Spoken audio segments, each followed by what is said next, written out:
Where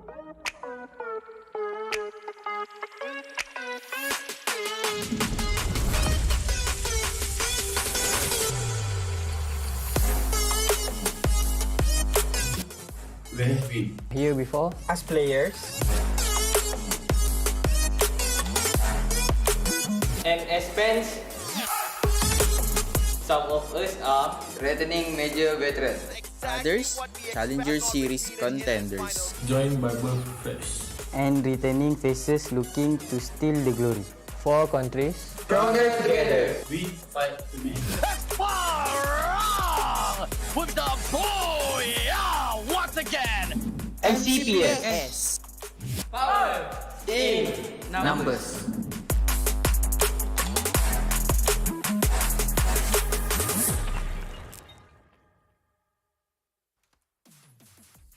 Hello survivors and welcome back to the MCPS Majors Season 4, and of course joining us for this week is going to be none other than the Mustachio AJ, and we have a brand new guest for this week. We have Paula returning to the show. It's been a while. How are you, Paula? It's been a long time. Actually, it's been too long, to be honest. Thank you for not inviting me this entire time, and I was just like waiting on the wings, waiting for a phone call. Never got it, Danny. I'm a little disappointed, to be honest. I mean, you got one now, right? Right, AJ? I mean, it's good to see him again, right? When was the last time we actually casted with Paula? I think it was...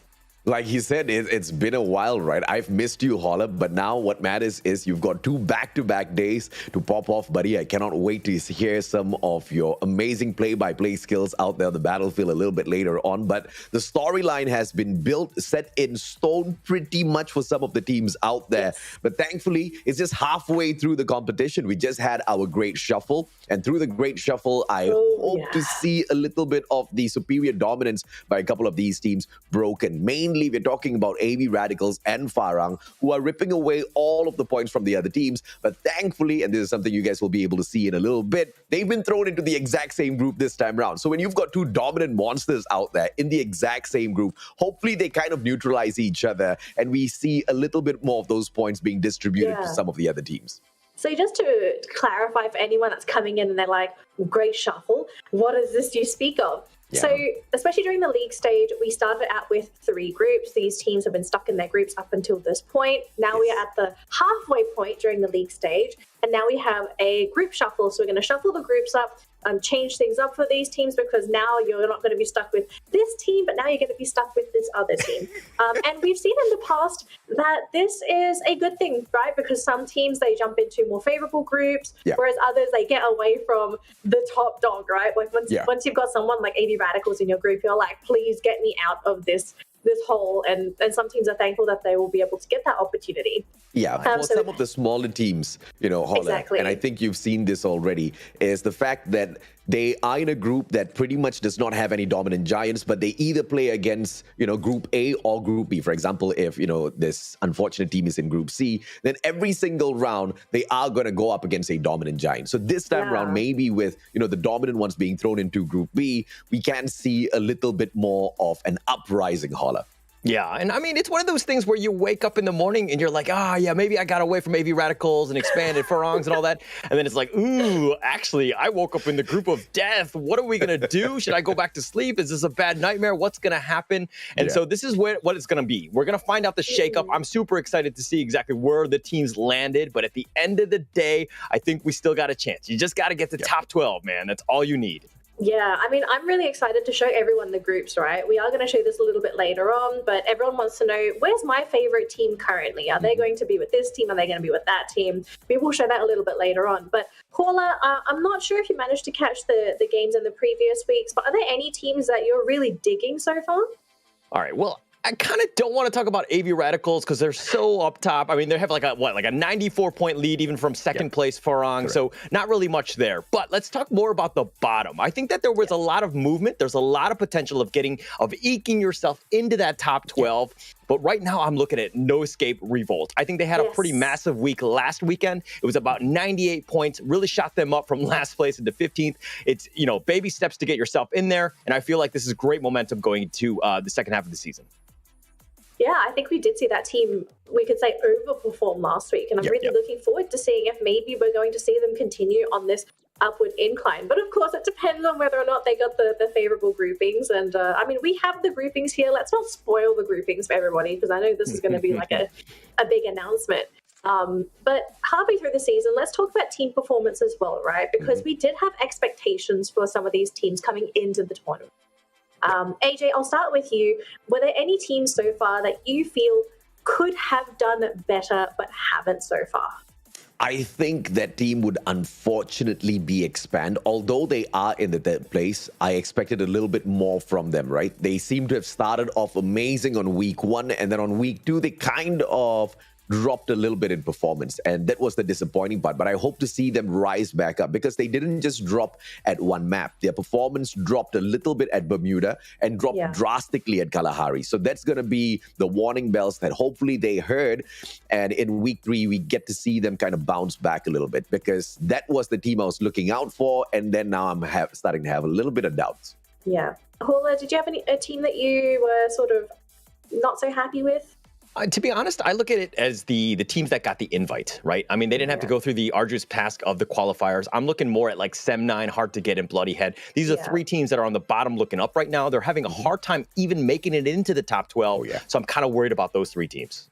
Yeah, I think that's actually a really important point to bring up, right? The expectations what we have for these teams that get invites, right? Because they earn their way in, and then when you get into the tournament, and if they don't perform, or at least perform at an average rating, you could say, it's a bit concerning. So if you're one of these teams that actually got the direct invite, I mean, is there anything that you can really do to bump up your performance? Because I don't think Free Fire, it's like your typical esports game where you do this one little thing and everything instantly gets better. I think Free Fire, you have to do quite a lot to be able to bring yourself back into that consistency fold. But AJ, is there anything that you feel like these teams might be missing so far? Yeah, the drive, the fire in their little bellies to kind of continuously grind the game, because when you get the direct invite, you pretty much rest on your laurels and you don't really need to work for anything anymore. And then you jump into the competition and then you find out everybody else is hungrier than you, whereas you have been kicking back, relaxing. I've got the direct invite already into MCPS. I'm super powered. I can go out there and dominate. Because surprisingly enough, the longer I've been in this industry, the more I'm starting to find out about stuff and about strategies from some of these teams very specifically. And it's quite shocking. It's quite shocking that not a lot of pro teams take the competition seriously enough. Sometimes they get a little too cocky when they get the direct invite. Sometimes they get a little too cocky when they perform really well at one competition and they feel like they're their all-time greats, right? In a game, especially in a mobile game where the meta changes season after season, you really need to be on the top of your game. And the only way to do that is to continuously grind nonstop together with your squad. And, teams that don't do that will kind of fall back. Yeah. All right, folks, as well, we do need to remind you we do have a giveaway that's going to happen later today. Hula, what are we giving away today for our amazing viewers? It's going to be the Sunscale Serpent, the Kingfisher, the Weapon Loot Crate. This is going to be a massive one. Just stay tuned. Make sure that you're tuning in at the right time. You get that code so that you can kind of redeem it. I'm looking forward to it. I've got my camera actually on standby, so I'm going to take a photo right when I see it. So I might, pause midway when I'm speaking just to take that photo. I can imagine during the game, Hula's just, you'll hear this camera click in the background. Click. It was like, Hula, did you take a screenshot? Yes, you did. So make sure you stay tuned for that code. That code is going to be a time-limited code as well. It's not quantity-limited, so as long as you type that code in and claim it before the end of the show, you'll be able to claim it. And this includes people that don't watch the broadcast, so you can share this to friends, family. Make sure you share that code around because this is a gift from Garina to all of us. Thank you, Garina, for making this happen and also for making MCPS happen, because if this wasn't happening, we wouldn't have these freebies to begin with. Amen. All right, gentlemen. So I think we're going to start with the show very soon. The players are still currently getting ready, and we are going to go through the usual spiel. But I want to bring up this new topic that I think we should have brought up a little bit sooner, right? Free Fire, and so far in our region, it only seems to be our region, people or teams don't seem to really utilize vehicles. We don't seem to like them. Whereas we take a look at other regions, they really use those vehicles. They do. Is there what's the pros and cons list to using vehicles? Like, we have to think like these teams as well. Like, why would I not want to use a vehicle? I mean, for myself, it's more of the giveaway, the sound, right? Some of these things turns into like monster trucks. You're very loud, and people are going to draw a bead on you at the end of the day. It's one of those things where sometimes you want to play stealthily and you want to play on the outside of the circles, and that's kind of where you want to be. You know, some teams prefer to play that way. The other ones, they want to be brash, and I think that it's like right in the center. So it really depends on the map, of course. The second piece is, of course, where you're trying to regroup to and making sure that you're in that fortified position. If you can get there quickly, then more power to you. The vehicle's the way to go. If not, I think you might want to just play on the ground and just kind of see what comes out in front of you. Yeah.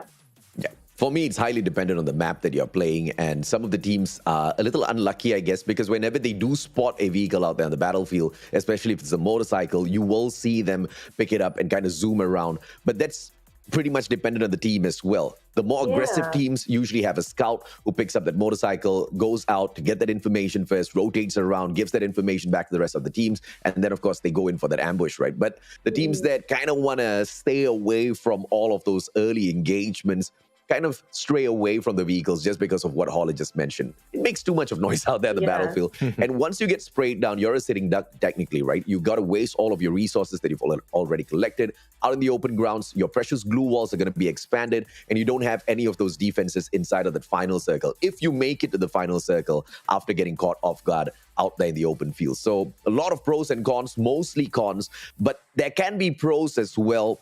But it's just not a meta or not a strategy that we see a lot of Malaysian teams kind of focusing on. They are mostly rotating on feet, and it's just not my cup of tea. I'm a vehicles kind of guy. I really like to zoom around the battlefield quick enough. I love to get those knocks, and then as I see the player model flying through the sky, shoot them down. You know, those are the kind of plays that I go for.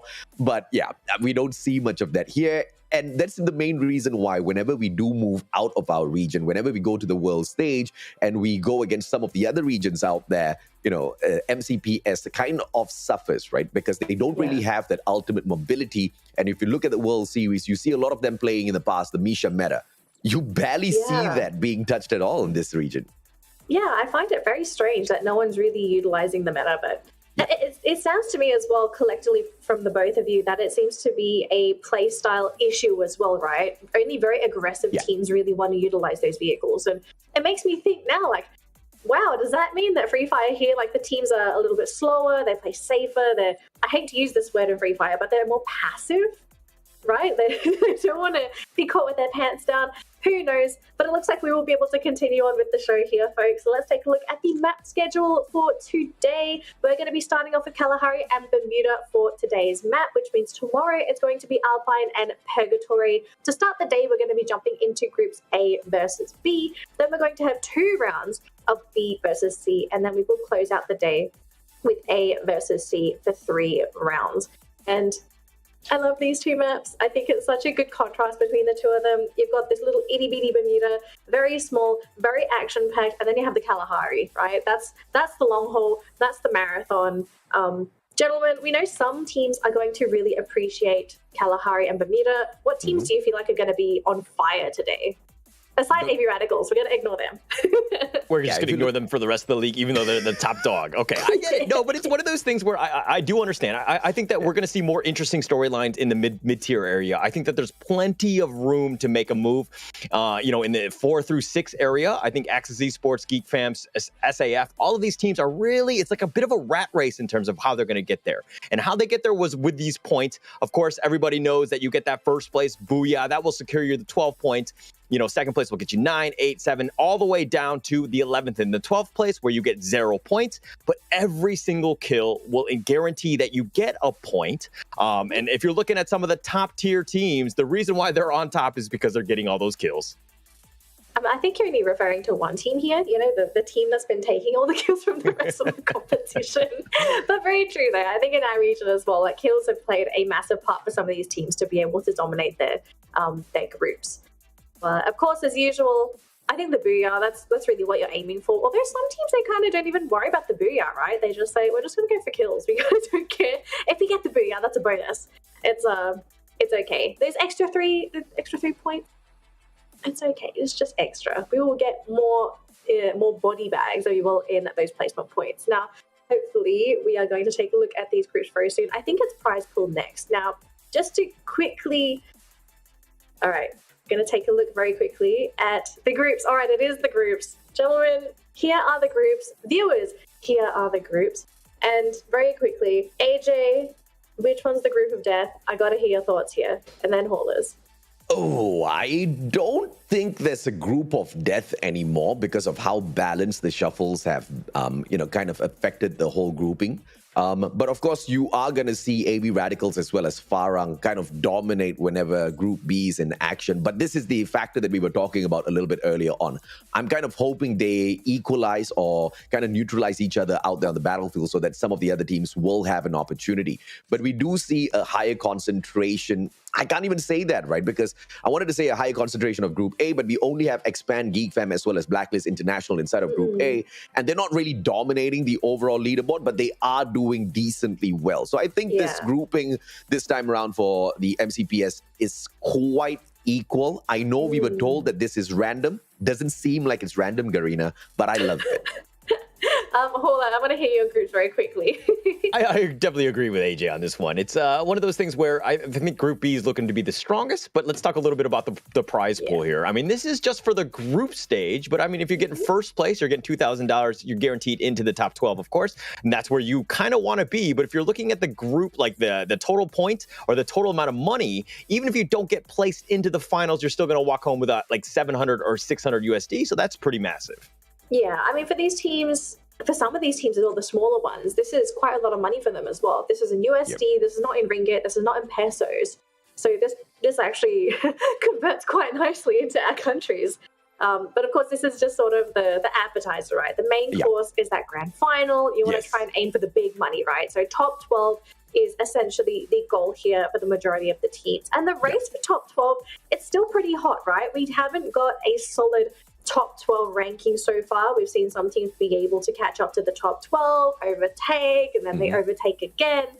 So I think especially starting from this week, we're really going to have to watch what's happening down there and see which one of these teams down towards the bottom of the bracket really pop off when it counts as well, right? Yeah. Because we've noticed in the past, some teams, they pop off from the beginning and then they sort of lose their momentum as the league stage goes on. And then you have teams that are the opposite. They do terribly at the beginning and then they just sprout wings and start flying. They get sponsored by Red Bull. I don't know what happens during that final week, Orange Esports. So who knows what's really going to happen down there?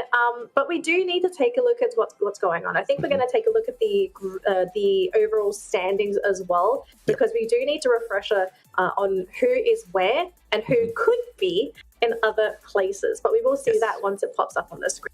But going back onto the discussion on map preference. So Hauler, he's thrown out his 2 cents. AJ, today, who do you feel like this is the day for them to claim points? Because we're playing on Bermuda and Kalahari. Okay, Bermuda and Kalahari, when it comes to Bermuda, you see mainly the domination out of AV Radicals, but you're also going to see the uprising of Group A today. Icon, Geek Fam, as well as Expand, these 3 teams have been very proficient at Bermuda. When you move on to Kalahari, it's a little bit more balanced between the teams. You obviously will have Farang picking up the majority of the points. Expand and Geek Fam, consistency on both Bermuda and Kalahari. This is exactly what we can expect from these brands. And Axis Esports, they do decently well on Kalahari. So that's the 4th team that I want to throw in there. So altogether, these 4 will pretty much show up quite a lot in here. But obviously, the one name, AB Radicals, this has been that insane team that has picked up 10 team MVP titles throughout the whole competition. So I think we can expect them to pop off once again. I think we said last week, right? If they decided to take a week off, I think they would still somehow maintain that top placing. I don't know, because now that Farang is in the same group as them, it's not like it's going to take a lot for Farang to catch up. 94 points in one full day. Farang has shown us that they can strike that hard. So if AV Radicals does sleep, like literally fall asleep and pick up nothing, then yes, it's going to be possible for Farang. But they're not going to sleep like that. They're probably going to play with one eye closed, maybe worst case scenario, but we're not fall asleep. Yeah, I mean, Husky's not here, so probably have a pretty good chance at doing this. Man, this joke is so old. We need to stop doing this. I'll stop doing it anyways. Oh, goodness. So knowing the groupings as well and what kind of matchups we're going to see, right, because it's going to be A versus B for our first grouping, who are we kind of putting our money on? Now, we're going to pretend Fire and AV Radicals don't exist because they're so far ahead of the competition. Who are we kind of looking out for to potentially pick up some points today?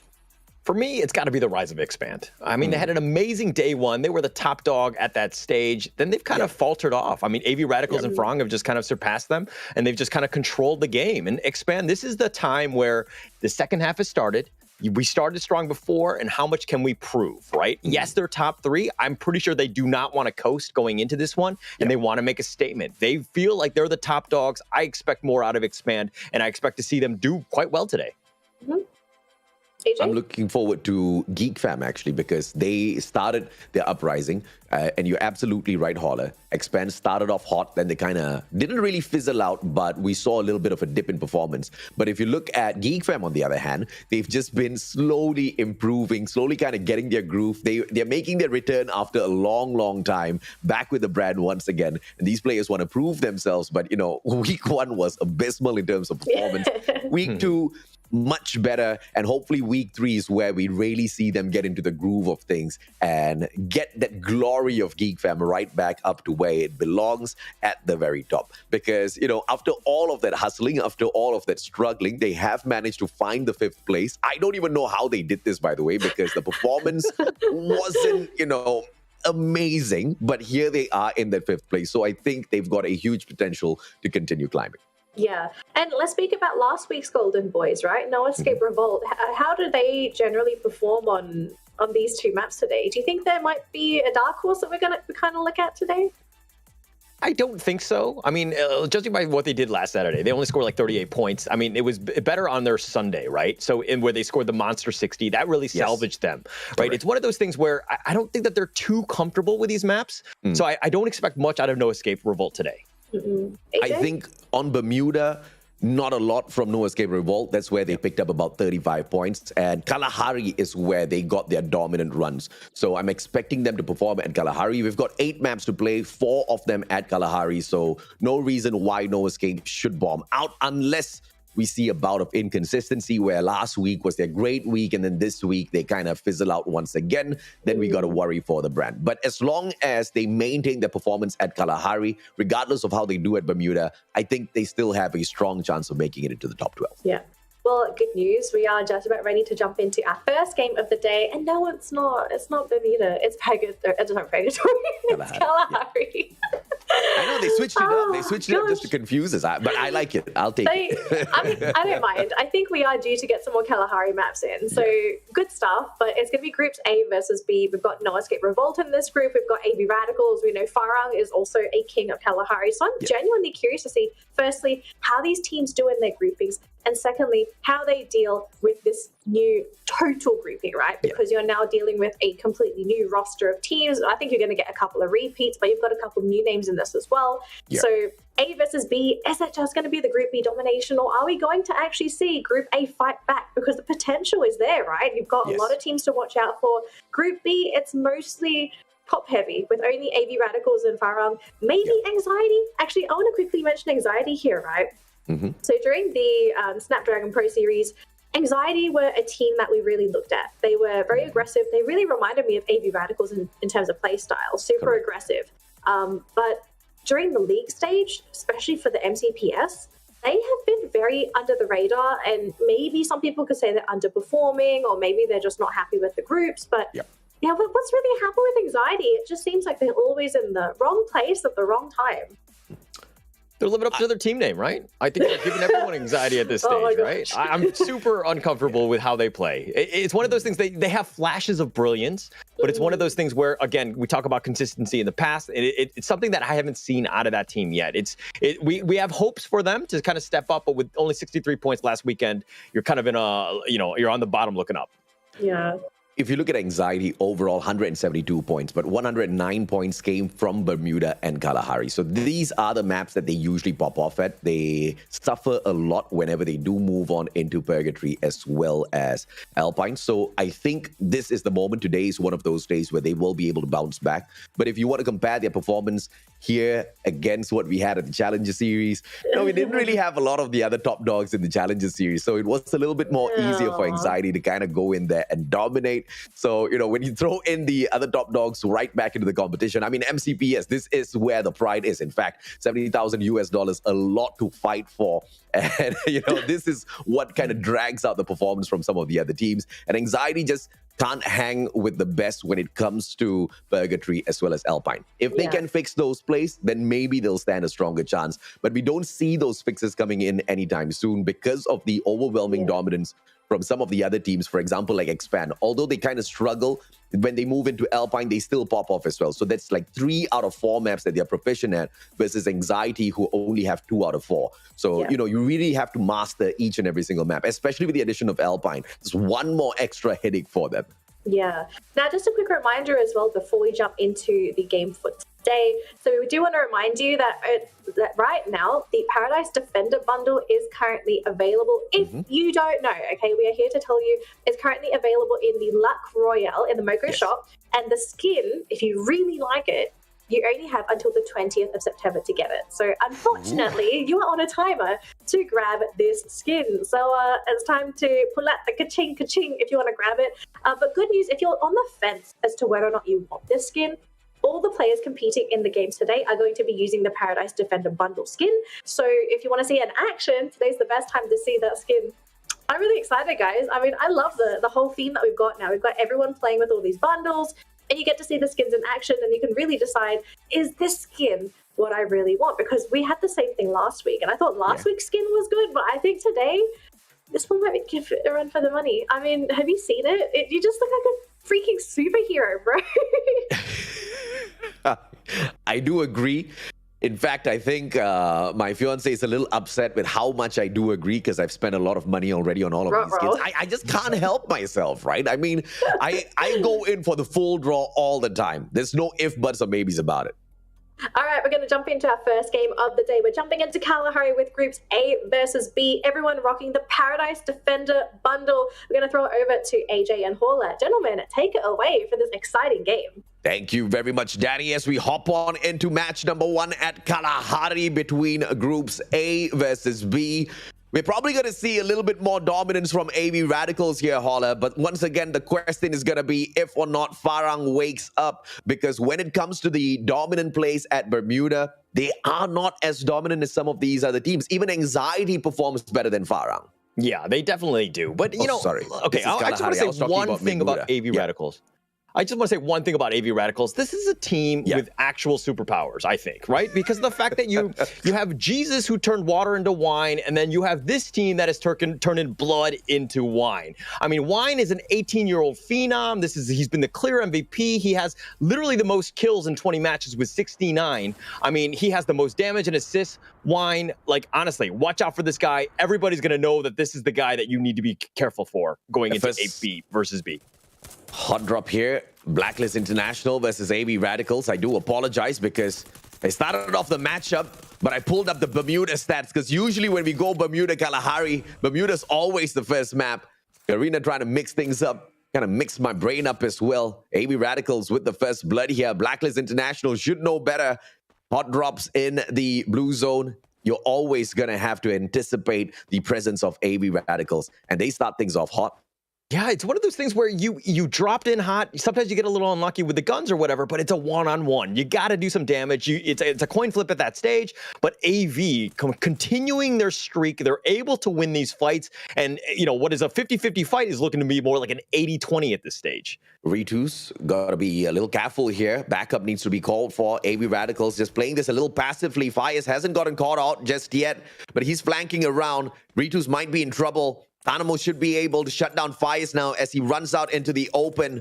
Off-screen Anxiety gets Fury taken out of the equation. And Fires fully tagged up. One more shot does not connect. He's alive. Fires survives. And I believe that was a glue wall expanded. But he was the guy who got out of this compound to play the game of survival. But Zen and Miro, they turned the tables on AV Radicals, shutting them down. And all of a sudden, AV Radicals on the back foot. Fires come back. You're not losing this fight yet. Oh my gosh, this is a crazy turn of events. We thought they had a huge advantage, 4 versus 3, but now that looks like Ramiel has to come all the way back to salvage his team members at this stage. And Blacklist International, they're not cleaning it up. They've got the knocks, but they don't have the kills. This is very worrying at this stage. Ramiel manages to sidestep Miro, and Tadamo gives him that backup with a double barrel, shuts him down. Zen OP. It's a good thing Fires did not come back. He would have gotten shut down. Ashura got revived already. Ramiel down on the ground once again. Fires brings back his partner. AV Radicals starts things off very, very weakly as they are team number 12 in this round. It looks like Farang will have their usual dominance because we were looking at the two Titans to equalize each other, but Blacklist International kind of helped Farang get the job done. And later on, we will see if or not Farang can continue their dominant run at Kalahari. Right now, 76 points so far.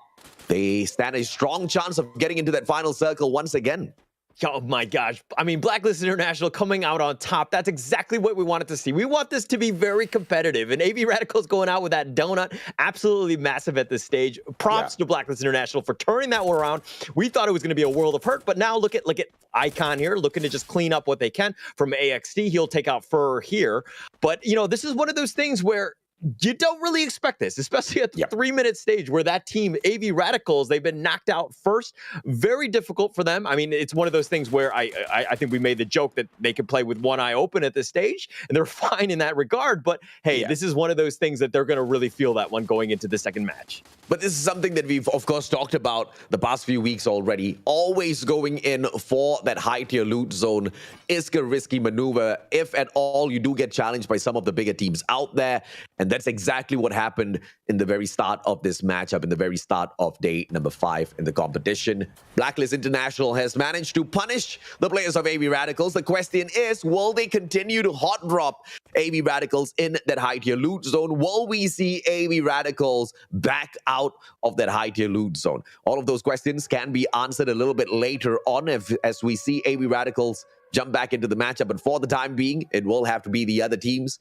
And I really like the fact that Fires kind of backed out of that compound super early. And the first place that he ran to was that revival point, bought his brothers right back in before AV Radicals was shut down. And the game of numbers was already back in there for the game of pressure.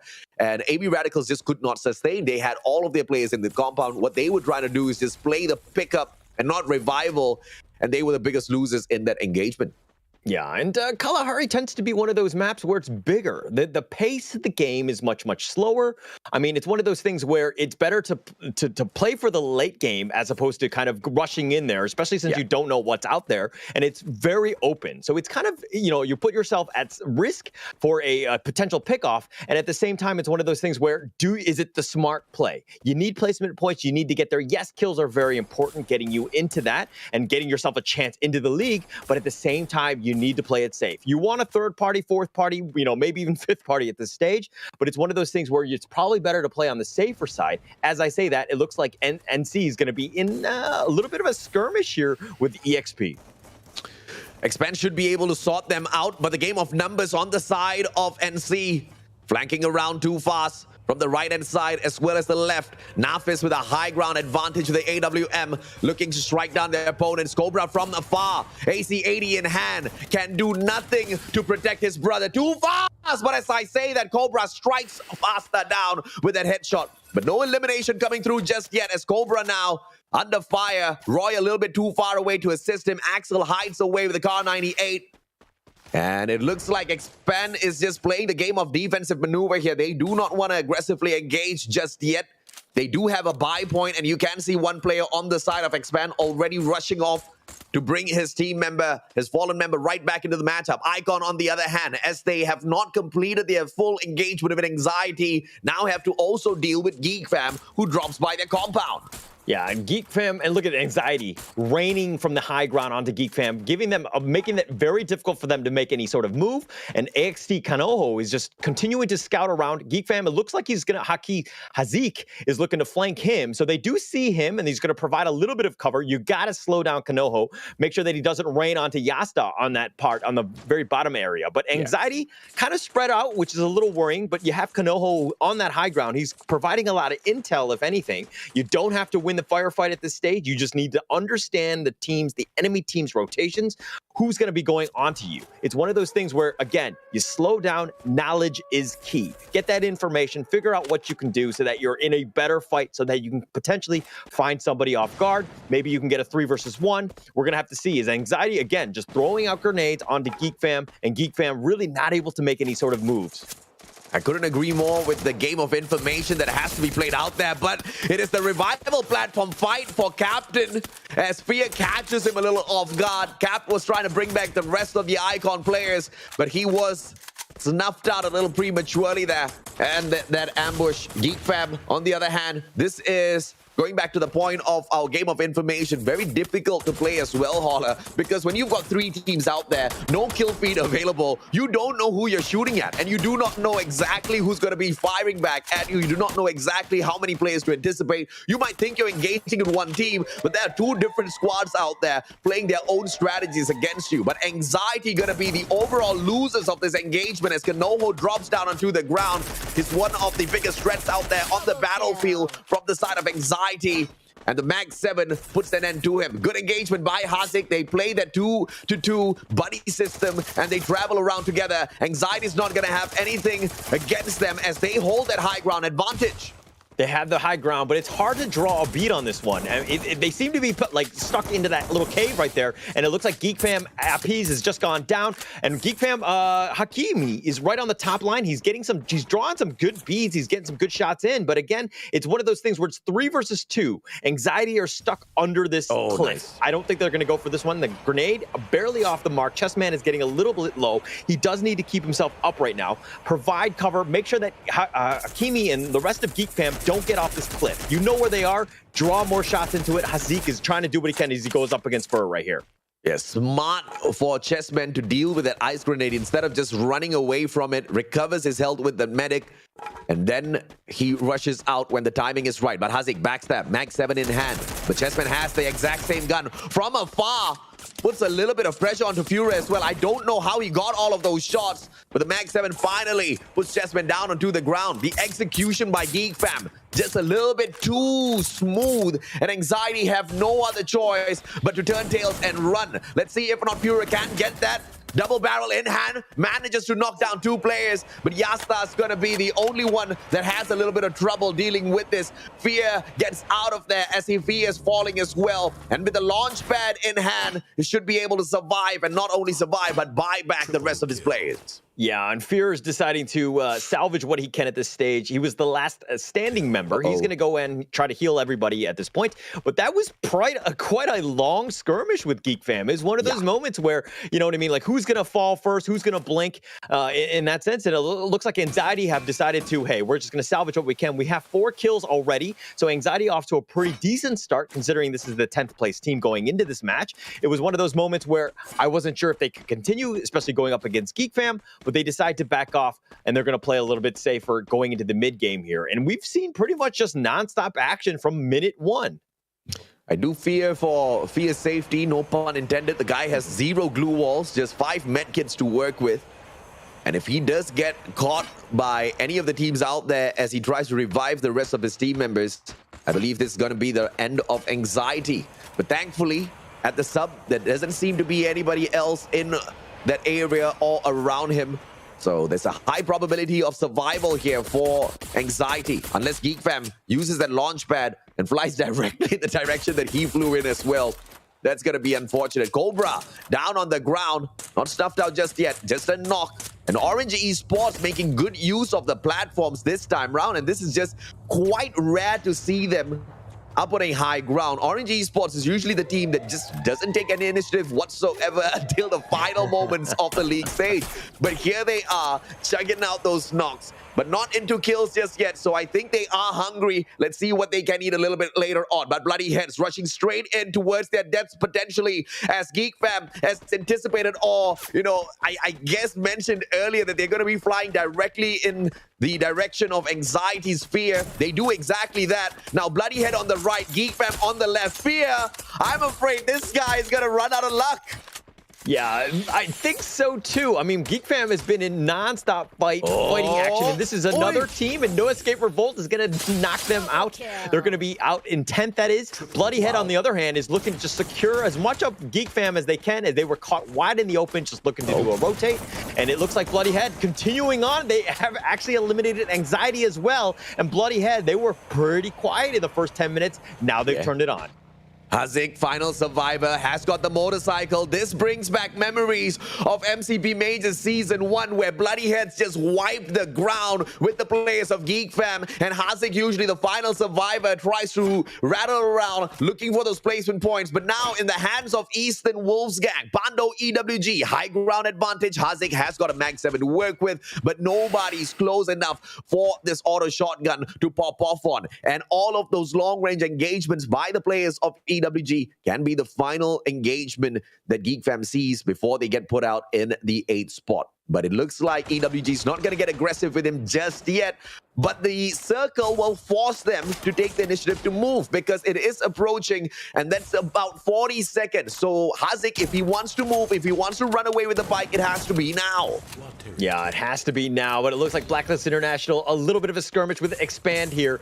And Ashura, I mean, he's getting some decent shots in. I don't think that he's been spotted, and they're going to, help each other's up at this point. But the nice grenade there by Too Fast, and it looks like he's going to look to flank in. He's going to go in for this one. I don't know if I agree with this one, especially since the numbers are not on his side, but Too Fast, he's looking to get into the skirmish. Oh, but he backs away. He has got the grenade launcher in hand. Too Fast has got the ability to snuff out the whole team of Blacklist International. Pops a grenade. Grenade doesn't connect, but it's Orange Esports out of nowhere that now puts that pressure on them as well. Tom gets shut down by Miro. Blacklist International still has the opportunity to pick up Ashura as well as Zen OP, and I'm surprised that Expand did not move on in to finish them off, and therefore Blacklist International will continue to survive. But look at Axel, the angle that he's holding on to, allowing the blue zone to do all of the damage. AWM misses the 2 shots. Third one missed as well. Bad plays by Axel. That's quite rare. But Cobra's on standby as well with the Woodpecker. But they have to be careful, because NC is just watching all of this action from the right-hand side. They've got that defensive compound, but Expand just wants to gatekeep the players of Blacklist International. And I feel like this is about time. Miro gets taken out. Five should die off to the blue zone any moment now, as he's a little too slow to jump into the circle. And the next contenders potentially will be NC. Yeah, very difficult. I mean, the storm is coming in. It's one of those moments where you had to make a move. Blacklist International, no real chance. Bloody Head, they've grouped up in all 4, though. Mark has been on a roll, and Farong has now been eliminated at 8th. That's a massive turn of events. 6 more teams. Orange Esports was up next. Now we're down to the last 6. Oh, fantastic. And now NC has just been stepping it up.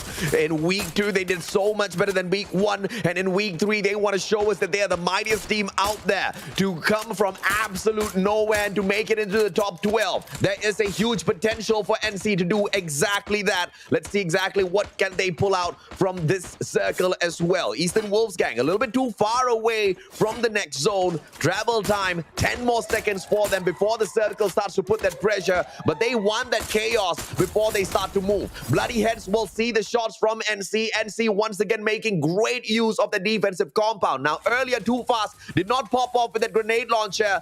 NC is going to eat all of those grenades right now in a few seconds. All right, I love the fact that Bloody Head are playing as a team, but they are awfully clustered right now. And that grenade, very close. Blacklist International has now been eliminated 5th. That's going to be a pretty big turn of events. He was the last member of that. But NC, who was the 16th place team, they're still alive. Bloody Head is 14th as well. Both of these teams need some points, and it looks like they're going to get some with only 4 teams left at the 16-minute mark.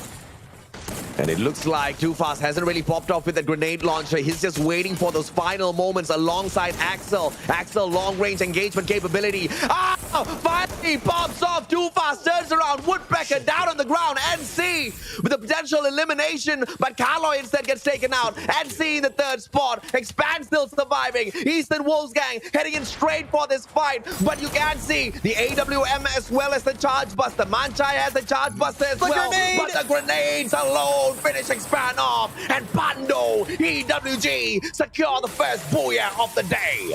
What an amazing grenade. I saw it go into the window and I was like, there's no chance, there's no real way, but Pando EWG will secure that first booyah of the day. That's exactly what you wanted to kind of finish this game out. What a great turn of events by EWG. Playing super smart, understanding the tactics. What is the late game strategy that we need to do? We need to survive. And then we'll pick people off, find it, and take advantage with our far superior numbers.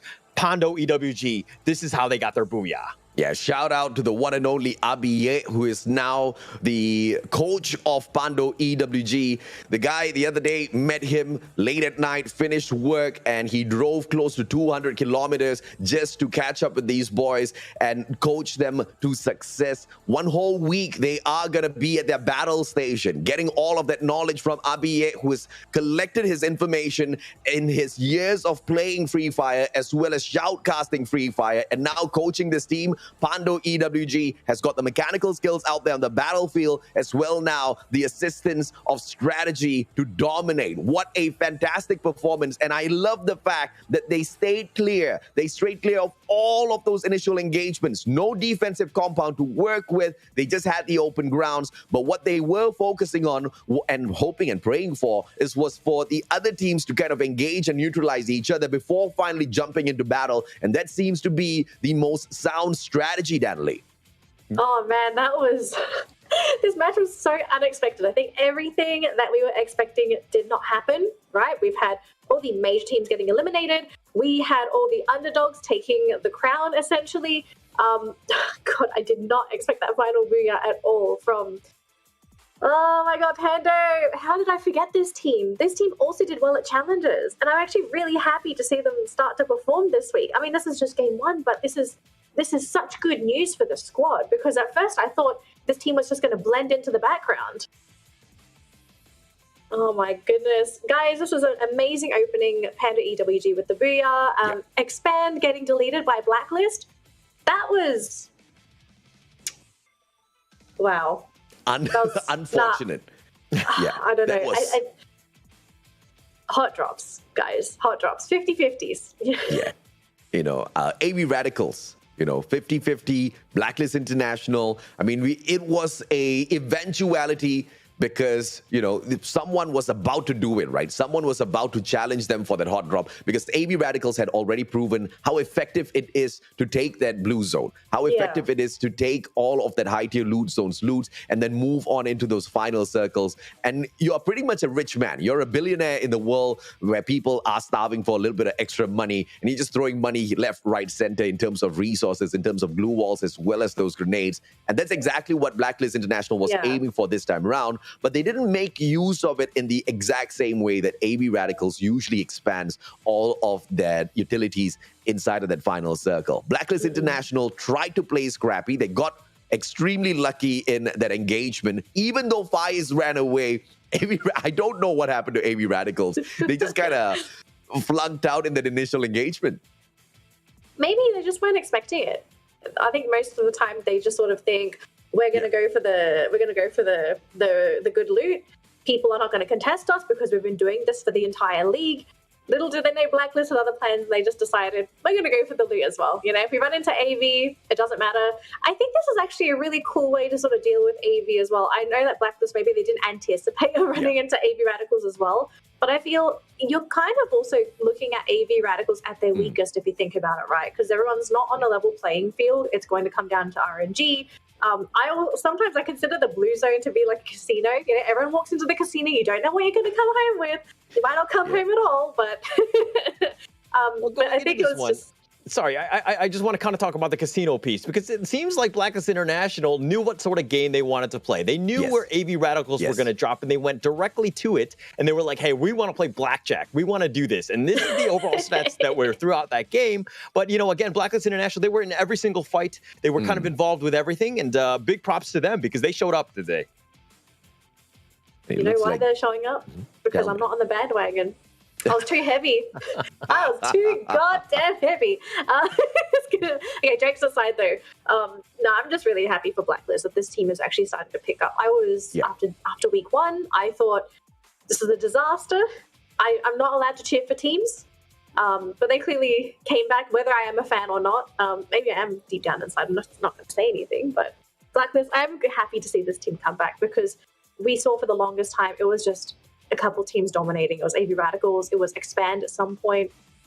We had Farang as well. Like, these teams are basically had all of our eyes on these three. And eventually, I think by the end of this, we're going to be seeing probably 6 to 7 teams that could potentially take the crown when it comes to that grand final weekend. I don't think it's going to be that small pool of teams that are dominating. But let's take a look at our MVP for the round. It's going to be Zenop on the side of Blacklist. He's got 4 kills for the round, 1,300 damage, and he has a total of 29 accuracy for the round. Are we on board with this MVP, or have we got other nominations? I think it was a very flat round. Nothing much to shout about. Zenop, he got rewarded the MVP because he picked up the most number of kills. And this is 4 kills, which once again is not, the most impressive statistic out there. So no complaints, but at the same time, not extremely impressed. Blacklist International overall pretty decent, because what they usually pick up in a full day of play at Kalahari is about 22 points, right? But let's jump on to the most number of points picked up in this matchup potentially. This is Pando EWG with the team MVP. 8 kills out there on the battlefield, as well as the Booyah gets them the 20. And I'm actually curious to see exactly how many points Blacklist picked up as well. Yeah, I wonder if they may have potentially taken over Pando, because with the absence of AV Radicals, how this team soaks up kills like nobody's business. They just go for a buffet. With AV out of the picture, a lot more kills go towards the rest of the room. So yeah, maybe Blacklist could have potentially taken over. I don't quite know how many kills they ended the round with, but we are going to take a look in just a second, I believe, as we see the current standings for the round. And okay, Blacklist didn't do that well. All right, so Pando do end the round with 20 points total, the highest points in the lobby for this round. Expand will come in second place with 16 points. Bloodyhead just behind with a single point, tied with NC Esports. Can we talk a little bit about NC? Because this was a team that we just haven't seen up until this point. They haven't really found their groove. It's one of those things where even in this one, they were looking to survive. They were playing that strategy of not fighting with anybody because they wanted to make sure that they were the top 6 at least. They ended up getting some pickoffs and some kills towards the end, which is actually very smart. And NC had a really good showing. I love what NC did in that first match. I absolutely agree with you, Holler. I think NC should have just played like this throughout the whole competition, because this is one of the weaker teams when it comes to the engagements overall out there on the battlefield.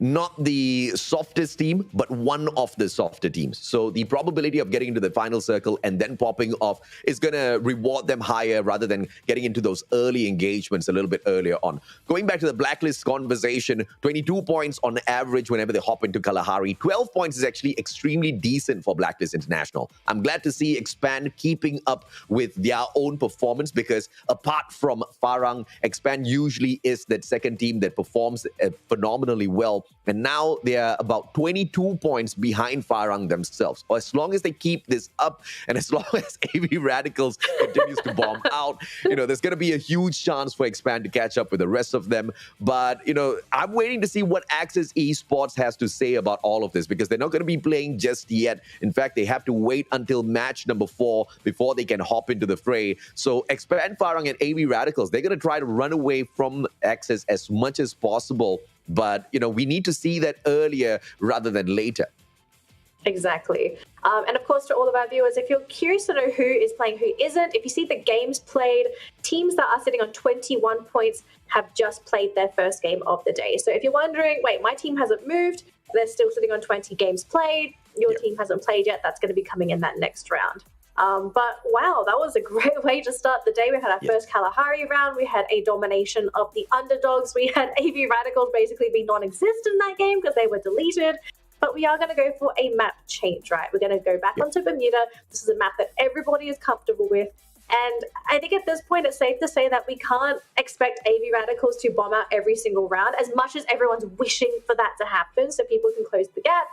It's very unlikely that it will happen again, but who knows, the gods of RNG, just when it comes to Free Fire, he can be very generous and also very harsh at the same time. Speaking of generous, Garina is going to be very generous and provide us the code for today. So if you haven't already, claim our first, or at least the only giveaway code for the day.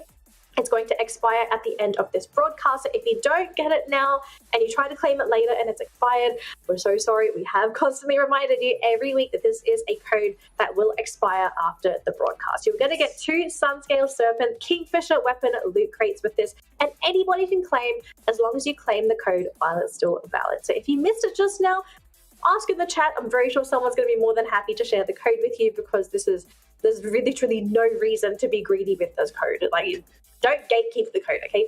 Give the code. Gift code. All right, so speaking of gift code, we're going to gift map as well as we jump into Bermuda in just a second here. Looks like we're actually ready to go right in. Super fast today. I'm going to throw it over to you two to speculate what's going to happen next. Hola, AJ, take it away for game number 2 for groups A versus B. Thank you, Danny. We're going to go into Bermuda. This is going to be game 2 of A versus B. This is, of course, Bermuda. Very different map, much smaller one. We expect to see even more firefights, especially early going into this one, which is actually very similar to how Kalahari ended up playing out. A very different play style, and we expected a little bit slower pace. Didn't happen. Bermuda, people are blood hungry from minute 1. They want to get this action to happen. Will AV Radicals be able to bounce back? Will Faron get themselves back in the game? Or will Expand continue to make strides and try to maybe catch up to Faron? This was overall one of the better maps for AV Radicals. In fact, at Bermuda, the most dominant team is AV Radicals. And this is going to be one fantastic matchup because the top 5 best performing teams at Bermuda come from Group A as well as Group B. Icon, Geek Fam, Expand, those are the ones from Group A. AV Radicals as well as Anxiety usually pop off a lot on Bermuda as well. So we can anticipate a lot of firepower out there. But at the same time, when you've got so many of those dominant teams at Bermuda, they all want those points. The question is, will they neutralize each other out there on the battlefield? This is going to be the biggest question, as this is the fresh new grouping. We still don't know if or not some of those teams have got the kryptonites within their groups. But what I do know is Orange Esports is going to start off with a very difficult time out there, as they drop directly between Clock Tower as well as the Hangar. And No Escape Revolt and Geek Fam can take pot shots against them. Yeah, they're going to start it off. I mean, this is kind of one of those things where you're maybe lucky or unlucky depending on how you look at it. But Geek Fam and Orange Esports, they do see each other. I think that this is one of those moments where they do need to be careful. No Escape Revolt, on the other hand, does secure first blood. That's a nice start for them. But Orange Esports already down to their last member. This is not where you want to be as Jabat. He's all by himself, and he's got a chip in a chair, so to speak. He's going to have to pray to figure out some way to salvage this game that has gone south from minute 1. Orange Esports, they took this hot drop. I don't know what that idea was. Obviously, you don't want to go into Clock Tower because Geek Fam has returned, and this is their home, and they've claimed it with a lot of dominance shown out there at Clock Tower to clearly tell people, yes, we've been out for a while, but when we get back, you better get out of our home. You know, you were squatters. You kind of enjoyed the luxury around Clock Tower long enough, but this truly belongs to us. And Jabat, as he runs away, No Escape Revolt is probably going to use that revival platform a little earlier than him, and therefore that revival platform is going to go on cooldown. Oh no revival needed for RV. So Orange Esports, it looks like No Escape Revolt is just gatekeeping this platform, and Shah might be able to find a kill here because Orange Esports, as the guy rotates around, Jabat runs away from this. I don't know if he's getting this information or he's just playing a game of guesses here, but that's the right guess. Run, Jabat, run. Yes, run to safety, do what you can. As the last remaining member of Orange Esports, he does need to stay alive. Give his team a chance to, survive. Get to that late game, figure something out. But, it's one of those things where, they need to be quiet. I think that there are a whole bunch of killers out there. You're the lone survivor in this horror movie of sorts. And you got to stay alive. You've got no more friends. You got to figure something out. But NC, on the other hand, they played it, the last one, a little bit more patiently, but it looks like they're going to be in a bit of a fight with AV Radicals to start this one off. Kind of a little worrying at this stage, as AV Wine gets some decent shots into Asia Asta right there. Wine circles around. NC. Ooh, good nade. One pops right outside the wall. A little bad from Wine. Unexpected M16 in hand. Nafis goes down. And Yazid pulls out the time turner prematurely. Wine uses his opponent's time turner just to play the ring around the rose. He backs away behind the glue wall, plays the game of safety. Wine gets that back up, but also finds his back. Knocked by Yazid. Dynamo trades out Yasta. Yazid down on the ground. AV Radicals comes through to wipe out the whole of MC. Oh, that's the AV Radicals we know, right? This is the angry squad. They were knocked out 12th in the last game, and they come back strong. Very aggressive, bold move, and they reassert their dominance as they're continue to be the top team. They do get 4 kills. That would seem a little shaky in the beginning. I think that there were some moments where, are they going to pull out? But eventually, their mechanical skill pulled them through, and they're back to full strength right here with 4 kills to their name. AV in a great spot to start this one off. AV Radicals picking up those first 4 points is good. And they are looking to dominate Bermuda as usual by the looks of things. Let's see if or not Farang will have anything to say about that. Farang overall, you know, they don't seem like they are too fond of Bermuda. So far, 54 points picked up from each and every single matchup collated. And it looks like Farang might just be one of those that struggles out there on the battlefield, as even teams like Geek Fam continue to step things up. Geek Fam, one of the dominators alongside Icon and Expand, and all 3 of those teams pretty much equal in terms of how much of damage they can lead out there on the battlefield. 67 to 66 average points between all 3 of those teams, which shows dominance at Bermuda is pretty much like understanding the back of their hands. They really know this map. They really know their rotations. And when you know your map, you know the position that you are supposed to be holding onto. Because unlike Kalahari, you don't really get a lot of that high ground advantage as frequently. But there are some of those elevated hills that you can make good use of if you know the map well enough. Yeah, it's definitely smaller. You're going to have a harder time. I mean, you got to use it to your advantage, right? But I think we touched on it in game 1 about how information, getting that intel, so key. Making sure that you have that chance so that you understand where the teams are. Getting that ambush is just super important. And of course, Bloody Head, I like the way that this team has been playing. They've been sticking together, not forcing any of the issues. I think previously we've seen these guys that went all out aggressive. There'd be the lone wolf that tried to take on 1 versus 4. They usually didn't really work. And Bloody Head, this is why they're an invite back into the league here, into Season 4. I expect better things out of Bloody Head. They had a great game 1. Hopefully they continue that momentum going into this game 2. Bloody Head, you know, I want to say they love Bermuda, but they don't. They're all right with Bermuda, but it's a little bit of a step up that we expect out of them when it comes to this map. But with the position that they're holding on to, it doesn't seem like they are in a good spot. 2 teams can engage with them. But as we shift our attention over to Anxiety, this is a good move by Anxiety. The Filipinos managed to use the side elevation of that hill to play the defense and kind of cover themselves, not allow Blacklist International to kind of take pot shots against them. And now that the ground that they hold on to is just slightly elevated as well, the angles are just not going to work for Blacklist International. And therefore, Anxiety gets to move into their defensive compound, grab a vehicle, and bug away unless Blacklist decides to ambush them, which doesn't seem to be the case based on their movements. Yeah, I don't think it's going to happen. Blacklist International, I mean, we talked about this in the pregame, right? The fact that vehicles, yeah, they might get you from place to place very quickly, but this is Bermuda. You don't really need to move that quickly. And pretty much at this stage, you're kind of just giving away your position. Blacklist International heard it. They weren't going to make any moves. They were going to continue to just, you know, be the troll under the bridge in that building and just fortify it, making sure that they're not giving anything away. But maybe Geek Fam have kind of thrown that vehicle away. They've decided to go on foot, and they're looking to make some sort of ambush into this next building. Let's see if they can pull this off well. Geek Fam, Expand with a high ground, but right behind Expand is Bloody Heads. So if Expand goes in for the engagement a little prematurely, Bloody Heads have a chance to ambush them, be the third party in this equation, and Expand will be the biggest losers. Geek Fam, beeline towards Expand. Expand on the approach as well, but we have to spot out Icon. We're not doing much out there on the battlefield except shutting down one play on the side of Farang. Fade goes down. The rest of Farang a little bit away. But I want to see Expand and Geek Fam. I want to see it too, but it's yet to happen. Maybe towards the end, but Farang Spade, he was isolated. He was providing that intel. He was the scout, and the rest of his team are all the way in the back. They just saw Spade just get knocked to the tee. And it looks like Icon with a nice little firefight here, but a couple grenades. They do need to be careful. Icon are looking to ambush Farang, realizing that they do have the numbers advantage.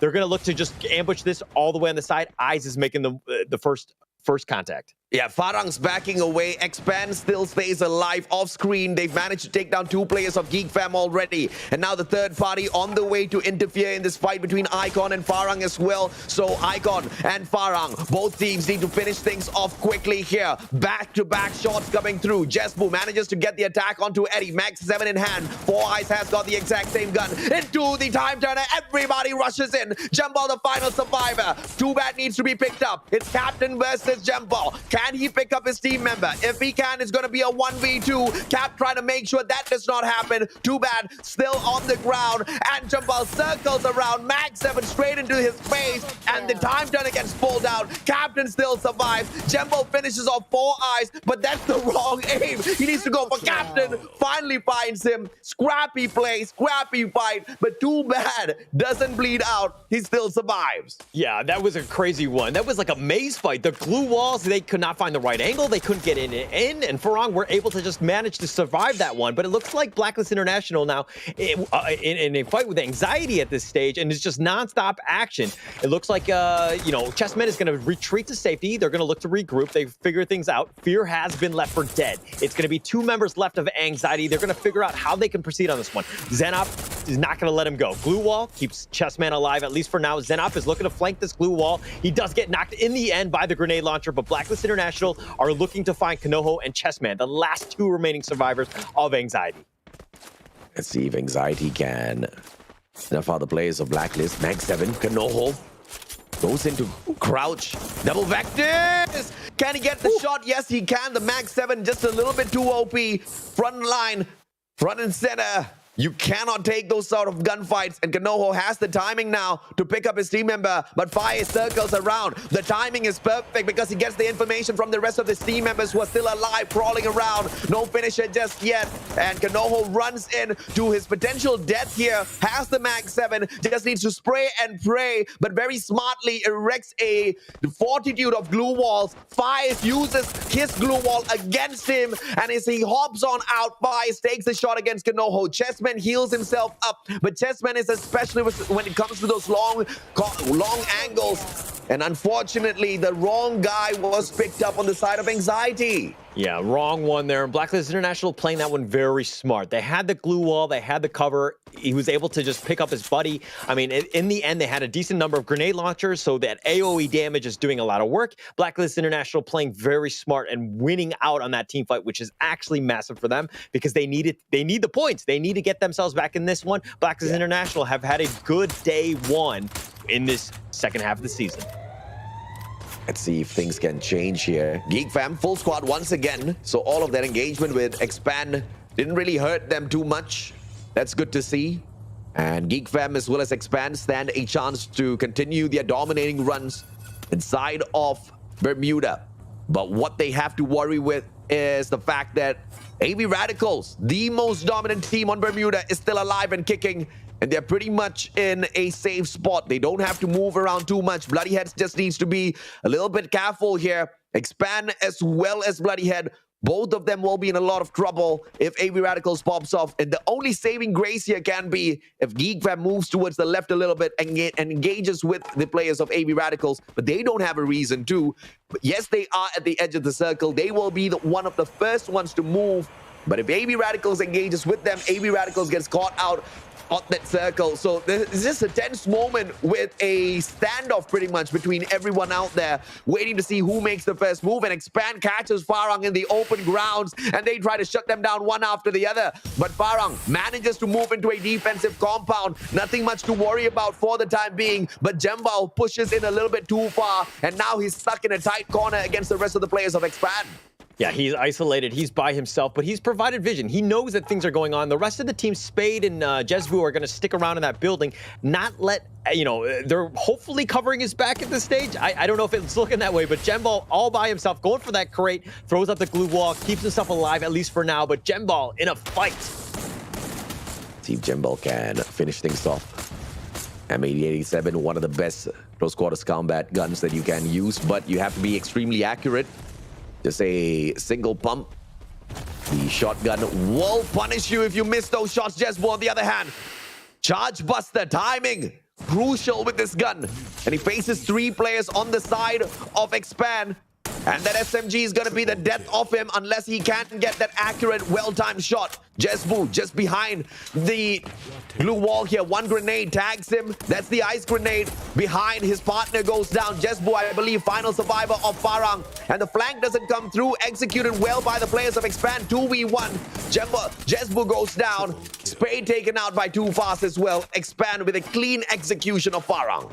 Clean, clean, clean. Expand. That's what you wanted to do. You were 3rd place, and it looks like you've just killed the 2nd place team. This will probably get you in the running. You were, I think, 22 points going into this match. This is one of those moments where can you make a play? AV are even low. They're about 50%. Wine is by himself, stuck in the corner. Bloodyhead is looking to just fight this. He's got the glue walls. He's alive for now, but Mark is stuck on the wrong side of this one. They've got the grenades. They're going to go for the knock, and they do end up killing him. AV Radicals knocked out 6.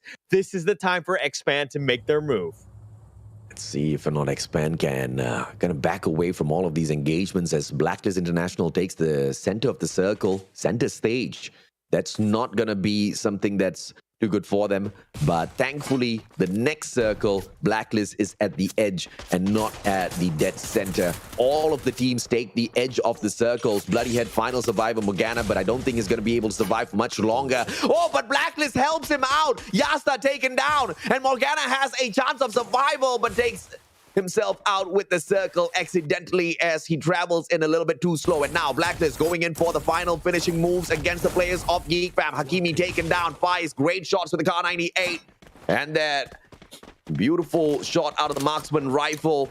Just a little bit too accurate and too much for the players of Geek Fam to respond to. Hasik with a charge buster. Can't do much as the final player on the side of Geek Fam. And Pando EWG takes the initiative to be one of the first teams to move towards the next safe zone. They don't want to engage just yet. They just want to find a great place for themselves inside of the next circle. Yeah, and you know, EWG's still alive. They got the booyah in the last game. They're continuing to stay alive, but they have 0 kills. Counter that to what Blacklist International have with 10 kills. That grenade, and it looks like Mato's going to be knocked here. He's going to be left for dead. Blacklist International are looking to find the rest of them. This is a team with 10 kills to their name. They have so many points, and they want more. Mural's on the look. He's trying to draw a beat on the rest of Pondo, but he's not able to find anything. They do get the 11th kill, at least for now, but EWG now have to run. Maybe they look to regroup, but Geek Fam is eliminated 4th. Tuas is the last member left of EWG. How is this one going to play out with 3 teams left? Looks like it's either in the hands of Expand or Pando EWG. Expand now with the advantage as Pando EWG engages full on with the players of Blacklist International. X-Roy from the back will be able to pick up his buddy, the Axel. Axel from afar. AWM in the hands of Roy. 1 shot, 2 shot against the players of Blacklist. And Too Fast, right-hand side flag with a woodpecker, knocks down Ashura. That's a great play from the players of Expand, and now they've got the advantage. 2 more players on the side of Blacklist. They hold a tight circle behind a small little compound. They just have got the cement brick to play as a defensive spot. Smart idea because they barely have any glue walls on them, Holler. Yeah, they have very little. They're making their way forward. X-Roy, they realize that the circle is starting to close in on this one. This one is going to be super tight as we get towards the last circle of the game right here. But Blacklist International Expand. Who moves first? Who wants this one? Who wants to take the risk? Yeah, Blacklist forced by the circle, but flushed out by Expand. And they continue to expand their dominance when it comes to their plays on Bermuda. Consistency is key, and Expand is always fantastic when it comes to this map. I love it. I love it. That's exactly what you wanted. Expand. We saw the dominance in week 1, and we see more of this one. The other teams are kind of faltering. Farang, AV Radicals have not done as well, but Expand, on the other hand, they're stepping up. This is what they wanted to do. They wanted to make a name for themselves, put some respect on their name as that guy's back is to the camera. I'm so glad to see Expand popping off once again on Bermuda because on week 2, we saw a dip in performance. Week 1, they picked up 38 points from Bermuda. Week 2, only 28 points. So perhaps week 3, we can see them perhaps outdoing their week 1 performance. 48 points maybe because the 8 is the consistent. The front number is the only one changing it, Danley. Yeah, it seems like that's the case, right? Oh my goodness. But firstly, I think Expand are going to be so happy so far, right? They are picking up points. AV Radicals is out, not completely out of the picture, but they're not in the picture yet. They've got to deal with Blacklist. I have to say, I'm really surprised that these teams are really starting to pick it up this week. And I'm wondering if this really is coming down to the group changes, because when we looked at it, we didn't think that we would see such big changes in performance from some of these teams. Like, what do you think, AJ? Is it a case of just AV Radicals having not a great week? Or is the groups really that big of a deal? I think the other teams are stepping up because obviously you can't expect the exact same dominance unless, of course, the other teams just absolutely give up in the competition, right? But Pando EWG by far is the most impressive team when it comes to improvement out there on the battlefield. And it's very easy for me to understand why. Once again, RBA, their coach, he was the Barca side's caster for the longest of time. And they took the initiative to go in and gather up and sit down in the exact same gaming house and go through a, what's that word called? Boot camp. That's a boot camp. Yeah, a week-long boot camp to prepare not for the grand finals, but for the second half of the competition. That's how serious Pando EWG is in terms of rising back up to the top. And it seems like all of that effort is paying off out there on the battlefield. Yeah, well, I want to hear your thoughts so far. Like, was this what you expected coming into this week's matches with these teams performing and others not doing so well? I mean, it was one of those things where you put up a team, you know, their backs are to the wall, so to speak, right? This is a moment where they need to step up. I think Blacklist International was 7th, Pando was 8th going into today, and they were like, oh, are they even going to make top 12? This is a statement day. They've stepped up. Yes. They've practiced. They've been sure that the strategy is sound. We're showing, they're proving exactly why they deserve to be here. Blacklist International, again, just an absolute monster right now with more than 11, 12 kills, I think. At the end of the day, I lost track. This is a team that you need to be careful. Pando's been playing smart, looking for that late game. I just really like the way that these two teams are playing. Pando Danley managed to pick up 12 points on week 1 at Bermuda. And 12 points not per match here, 12 points throughout all of their Bermuda games. And then 18 points in week 2. I believe just in this one Bermuda matchup, they have pretty much outclassed themselves in comparison to their performance on week 1 as well as week 2. As long as they can keep this up, we will be able to push more praises towards their side. Because with the proper amount of hard work, with the proper focus on, you know, your strengths as well as your weaknesses, you will be able to rise up to the top. And that's exactly what Pando EWG is proving out there on the battlefield. And I'm glad to see them not make the exact same mistakes over and over again, because initially we were seeing them get into a lot of those early skirmishes which weren't really the best of ideas. They didn't have enough loot on them. They were getting into those fights a little too prematurely, but now they play that defensive game, staying away from all of the other teams, constantly just keeping themselves towards the back line, towards the edge of that circle. But whenever it gets towards the end circles, they're looking for the center point, so that they can play their defense really well. And all of that movements, all of those strategies are paying off because they know exactly what to focus on. And they've got an aim. It's like setting sail from port and knowing your destination. If you don't know exactly where you want to sail to, you're going to get lost in the vast open seas. Pando EWG, they've set their goals right this time around. Yeah. AJ, I'm not sure if you have the stats for this, but I'm going to ask you anyway. Who would you say so far from today's performance, because we do have some points on the table, who are the top 3 winners for groups A and B, and who would you say are the top 3 losers, teams that are just being crushed by this group matchup so far? So far, Pando, EWG, Bloody Head, as well as Expand. I think these are your top 3 teams. The teams that are being crushed, unfortunately, are teams like No Escape, Revolt, as well as, who else? Anxiety kind of died an unfortunate early death in the first matchup. Farang kind of bombed out as well. I'm super shocked to not see Farang in that final circle. I mean, they kind of got closer in the second game, but overall at Kalahari as well as Bermuda, if you compare their previous performances versus today, these are the 3 teams that are kind of down in the dumps, and surprisingly Farang are there with them. Yeah, that one's a bit of a shocker. I'm just going to throw AV Radicals down there too, but I think there might be a bit of RNG as well, but who knows? They might prove us wrong. Well, it will really depend going into this next matchup, right? Because we do have one more game with this grouping, and we're going to go back onto Kalahari. And some teams are going to like this, some other teams won't. We do know this with Kalahari. But before that, let's take a look at our MVP for the round. We're going to look at Fire's from Blacklist here. He's got 5 kills to his name, 2,200 damage to his name, and also 28.5% accuracy. So this guy, he's mainly going for those headshots and... Actually, no, he's actually probably aiming for everything. If you have low accuracy, that generally means you're just trying to get damage in. I think this back-to-back black MVPs. Back to black MVPs. Back-to-back black. Or back. I don't know, man. It's a tongue twister in itself. But this team's really stepping up in terms of individual performances, Holla. Yeah, definitely. Zenop was the last MVP in game 1, and then you just saw that one right there. I mean, Fi's just turning this one on. But look at this. 13 kills, 7,500 damage, 10 assists, 22 match points. I mean, yeah, they didn't get the booyah, but when you're killing everybody and literally just storming through, I mean, no other team really has a chance against that.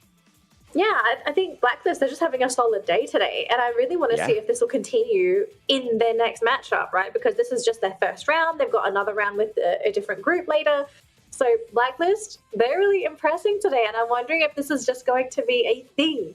Because we also have to remember there are some teams that just have days that they look amazing. And you're just like, oh, this is the next big team to come up.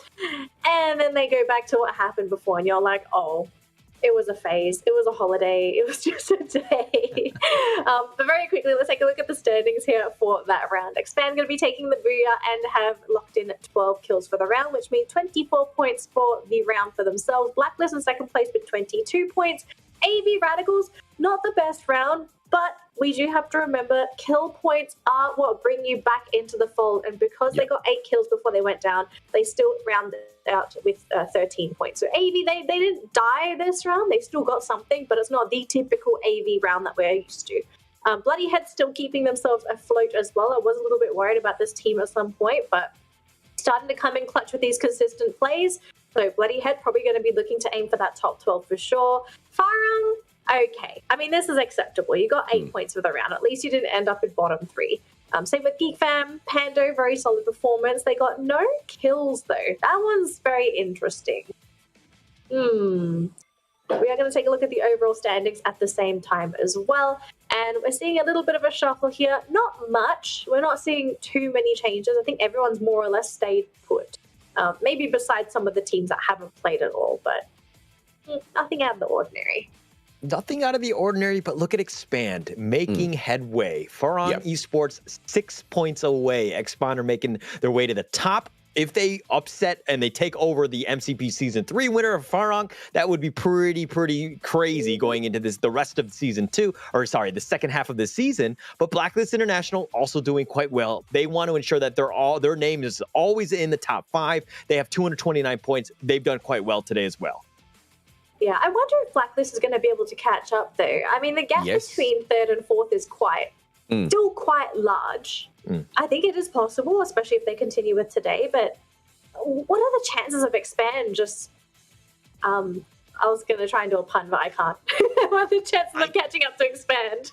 Yeah, there's a high chance Expand is going to continue performing, but there's a bigger chance that Blacklist International is going to cut down that space between themselves as well as Expand, because we have to look at, week by week performance, right? Because Bermuda week 1, they picked up 14 points overall. Week 2, they picked up 2 points.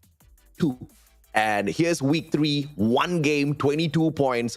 I think, Blacklist International has outclassed themselves. And over at Kalahari as well, earlier on, I did mention 22 points and 22 points week 1 and week 2. And now, 1 match, 12 points already. You really see Blacklist International practically waking up in week 3. And this is the threat that we're talking about as those teams kind of find their groove out there on the battlefield. The teams that have been doing well so far, if they think they can rest on their laurels, they are wrong. They have to step it up. And I think Expand kind of identified that is going to be the case, because their dip in performance in week 2 doesn't seem to be the exact storyline here, because we don't see them kind of underperforming. In fact, they're going back to their winning way. So it's good to see Expand kind of keep their own pressure out there on the battlefield, especially the final circles, to make sure it's not going to be easy for Blacklist to catch up with them.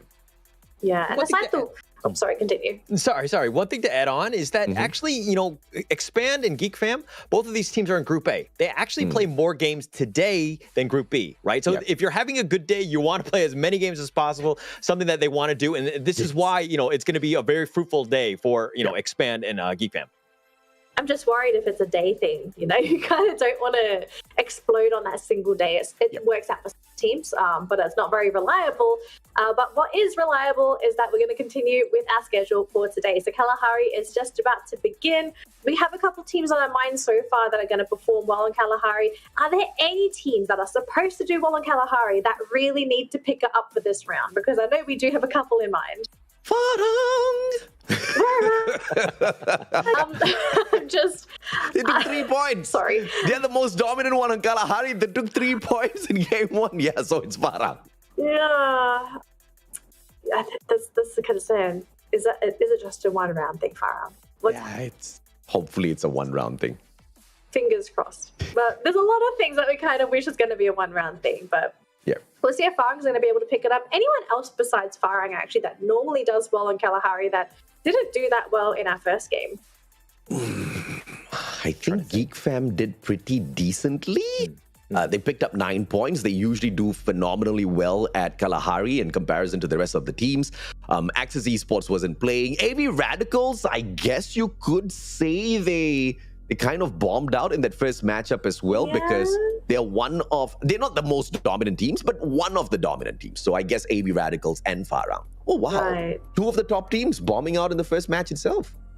New groups, maybe they're just not awake. Who knows what happens? But we are going to jump into our third game of the day, and it's going to be the final round for Group A versus B. AJ Hauler, take it away for game number 3. Thank you very much, Danielle, as we hop on into match number 2. Once again, it's going to be the play at Kalahari. Earlier on, we did see Pando EWG pick up the number 1 spot, the Booyah, alongside 8 kills. And the 8 slays that they got out there on the battlefield pretty much was a lot.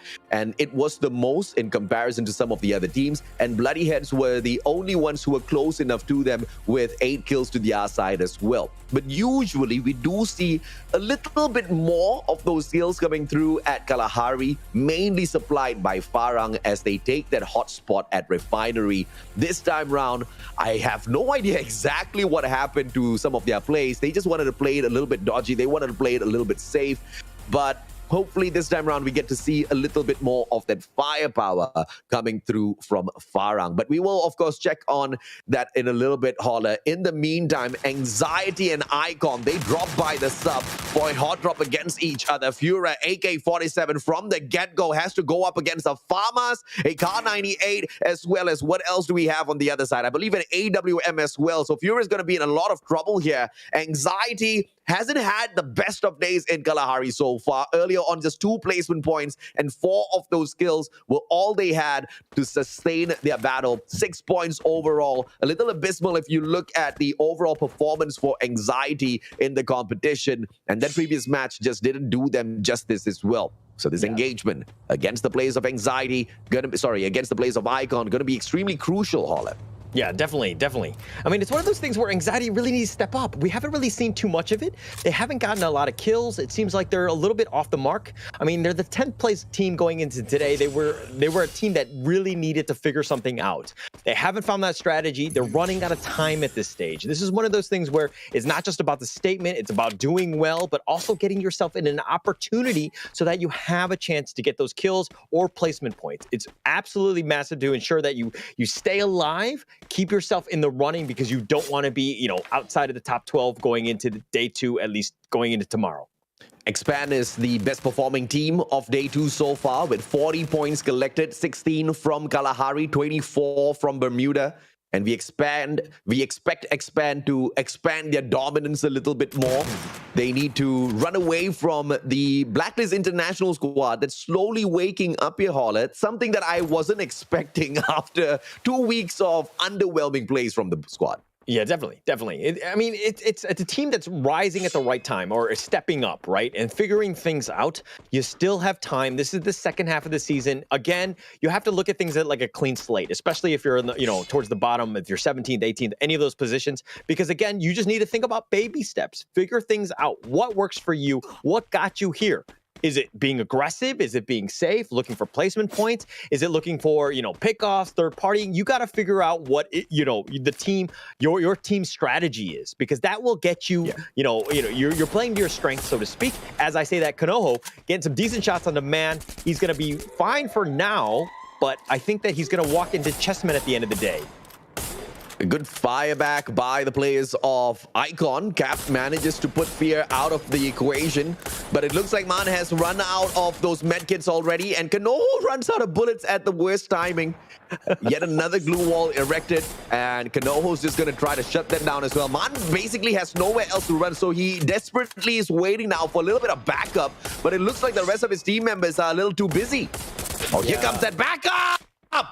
The perfect backup and the timing. Super solid, Holler. That was amazing. That was like straight out of the movies. Like the timing, the dramatic effect. I mean, was man dead? What's going to happen? His glue wall was starting to crack and figure things out. He was just in a really bad spot. And then his teammate comes in out of nowhere. And that's exactly what you want. He was calling for help. He was calling 119. And eventually they ended up coming. But Jimquez, all by himself now. Jabat, they're looking to pick him off. No escape revolt. Eliminated in 12. So clean in terms of execution from Orange Esports. One of the teams that are waking up today. But we want to see, obviously, a little bit more from Orange Esports, because them waking up was pretty much just totaling up 9 points so far from 2 matches, which is a little underwhelming. Maybe a little bit of extra vitamin C can help them. Maybe a little bit of caffeine mixed in with the vitamin C might give you diarrhea, but hopefully it wakes them up. Are you speaking from personal experience right there? Okay, all right. Maybe too much information. Maybe you don't work with that combination. You figure something else out. But AB here, they found Orange Esports. They've got the caffeine. They've got the Red Bull, so to speak, and they're just like shoving it up, right, basically at this stage. But AB continuing the fight. They do need to be careful here as they're starting to get the rest of them. And Ritu's turning this guy, this guy is 17 years old, and he's going 1 versus 3. No fear. As I say that, he's eventually knocked, but where are his teammates? And finally, they make their way there. Orange Esports now eliminated in 11th.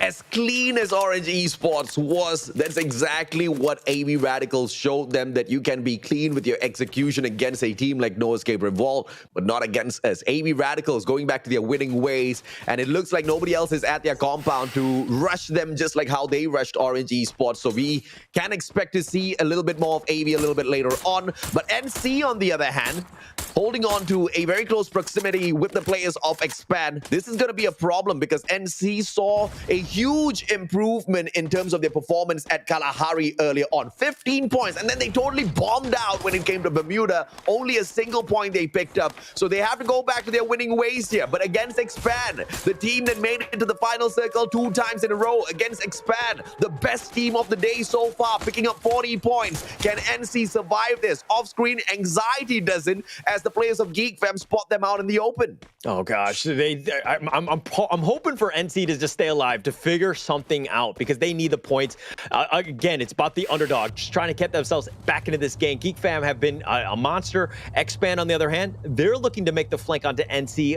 NC are just trying to hunker down, bunker it down, figure something out, make sure that they don't get flanked on this point, because they need to survive. This is one of those moments where, how is the team going to eventually get those placement points? This is the time where they need to figure something out. Expand, they're kind of spread around, so if anything, NC could get the pick off. Maybe they do this, but again, Expand seem to be very smart, and they're taking things very, very slow. They've been patient, making sure that they don't need to expose themselves, and especially against, the fact that they do see that there are 4 members there, so it's a matter of just survival at this stage. I mean, battle royales are all about survival, so I hope and pray that more teams pick up that strategy, man. I mean, just premature engagement super early on. And then Orange Esports is the perfect example of how that isn't always the right idea. You make a lot of noise, you attract a little bit of extra attention. People like AB Radicals will try to come and steal those skill points off of you. Geek Fam, on the other hand, falling bait to Icon. They've already sacrificed Apis a little early. Icon, good Angle held on here by, I believe, Yasta, who brings his team member right back and buys him right back. Eddie bleeding out. 4 eyes, a little bit too far to do much. And all of that noise that we were talking about, it happens here as well. It's dragging in Bando EWG. Yeah, they're fighting on top of the submarine here, and who's going to pull out? Eddie has been eventually killed. Geek Fam have seemed to be the victors here with all 4 members still alive. They're going to let 4 eyes bleed out because they want the rest of one. And this is a very smart play because they're looking to clean out the entire team. They know that Captain was the last guy remaining, but as I say that, on the other side of the map, NC right now going head-to-head against X-Fan. And AV Radicals takes on Farang. 2 big fights happening at the very same time. NC, I consider this as a big fight because they've been waking up in the recent times. And earlier on at Kalahari, they did so well. But once again, against X-Fan, against the team that have been doing so well in week number 3, they stand no chance. 5 kills so far, 4 of it being picked off of the players of NC. And NC bombs out a little prematurely. AV Radicals versus Farang, though. What's happening to that story? Let's take a quick peek, production.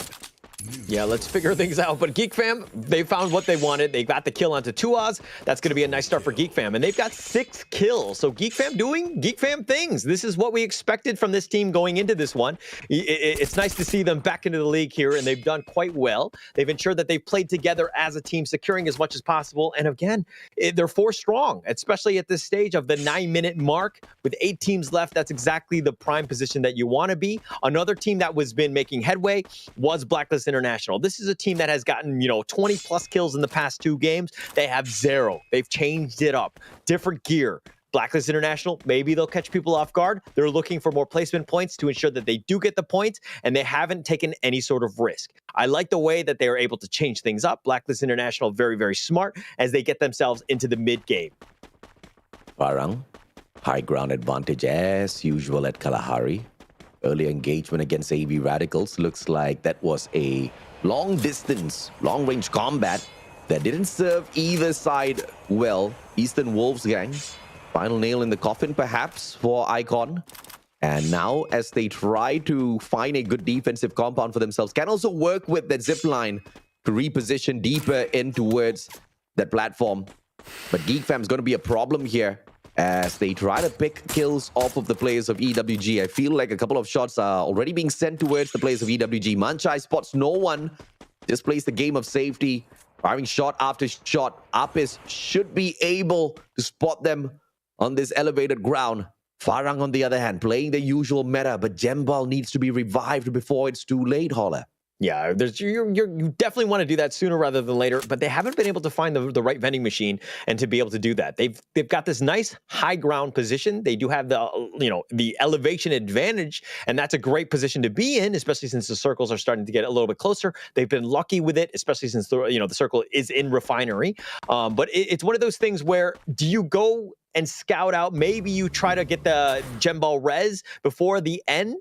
I mean, before that mid-game really happens. I don't know if it's worth giving up your positioning. White was right there, but Ashura flew in like the angel of death and got that headshot with the AC-80. But now Thanamo from up top, grenade launcher, fires, knocks down Ramiel. What a back-to-back engagement capability shown through perfection of shots and accuracy by the players of Blacklist International. They circle around, scrappy plays by AV Radicals. Can they survive? 2v1. Ritus goes down as well. Blacklist International. Miro now flies up to the top. Thanamo still has got the grenade launcher to work around with. No pop just yet. Ashura right downstairs. Miro, max 7 in hand. 2v1. Thanamo still dodging around with the grenade launcher in his hand. Manages to get the knock, but knocks himself down onto the ground. Ramiel, final survivor, gets the knock onto Miro as well. 1 grenade up to the top. They barricade themselves in with a glue wall. Ramiel knocks fires down into the ground. Final survivor, but he needs Thanamo desperately. That grenade launcher won't be a game changer. Oh, look at that. If you see what happens, I didn't catch the guy's name, but he's actually blocking them from leaving the glue wall, letting Blacklist International, Ashura and Muro from the bottom, throwing grenades, try to get that lucky shot, not able to do it. But AV on the run right now. Ashura trying to find it. The last guy, he gets knocked. Thanamo, that grenade launcher, just completely on point. And the grenade launcher gets the win. That's why you gotta pick Tanamo up. Tanamo once again puts himself onto the ground. Close quarters combat with the grenade launcher is risky. And they're right at a buy point. Therefore, it's gonna be a full squad of AB Radicals to fight against in the final circle a little bit later on. And also with the grenade launcher to deal with in the hands of Tanamo. Bloody Heads as they fly on through. Farang holding on to Refinery as usual. But Bloody Heads wants to take that high ground advantage. Whiteface with the chase. Has got the double barrel shotgun. But Mac 10 in the hands of Too Bad. A little too spicy. This SMG just means death. Close quarters combat. Spade barricades himself in. An unfortunate glue wall pulled out by Whiteface as well. But Spade gets sprayed down. How did Whiteface do that? Yeah, that was just amazingly on point. I mean, the way he's jumping around, using the glue walls to, his cover, Voidface completely, outskilled him at this point, just being able to jump around, and he's going to look to just take out the last member. Spade is going to be chopped down. He's going to reap for the next season, but Too Bad, last lone survivor of Farang. He needs to stay alive, give his team a chance to survive. Again, 6 teams left. Oh, is he able to do this? Nice. Bloody Hound, Bloody Head, or nearby. They might see this. They're going to try to go for this one, but Too Bad. He's all by himself. Voidface looking to go for the flank. He's done enough already, but Too Bad still manages to get the drop onto Mark as well. Buys back his brother Jembal, and Too Bad doing so much for the squad and manages to toss on in an ice grenade as well to force them away. But the revival has been pulled off. The pickup has been pulled off. My apologies. Nade will bounce off the corner of the wall there. Too Bad doesn't get that on point, and Jembal joins him again. But not much of the arsenal available for Jembal. Whiteface up top. Same gun in both their hands. Who's got the better accuracy here? Whiteface lower in HP, and the timing of the Riptide Rhythm, perfection as Too Bad knocks down yet another. AB Radicals eating the bullets of the players of Expand. Expand try to conquer that center circle. This is just all-out chaos at Kalahari. There's so much action going on everywhere. I mean, Farang Esports are down to their 2. They do get the 1 res, so that's a pretty big start. Mark, on the other hand, looking to fight with Manic on this low ground. Very awkward elevation getting in the way. Mark does get knocked in the end, so that's a pretty good one. Mark's going to be eliminated here. Manic with the outclass here. He's going to reload, figure something out. Ramiel with a triple kill on the other end. Morgana right now, probably going to run into Manic at some point, but Bloody Head eliminated 6. 6th place for Bloody Head. That's a little sad because they were performing extremely well against Farang earlier on. But it was because of that guy named Too Bad, who now gets tagged up by the players of Geek Fam as well as EWG, but still plays the game of survival. But EWG faces shots from both the players, Farang as well as Geek Fam, only to be annihilated. Too Bad outside of the circle. He's gonna get taken out by the circle. That's just way too scrappy from him. Tries to play the game of survival, but no way in because he knew he was gonna get kept by the players of Geek Fam. And now Expand holds on to that center circle alongside AB Radicals. Geek Fam outside. How long more do they have? Expand shutting down one after the other. Players from the side of AB Radicals. Full squad of Geek Fam. They are outside of the circle, and the high ground advantage belongs to Geek Fam. But they need to start moving on in Holler. Yeah, they need to move in eventually, but look at this. Geek Fam Expand. They've eliminated the top 2 teams in the league thus far, but it's coming down to the final 2. Geek Fam with 9 kills, and it looks like they're gonna make their way across too fast, taking some damage. Does need to be careful, and it looks like the rest of Geek Fam are just gonna hide around this glue wall at the top. Cobra. I have no idea why they're doing this, but this is the initiative we're talking about that Expand sometimes brings into the competition. 2 players, they could have run and they could have played the circle, but instead they take the initiative to go in and pressure the players of Geek Fam instead. Is that a mistake or the greatest strat? Axel as well as Too Bad, they both get a knock for each of them. Hazik, the final survivor, can he get away so far away from the rest of the players of Geek Fam? Expand have managed to dominate the circle. 3 matches back to back. They are on fire in week 3. Expand, that's exactly what you wanted to do. It was coming down to the wire with Geek Fam on that one, and they were very smart with how they play that one eventually. Like, it was one of those things where, the moment happened, Expand really stepping up, showing that they are, in fact, here to stay. This is a top dog. They played very, very well. They're continuing on with this one, and this is the rise of Expand going into the second half. This is perfect of what you want to do. Expand putting themselves back on the map, giving themselves a chance. Yeah, this is just visions of week 1 where Expand was truly dominant and they managed to really put on a great show out there. Overall, in Bermuda, week 1, Expand picked up a total of 38 points. And at Kalahari, they managed to literally go ham against all of the other teams, 54 points, making Kalahari one of their strongest maps. And it looks like that statement is going to be solidified here in week 3. Kalahari dominance back-to-back. Earlier on, 16 points. They did not get the booyah, but picking up 16 was more than decent. They picked up the booyah in game 2 at Bermuda. And now Kalahari, this is a back-to-back for them in terms of booyah, but 3 games in a row where we've seen fantastic performance from them, Danny. And we have to think, is this going to be a case of it continuing now, right? Because Expand seems to have found their footing. The team is playing amazingly. I mean, I still want to go back and talk about that amazing display that they pulled off during that end game, right?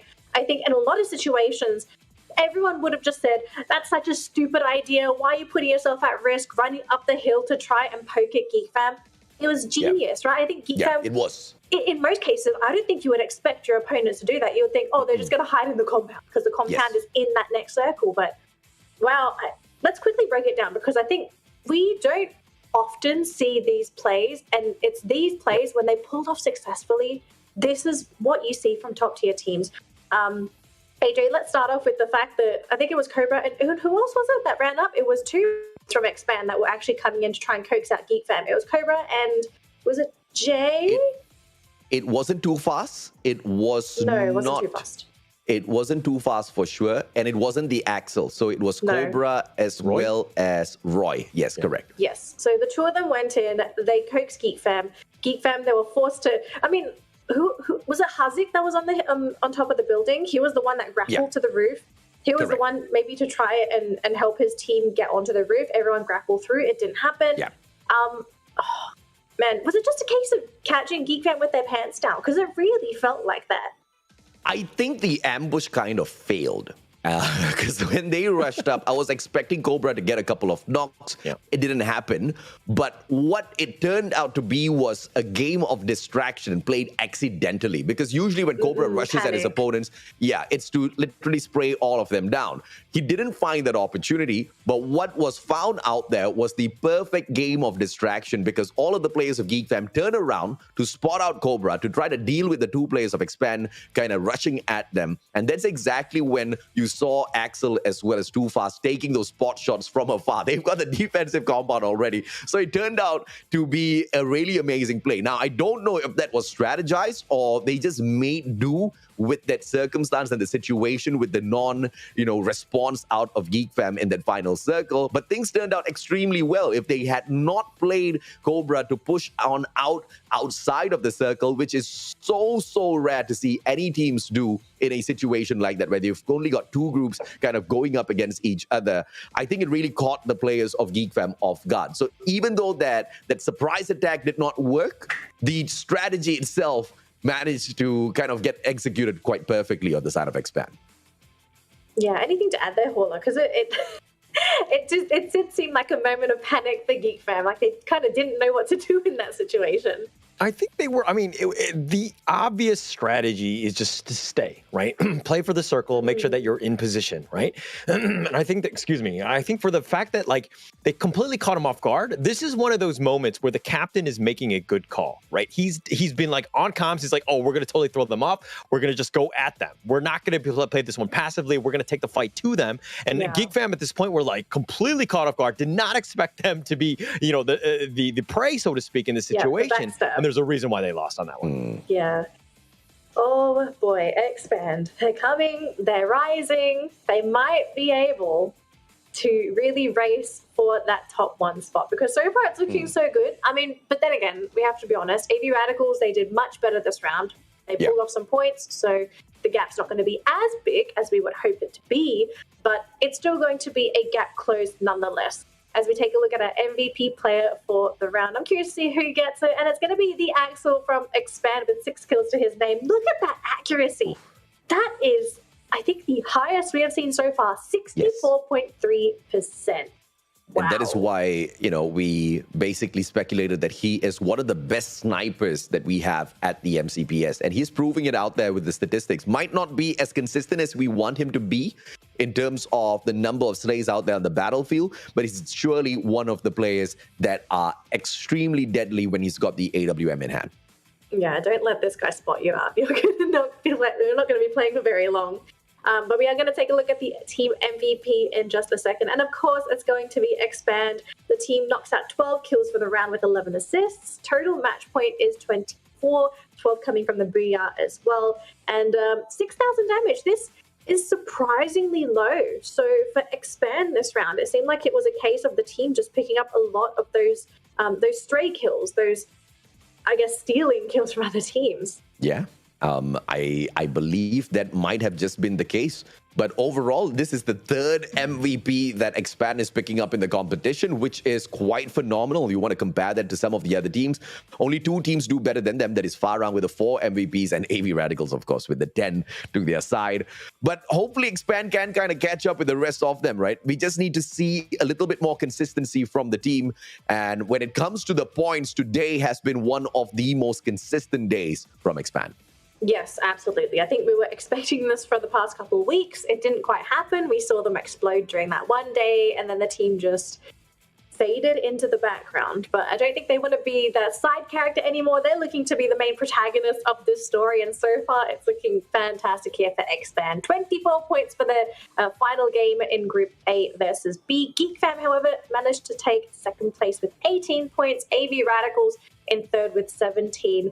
Then we have Farang in fourth place with 11. Now, unfortunately, if you take a look at the bottom, No Escape Revolt walk home with no points this round. This is a rather disappointing day for this squad, as we did see them rise up last week. Unfortunately, this week, not looking too great, but I guess they are also kind of suffering in this group matchup as well. Yeah, I'm really upset for No Escape Revolt. I was hoping that this was going to be another team that would rise up to the challenge, but it seems like maybe that's a group issue, or maybe it was just a one-day wonder kind of thing, as they've now played 3 games for the day. Speaking of 3 games, it's been Groups A versus B. C hasn't played yet, so all teams in Group C will be coming in for the next 2 games.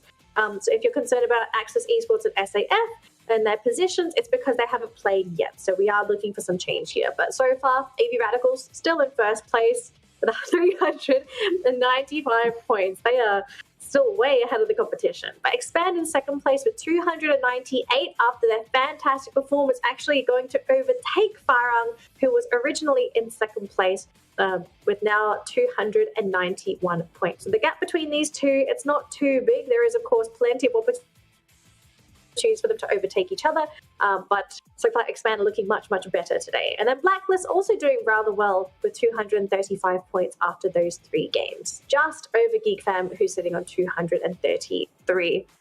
Gentlemen, we've just finished Group A versus B.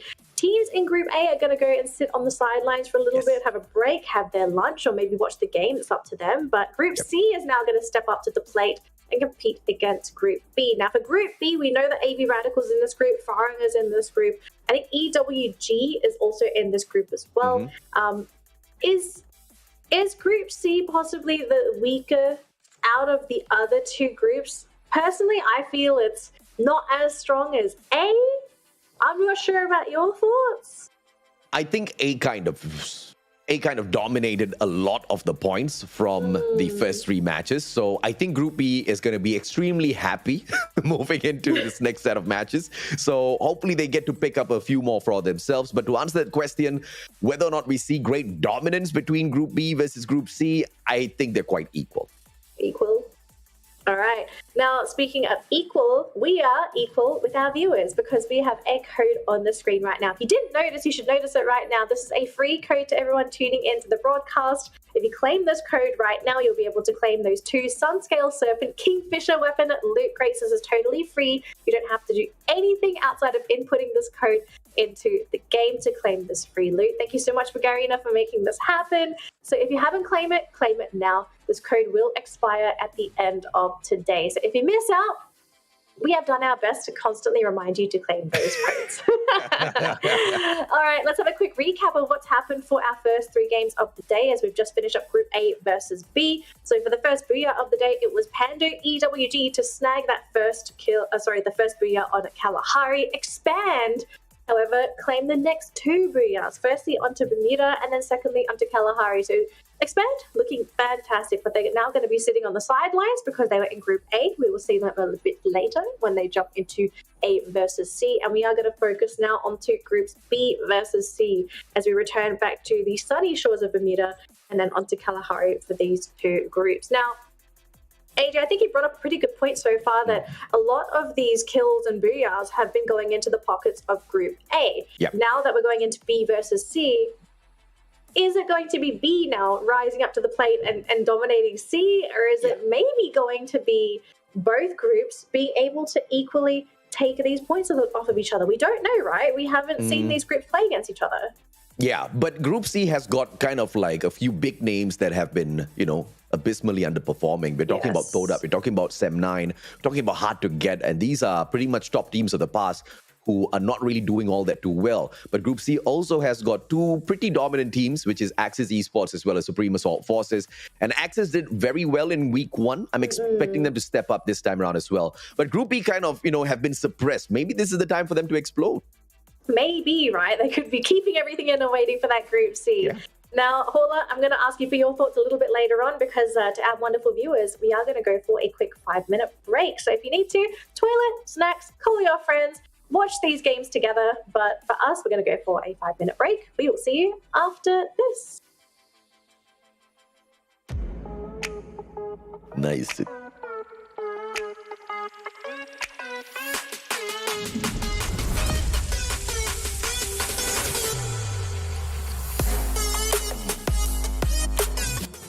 Where have we? Here before. As players,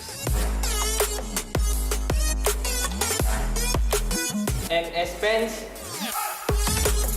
some of us are returning major veterans. Others, Challenger Series contenders. Joined by both fresh. And returning faces looking to steal the glory. 4 countries. Stronger together. We fight to win. Fire with the booyah once again. MCPS. power in Numbers.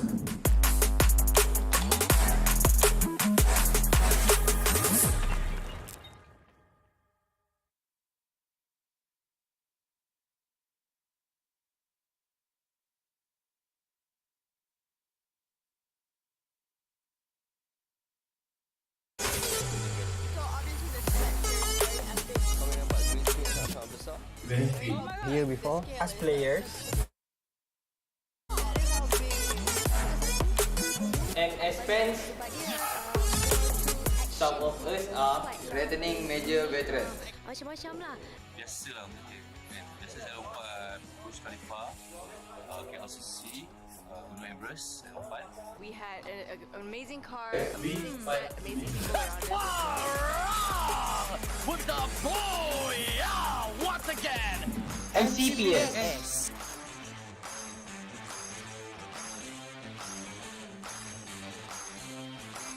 And bagi saya it's very challenging lah because this should actually melibatkan ramai orang.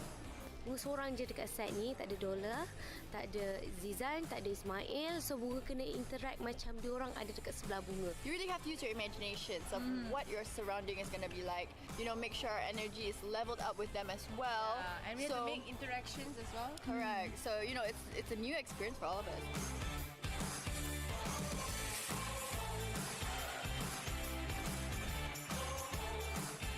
Free Fire kali ni lagi padu, lagi hebat dan saya tahu semua tak sabar. Saya pun tak sabar nak tengok hasil dia. We know it's going to be gempak gila. So korang jangan lupa tengok video Free Fire ni. I really can't wait. So hope you guys akan stay tuned and support Free Fire untuk semua.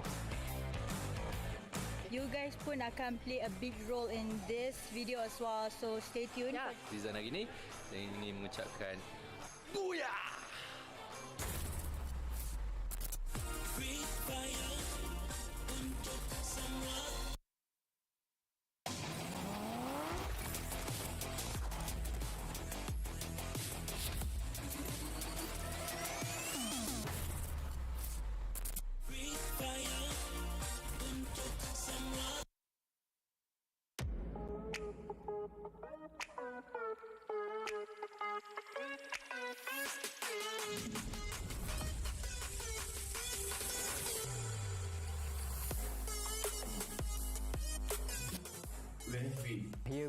As players,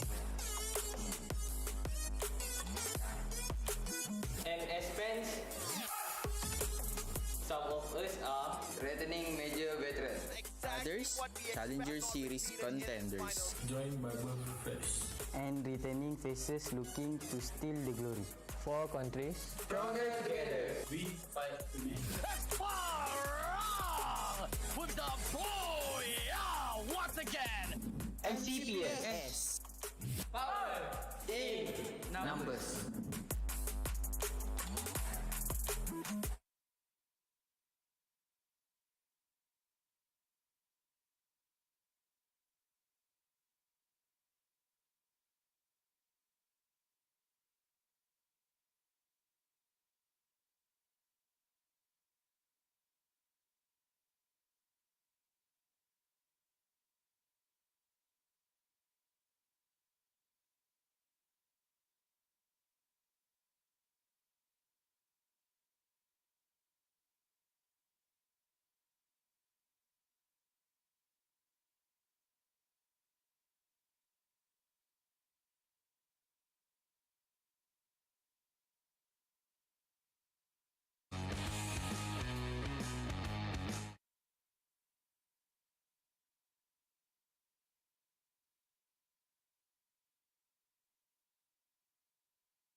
Hello survivors and welcome back to the MCPS Majors Season 4. We've just wrapped up our first groupings of the day, which was groups A versus B. If you wanted to tune into those groupings, unfortunately, you're only going to be able to tune into B right now because A is now on break. They're going to have their lunch or watch these next matches because now it's going to be B versus C. Now, just a heads up, we had 3 rounds of the previous groupings. You only have 2 rounds of B versus C. But we are going to be switching over later on. This is going to be very exciting. Of course, joining me is the wonderful mustachio AJ, and we have Paula as well. Gentlemen, welcome back. It's B versus C, and surprisingly enough, Group B got eaten by Group A. They did, didn't they? So we'll have to, I'm wondering if this is going to be a bit of a change for them. I mean, they're probably breathing a sigh of relief because they're saying goodbye to Expand. They're saying goodbye to Blacklist. I think the 2 teams that have really been causing a lot of issues and grief, you could say, to Group B. Yeah. But this does mean we are welcoming Group C. Now, if anyone doesn't know who's in Group C, we have Hard to Get, ORV X-Men, Todak, Access Esports, Sem9, and Supreme Assault Forces. Now, this is not a group where you can say, like, oh, these guys are easy, you know, they're going to have free points. There are some notable teams in there, right? We've seen Access Esports do particularly well. SAF, on occasion, also does really well, although we have a couple of underperformance, as AJ mentioned previously, right? We have Sem9, who are sort of on the fence. We're not 100% sure if they're on board, I guess, in terms of the competition. And then we also have Todak, who seems to be running into a lot of problems over the course of the competition. But maybe we've had a group shuffle. Is it their time to shine? I hope so. I mean, it's got to be, so, right? This is the time. Like, this is the moment where they saw what a shellacking Group B took in, right? And they think, hey, we can do the exact same thing, right? Yeah, Expand, Geek Fam, and Blacklist International all did really well in the first series, but why couldn't Group C do this as well? I think that Todak needs to step up. Sem9, Hard to Get. These are the teams that were invited. These are the teams that we expected or have huge, high expectations for, and this is the time to shine right now. Yeah, our expectations are probably the same as our Asian parents, but maybe we're not being too fair on the teams. All right, we're going to jump into game 1 for groups B versus C. Of course, we are going to be back onto the wonderful sunny shores of Bermuda. Paula, AJ, take it away for game 1 of B versus C.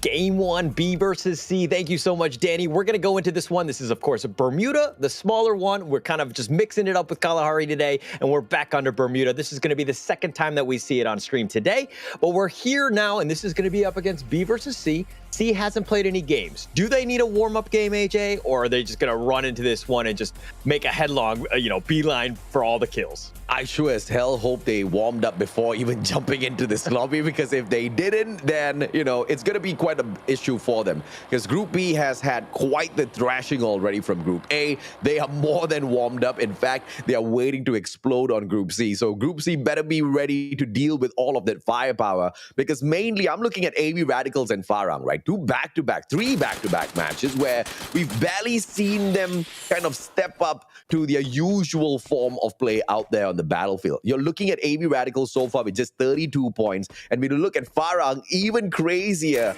abysmal, 22 points so far. We're talking about Farang, the one that was holding on to the second place, one of the most dominant teams in the competition, truly bombing out today. So I'm thinking that, this is like a time bomb waiting to go off. Okay, for the record, while you do say bombed out, and the folks that, maybe the viewers didn't tune into the first series, it was bombing out from the normal AV Radicals Farang that we know, right? They still got a decent number of points. I think that, let's not take that away. But EWG now, they're in a skirmish with X-Men to kind of start things off, but Jans will take first blood. Great start to this one. ORV X-Men, looks like they warmed up.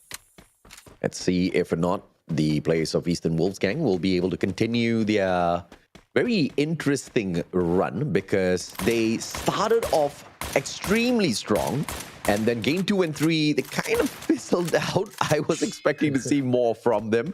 I mean, we went from a fantastic booyah to round 2 where they picked up no kills whatsoever, purely played placement points.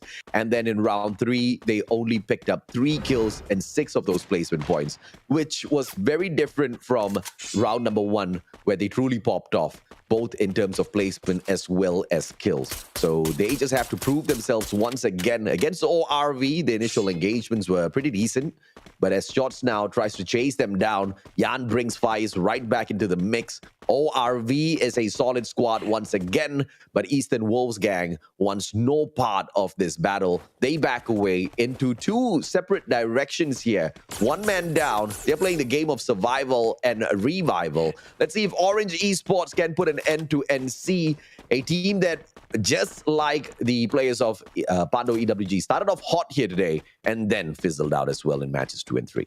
Yeah, they just haven't really found their footing. It's been one of those awkward situations. But speaking of which, Jebat, and gets some major damage right here. Nice knock here. Orange Esports, they do need to convert those into kills at the end of the day. But might as well clean things out. NC getting very low, down to 2 members. Orange Esports, Parent has been knocked as well, or he's been killed at this point. So it looks like they're going to be in a bit of a firefight here. Jebat looking to find the right one. They do get Asta. Dino has been knocked as well. So Torm going to secure that one. And Orange Esports, this is a great start to them, considering that they were in the 17th position. Yazid starts his 1 kilometer sprint a little early here, dodging that buy point as well as Revival Central, and he wants to move out to the compound right in front of them. Let's see if he can get there, because I believe if Yazid does manage to sneak away from this compound, the chances of survival are extremely high. The full squad can be brought right back instead of a purchase. SAF, on the other hand, going up against Axis Esports. Axis, one of the teams we want to keep our eyes on, but it looks like SAF wants to snuff them out before we even get a chance to see them perform.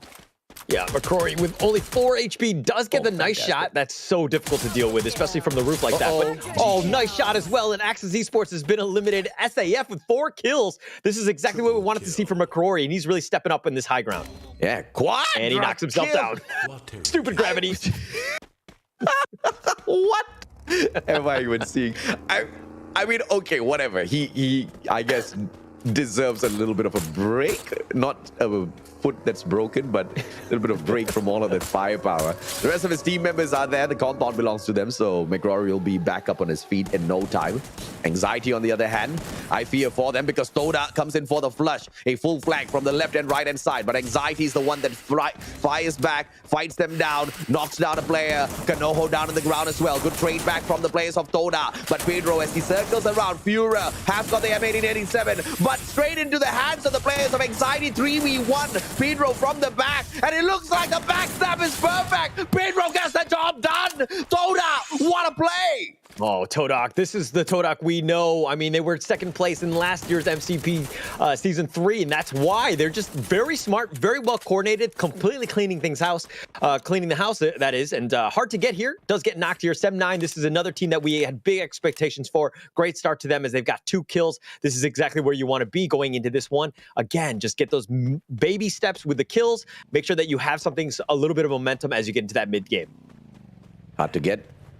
Looks like they seem to find it hard to get a little bit of a better compound and loot for themselves.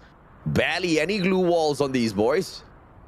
And Batman alongside Ares jumping back into battle.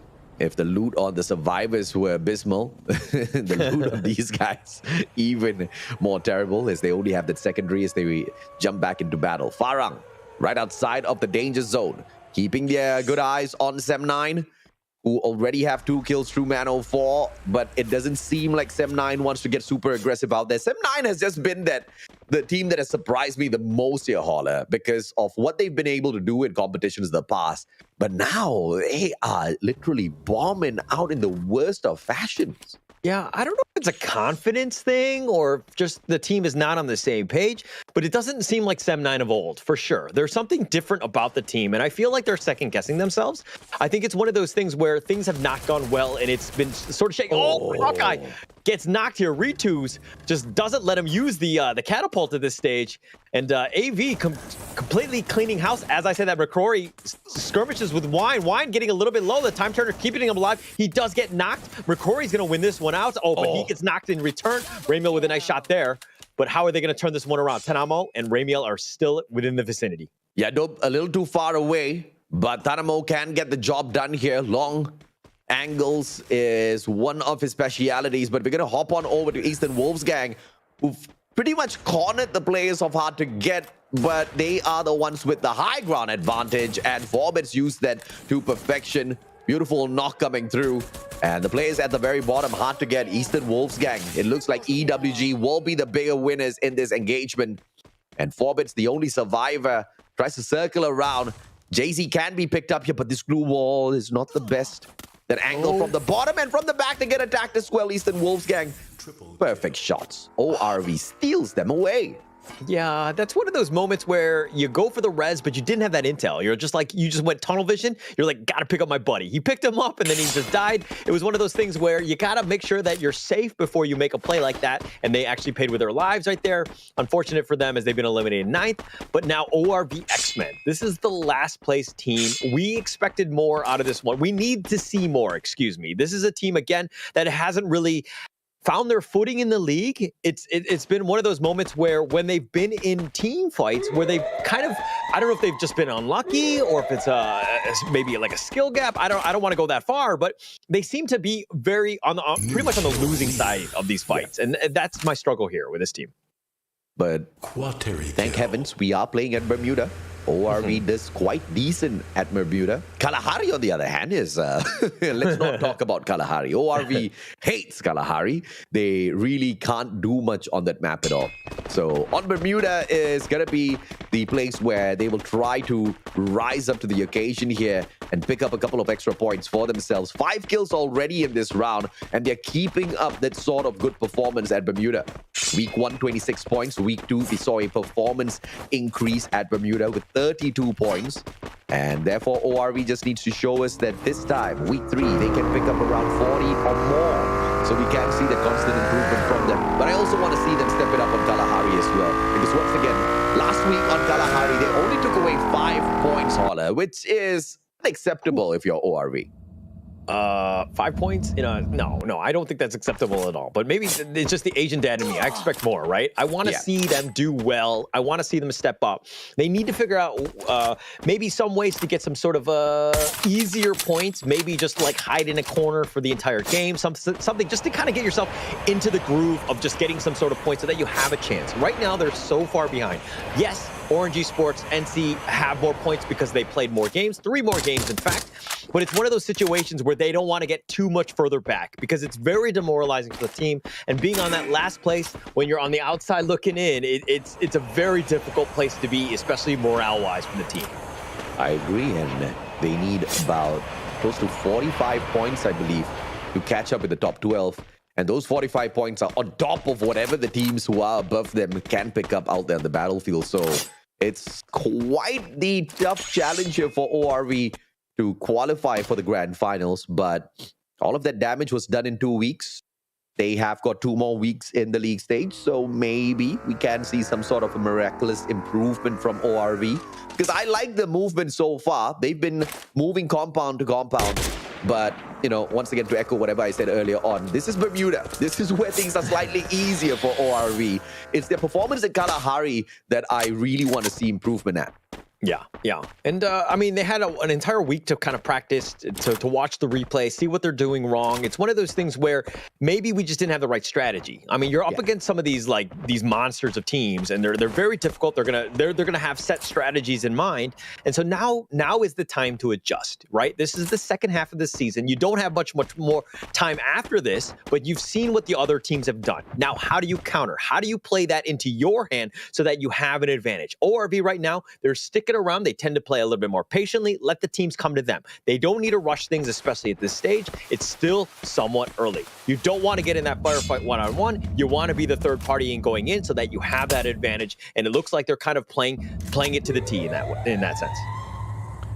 How can AV Radicals get out of the sticky situation? Because Toda is hungry for points out there on the battlefield. And an engagement with Toda, even though Toda's not doing too well out there on the battlefield, isn't gonna fare well for AV Radicals. Pedro just eating the damage from this blue zone as it leaves him low and dry. Not high and dry, because he is on the lower ground. I'm sorry for the bad dad jokes. But AV Radicals, they get away in time. Nobody to stop them. Nobody to stand in their way. So AV Radicals should be seen in this next circle quite decently soon. Hawkeye on the other hand, good time turner by Monito. AWM press circle around, shooting the foot up. Hawkeye finds absolutely nothing. EWG sends out a grenade, but Hawkeye has long traveled away from the position already. 3 nades available to the side of Eastern Wolfgang. They just need to use this carefully. They just have to ask themselves the question first. Is it all right to waste so many grenades on 1 kill point? The answer I'll give them, it's a no. Please don't allow Hawkeye to give his life to the circle. EWG needs to take a little bit more initiative here.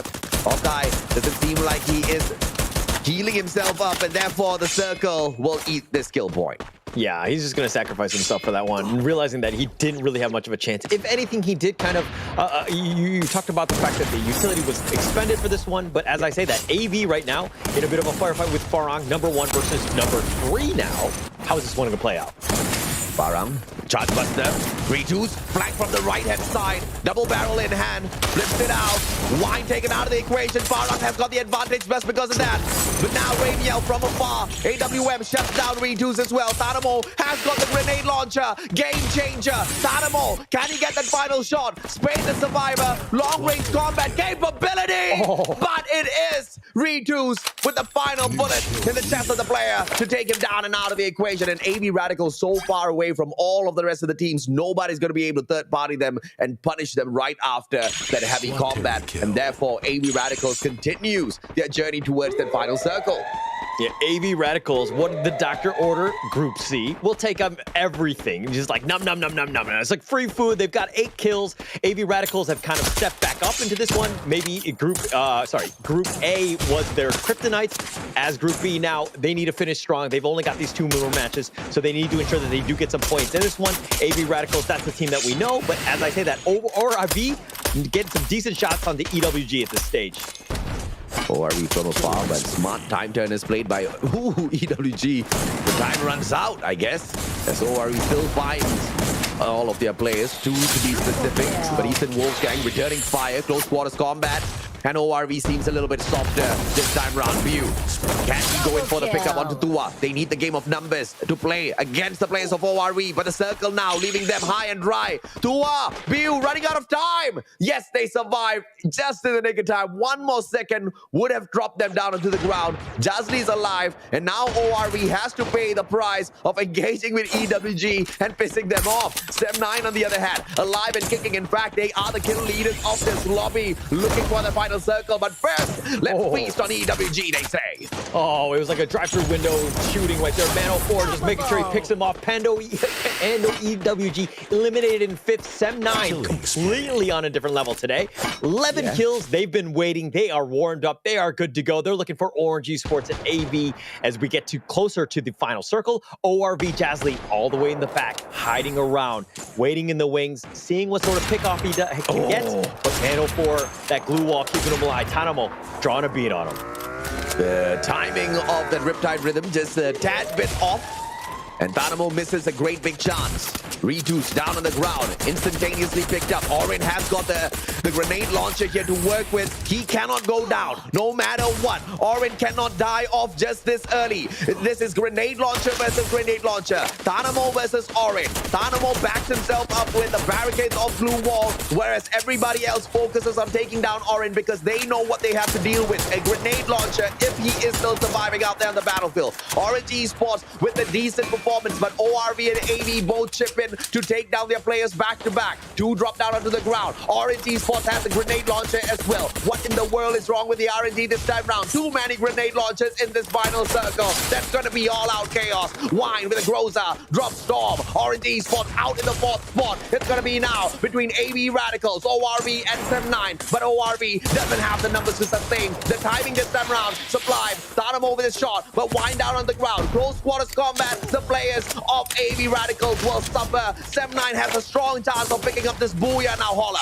Yeah, it's going to be very difficult. ORV, the last lone member, he's going to stay alive. But again, Sem9, AV, these are the two. Wine, been knocked down, and Raja will secure that one. This is a triple kill going the way of Raja, but it's looking to be the end. Who's going to take it? Ramiel's by himself. Ramiel's by himself. Thanamo, the grenade launcher boy, down on the ground. Can he secure yet another kill? Yes, he can. There's an extra kill point for him. And I believe this is a 1v1. Orin, one of the best clutch masters of Free Fire, going up against Ramiel, and he gets the clutch. And finally, Sem9 makes its return to its winning ways, getting the booyah and slaying out quite a number of players out there on the battlefield. Phenomenal performance this time round, Holla. Phenomenal is right. I mean, they had close to 13, 14 kills. I lost track. Sem9 really turning it on when they needed to. AV Radicals, though, had a great game as well. But ORV X-Men, this is Jazly. He was by himself. See, I got to give props where props are due because of the fact that he survived for so long, even got a couple pickoffs. He was really annoying at the end of the game. People needed to draw a beat on him and find him out. But Sem9 elated with that performance. Great win right there by Sem9. My goodness. I'm here. I thought there was going to be some more after that, but I was just shocked that Jazly was able to survive the onslaught, right? I mean, he had to deal with the engagement with EWG, and then he had to hide after the compound got raided as well. He was so lucky he didn't get spotted out. And they basically just left him. You know, Jazly was able to play that passive game, which, AJ, it's your signature phrase, right? You're playing the game of survival. Sometimes you just need to... You have to put your gun away and just hide, right? Because at the end of the day, if you're alone, you either take the risk and grab those kills, or you go for those placement points. And what is much easier? Placement points. If you're able to play quietly, don't draw attention to yourself. And it was such a busy late game as well. And so because of that, I think that was one of the main reasons why he was able to sort of get away with that. But if anything, he's also thanking Sem9, but maybe cursing them at the same time because Ramiel sort of shut down Jazly's dreams of maybe getting that second or maybe even first place. But of course, that final shot, you know, the fact that Sem9 was able to get the booyah, I'm not sure if you checked his inventory. I'm guessing Ramiel ran out of glue walls because he just ran, but he didn't drop anything down. I think, you know, when you put a fantastic player like Ramiel up against Orin from the side of Sem9, there is a high probability that Ramiel will get those engagements sorted out if it is not in the final circle. And we are talking about the long angles to be played, because Ramiel is one of the better, snipers out there on the battlefield. But Orin is a clutch master. And Sem9, they've been sleeping a little bit too long in the league. And this is week 2. It's time for them to wake up, and wake up they did. So not surprised at all in terms of this performance. When we talked about this, when we first opened up the show today, we were looking for teams to step out there on the battlefield, and Sem9 was one of them that we kind of had a little bit of a chat about. And it's good on them that they are slowly waking up, but we need to see consistent plays out of them, because they need to do so, because it's so rare to see Sem9 struggle to sustain the top 12 positions, right? In fact, they're dominating usually at the top. And now they are at risk of kind of getting kicked down into the lower side of the league. And we're talking about the 13 down to the 18th spot, where you really don't want to be, Andy. Yeah, right? Everyone's aiming for top 12. So, I mean, if Sem9 don't make it, I think the team is going to have to look and see what is the issue here. Is it an internal issue? Is it a playstyle issue? Like, something needs to be fixed, I think, if you don't make top 12. Yeah. But Hola, I want to hear your thoughts here. Do you think Sem9 has what it takes to keep this going? Because I still have my reservations with this team. How did you feel when you're watching them? You're talking about the issues, and Sem9 just proved to you that they have 0 issues. It was right? one game. It was one game, mate. I'm gonna one game. No, but it starts with just that one game. Yeah. Right? You have the momentum. It's actually massive as a team, because it's a huge confidence boost. You understand going in, this is just the first game and you have a monster. The other games, they might even taper off and it might not be so great for them. But having that one monster will at least last for the rest of today, right? Yeah. This is one of those things where Sem9 are fine. Yeah, I don't know how many points they picked up in this match, but just a little bit of statistics. Last week at Bermuda, they picked up a total of 3 points. 3 points. Sem9, 3 points last week. And week 1, they picked up 25 points. But with this Booyah, as well as a great supplementary lineup of kills, I feel like they've already outperformed week 2, obviously, hands down, as well as week 1 with just this one game. So we might just see the comeback of Sem9.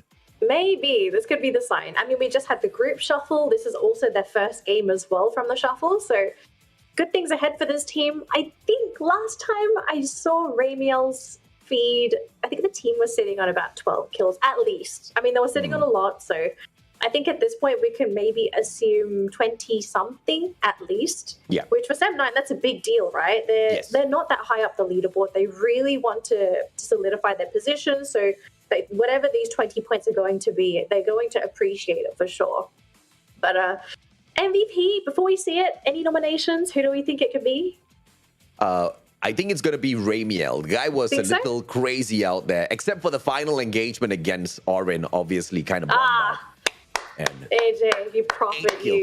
No, I'm not a prophet. I saw him having high number of kills. I'm just lucky I remembered. Luck. AJ, everything is about luck. But I mean, he deserves it. He did so much, especially during that like the final circle. He was just sniping for his team, left, right, center. I mean, he was the one that denied ORV from getting a potential second place. So Ramiel, much deserved MVP here.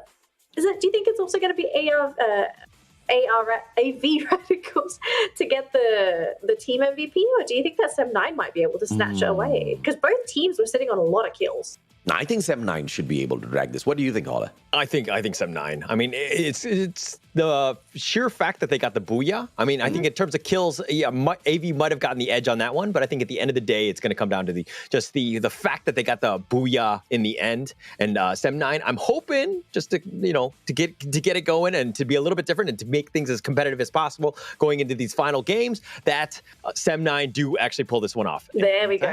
They do. Yeah. 14 kills to their name as well. Oh my goodness. Nice. This is massive. 26 points. It's more than what they got in week number 1. I mean, definitely more than what they got in week number 2. But this is just one match. And I sure as heck hope this is the return of Sem9, because I'm sick and tired of waiting for them to shine out there on the battlefield. In fact, teams like Expand, AV Radicals, Farang, they've all been able to dominate because teams like Sem9, Blacklist, Toda are nowhere to be seen when it comes to that final circle.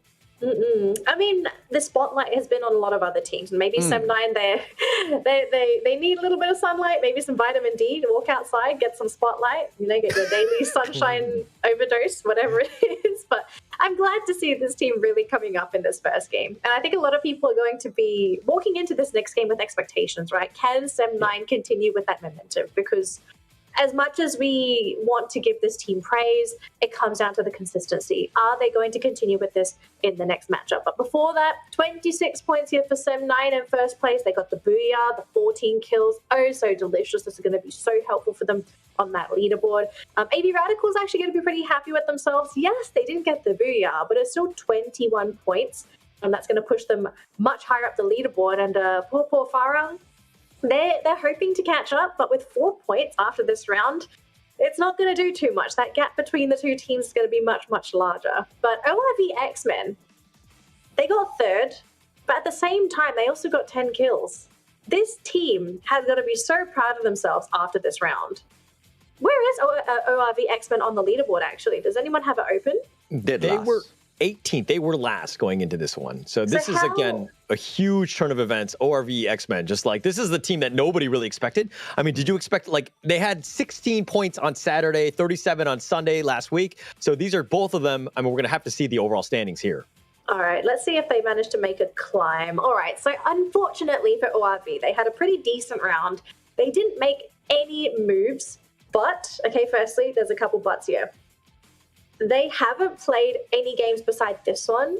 No Escape Revolt are 2 games ahead in terms of points, and Orange are technically 3 games ahead. So they've got plenty of opportunities to catch up with the remaining games for the day. But I'm keen to see if ORV X-Men can maybe get up there, maybe climb up to where hard to get is. Maybe overtaking Icon, it's a big ask, but I think the potential it's definitely there, considering that they've got plenty of matches to go. Now, of course, AB Radicals, 400 points. These guys have broken the barrier. They are so far ahead. I think I'm going to stick with my guns and say that AB Radicals can go on a holiday. Nobody is going to catch up to them. I hope they don't go on a holiday, though, because I want to see one heck of a fight out there. And I think there's a high probability if they continue on this trajectory, by the time we end the league stage, they would be close to like 550, 600 points. Easily. If they touch that 600 point mark, I tell you, I'm going to have my mind blown. But the bigger question is, can AB Radicals break the curse? The curse of a fantastic league stage run and then nothing at the grand finals. If they can get that done, I feel like, this team would truly be able to set themselves apart from everybody else. Once again, thankfully, it's not just a single day of grand finals that we have to deal with this time around. Yes, there's going to be lots of opportunities for these teams to make it up if they have a bad day one. Ideally, you don't want to have a bad day one. Average day one, amazing day 2. Yes, that's what we're really aiming for. But we are going to jump into our next map of the day, and it's also the final map for B versus C. After this, B have concluded all of their matches for today, and C will continue on to play against Group A. But until then, it's B versus C, it's Kalahari, and we also have Paula and AJ. Take it away, gentlemen. Thank you very much, Danny. 24 seconds to the clock counting down for us to see how much will the other teams be able to do before X-Pan steps back into the fray to show us a little bit of domination once again on Kalahari and Bermuda. Or the question will, of course, be, will X-Pan be able to dominate with the uprising of teams like Sem9, Holler? Yeah, it's going to help them out. I mean, I think they're going to be very happy with the performance of Farang last one with their 4 points. Doesn't even make, it doesn't even cut into their lead. X-Man are still in that place. They have 3 more matches that are coming up later today. But Sem9, I think maybe they've woken the beast. Maybe they've figured something out. It's going to be the storyline to kind of talk about for the rest of the day because we're going to have nothing but Sem9 playing. But this is the time they need to step up. And I like that first game that they played. Now they need to build on that momentum. Multiple hot drops, and see one of them against Orange Esports down here at Foundation. Deco circles around, but a whole squad of NC sticking together. And it looks like, will be caught out, but a good grappling hook fly away. Deco still manages to spray him down, turns around, 180, sprays down yet another player. Parent catches up alongside him. Nafis down on the ground. A lot of the NC players eliminated. And it looks like this is the end of the road for NC. Final player surviving, Yazid, has managed to disengage and back away. But where can he run from this position onwards? He cannot move towards the blimp and out of foundation. If he crosses over, then it gets easy for Orange Esports to spot him. But it looks like Jabbat has a rough idea as to where to move on to find this guy out there on the battlefield. Baron moving straight towards Yazid now. Final moments for NC. Can they get this one kill point at least? Time turner wasted. Yazid playing the game of luck. Oh, manages to get the knock, but oh no, it's not even him. McRory from afar. SAF now, the third party, but they're not going to be anywhere close to play that pressure against Orange Esports. A little unfortunate for NC as they meet quite the unfortunate end. We thought they started off hot and they were going to continue hot, Holler, but ever since that hot start, they've picked up 1 point and then 3 points and then up that 1 point and then now no point. Oh, this is classic Free Fire, right? It's the emotional roller coasters that teams will put us on. They do well in one game, they do just bomb out in the other one, but sometimes you get a little unlucky. The Battle Royales happen to play out like that. NC getting eliminated early, really no chance for them, but SAF kind of taking advantage of what they could find. I mean, it was one of those things where I'll take easy pickings. I mean, it's the free food that you see walking around the street, I guess. And I'll take it. Not that I've actually taken free food walking around the street ever, but you know what I mean. Now I've got questions, Holler. Now I've got a lot of questions. But it's okay. I'll ask you about that later. Anxiety, hot drop in here. And I'm actually very, very surprised to see Anxiety there and AV Radicals not. AV Radicals takes the drop into command post instead, but could this be a hot drop earlier on where they lost Ramiel and Wine? Because we totally missed those engagements. Did you happen to see exactly who knocked them down? No, I did not. Unfortunately. But Ramiel's, he's going to be back, and he's the MVP of the last game. So you definitely need him with his 8 kills. Yeah. But, you know, it's AV. You know, I think until you wipe them off the planet, so to speak, they're going to continue to, you know, make a tear through all the other teams. Like, it's one of the most demoralizing things when they can just get back to full. Yeah. It's very annoying. And even if you do successfully wipe out every single player on the side of AV Radicals, we still have them up top in the #1 spot with a massive lead, more than 100-point lead over the other teams. And it's still going to be quite the hell's journey to kind of catch up with them. Expand are the ones who look like they are in the best position to catch up with AV Radicals alongside Farang. But Farang today, oh, dude. Farang has been quite abysmal in terms of performance. 26 points so far through the 4 matches. And I don't know what's happening to this team. I mean, it's crazy because Farang, they used to average, or prior to today, they averaged 13 points a match. Yeah. Right? And the fact that they're like 26 in like 4 games, that's a terrible showing by them. But Hawkeye going in, make sure that he gets the knock on the Torm. They're looking to turn this one. Orange Esports down to their last 2 members here. Paran does get the knock on Let's Go, though. So that's going to be a pretty decent start with this. He tries to jump in. Yodope is looking to turn this around, and he does get this one. Orange Esports eliminated 11. Again, Orange Esports gets the early attack onto another team, snuffs them out, and instantaneously makes their exit.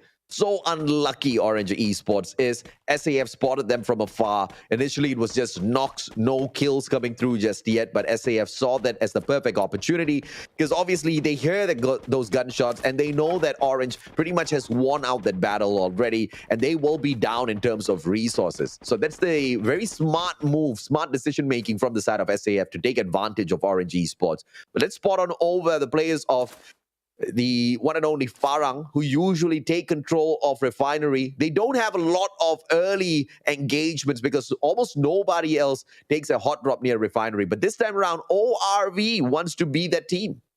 Yeah, I don't know if that's the greatest place to drop early because it's like one of those things where it's your forever home, right? You're not going to go anywhere else because the location is so great. It's very centralized. It has elevation. It has, I mean, a great view. I mean, the only thing it's really lacking is the swimming pool, I think.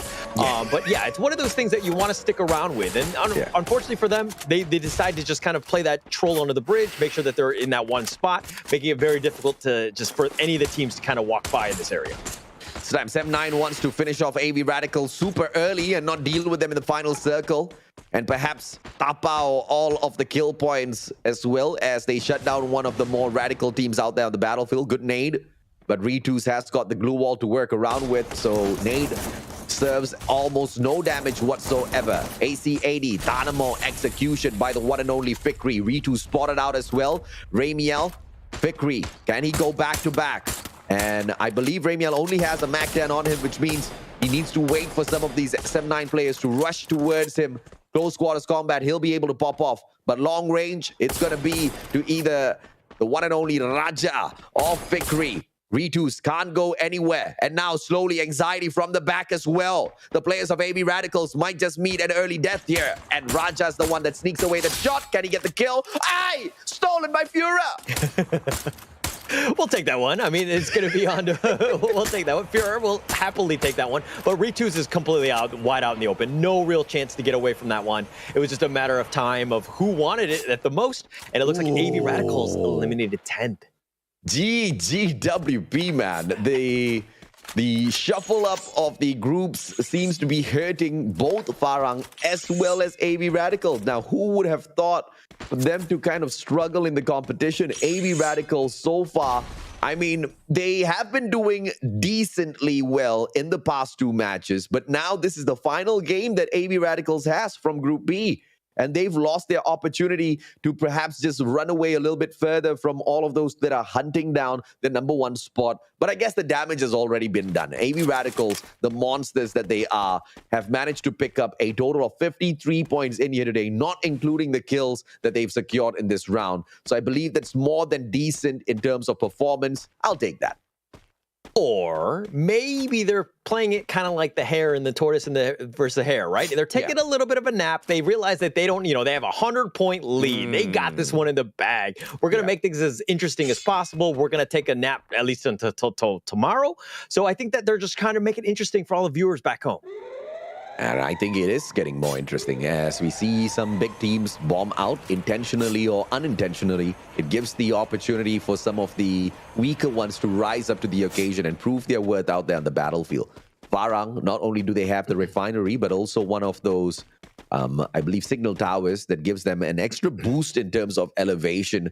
And they get the bird's eye view. They get to spot out all around them, the compounds. But Jembal hops on off. I believe the circle's going to leave them high and dry a little bit later on. And Farang wants to look for a better spot. But anxiety versus SAF now. Philippines versus Philippines. What will come of this? It all depends on who has got the better guns in this close quarters combat. And Let's Go gets caught in a 1v2. Tries to run away, but the double barrel catches his back. Pura from up top. Yado goes down as well. Anxiety taking the fight up to SAF. Hawkeye trades one back, but Fear drops him instantaneously. Chessman's the only casualty so far, but he hasn't been put out of the equation. SAF struggles against anxiety here, Holla. Yeah, McCrory's going to be on the run. And actually, Anxiety played that one perfectly, right? They were very cautious. They didn't give away their position. They walked up kind of slowly and together, and they made the ambush at the same time. McCrory's the last one left. Anxiety, yeah, that you have Fur, who's taking a little bit of damage. But at the end of the day, this is a 4 versus 1. This should be easy pickings. McCrory going to be trying to stay alive. He does go down in the end. He's been eliminated 9th. But, Anxiety played that one very, very well. Anxiety, what a unfortunate time for them. They started off the day in the 10th spot and now kicked down one position into 11th.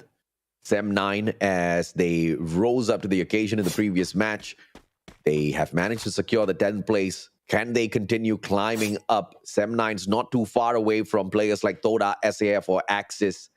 I mean, okay, maybe from Axis, they need a solid booyah first before they can catch up. But SAF and Toda, they have a little bit of a problem to deal here with Sem9 slowly waking up in the competition. Yeah, we have not heard much of Axis Esports. We didn't really talk much. I mean, they were going 4th place going into today. We expected big things, especially out of Group C. We thought that they were going to be the toughest team to deal with, but they haven't really had that. Yes, we've only had 1 game, and they're playing much better here as they've got all 4 members alive and 2 kills. But, you know, Axis Esports, they need to turn things around. They need to figure out some sort of, some sort of pick-off third party. They need to get into this one, as it looks like they're going to look and run into hard to get at this point. Are they going to catch them off guard? Hard to Get is not really a team that's super strong out there in terms of combat, so Axis Esports should have this in the bag unless something goes extremely wrong. And now a great big flank coming through. I don't know intentional or not. That player is going to put his team at a disadvantage because they're low in numbers. Axis takes the fight straight up to them, but Jay-Z's the first one with the first blood. Drops Shy down onto the ground, backs away, has got Aries to back him up as well. Just absolute scrappy fight between the two. Jay-Z knocks out Flame onto the ground as well, and he hops on through the window. We'll be able to find yet another wrapped out on the ground. What happened? Hard to Get 8 up Axis Esports. They were completely just setting up a trap, right? They knew that they were running right in, and it was just a matter of just playing it to, a very safe opportunity. They wanted a close-in fight. They had the shotguns, they had everything ready, and it was just a matter of just them turning the corner and just turning that one on. And Hard to Get play that one perfectly. That's exactly what you want, and they make Axis pay. We said Axis needs to step up, but it looks like Hard to Get has got their number today. And Hard to Get is not really the strongest combat team out there on the battlefield, man. I mean, Axis dropping the ball against them. Whew. They must be mad. They must be really, really mad. Yes, I mean, that was like the softest engagement, and Raf666, he's not on his best gameplay today because Raf alone should have been able to handle the full squad of Hard to Get. So that's the biggest surprising factor there.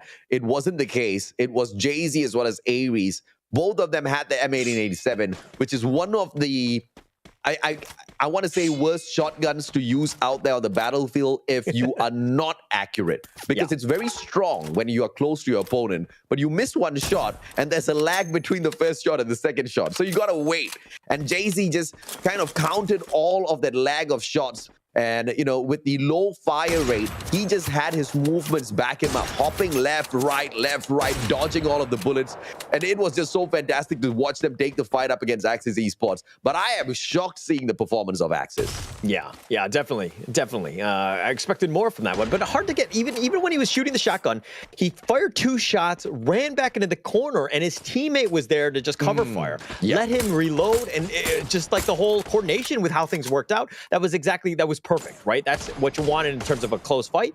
But Sem9 here on the bottom, look at Anxiety with 8 kills. This is something that, we talked about Anxiety needing to step up. And I mean, when you've got 8 kills, this is a pretty good start.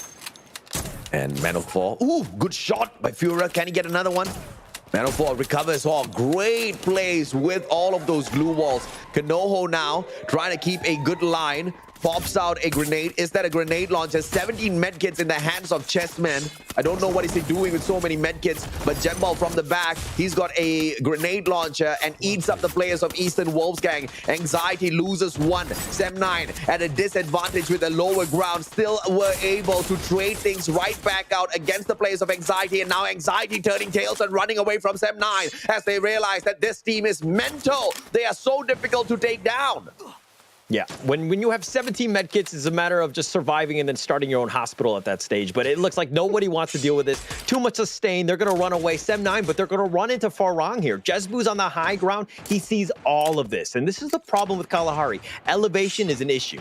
Information that's provided when you're on that high ground can be absolutely massive. Farang right now, they're doing much better from, this game as opposed to the last one. They've got 5 kills, and they do see Sem9, who were the Booyah winners in the last game. So do they have their number? We're going to have to see if they can kind of get the right pickoffs here. Vickery out in the open, has got the grappling hook, gets tagged up by Aries either way. Sem9, the movement's just too sweet, man. Raja finally gets dropped down to the ground, and the Groza will instantaneously put him out of the equation as well. No revival platforms around for Sem9 to deal with, but they do have the circle. Therefore, no need to aggress upon the other teams. They can just play possum, but at the very side of this hill, it gives them that extra bit of defense as well. All they need to do is just look to the left-hand side, await the players of Hard to Get. Oren out of the open, charging up his grenade already as he cooks it up. Batman pulls out the time turner, double barrel in hand. Once again, the death to the players of Sep9 comes through from JZ as he manages to get the shot from afar. Hard to get, helps wrap Sep9 up in a package, and it is them that sends them out of the lobby as well. Farang, surprisingly, still alive in here. They've stepped up their gameplay of survival at Kalahari once again. Okay, Sep9 dying right now into 7th place. That one's on me, right? I talked in the game right before this, the pregame, but basically Sep9 were going to do much better, and I raised expectations too high. Sep9, it went right to their heads, and the ego was there, and that's why they eliminated 7th. So my bad on that one. But Farang Esports, this is a team that's been stepping up. Look at this. They've got 6 kills. They're trying to find the rest of them. But Todak Esports, we haven't talked, again, much about this team. They've been largely quiet. They have 0 kills, and they're just looking to survive, but it looks like there's going to be a firefight here. Let's see if Todak can circle around. So far, first game that they played, only 9 points. Not so bad in comparison to some of their previous performances. Anxiety taken out finally. One of the top killers of this lobby. Not going to be a problem to deal with in this final circle. 4 more teams left. Farang has got a grenade launcher to work around with, and now they take on Todak, who have not been supreme in all of their engagements. Chill doesn't spot his back. Jesbu takes the fight straight up to him. It's a 2v1, and they manage to put Jesbu down onto the ground. Pedro trades out Spade as Spade gets a knock. Jemba with a god nade from up top. Spark taken out of the equation. Jesbu down on the ground, needs to be picked up, and Jemba is there to get the good work done. Spark bleeds out. Pedro, final player on the side of Todak. This grenade does nothing. It's just an ice nade that just stacks up the players a little bit, and hard to get. Everybody loses their life to the circle except one. Oh, hard to get. We're doing so well, but they've been eliminated 3rd. It's going to be Farang versus Todak, the teams that we thought need to step up, and that looks like to be it. Todak eliminated right there, and it looks like Farang Esports will secure the booyah. As anticipated, the pressure cooker finally pops off. This is that grenade that explodes in the name of Farang. Finally, they get to conquer Kalahari once again, and it looks like Group B's kryptonite this time around after the shuffles is Group A, Holla.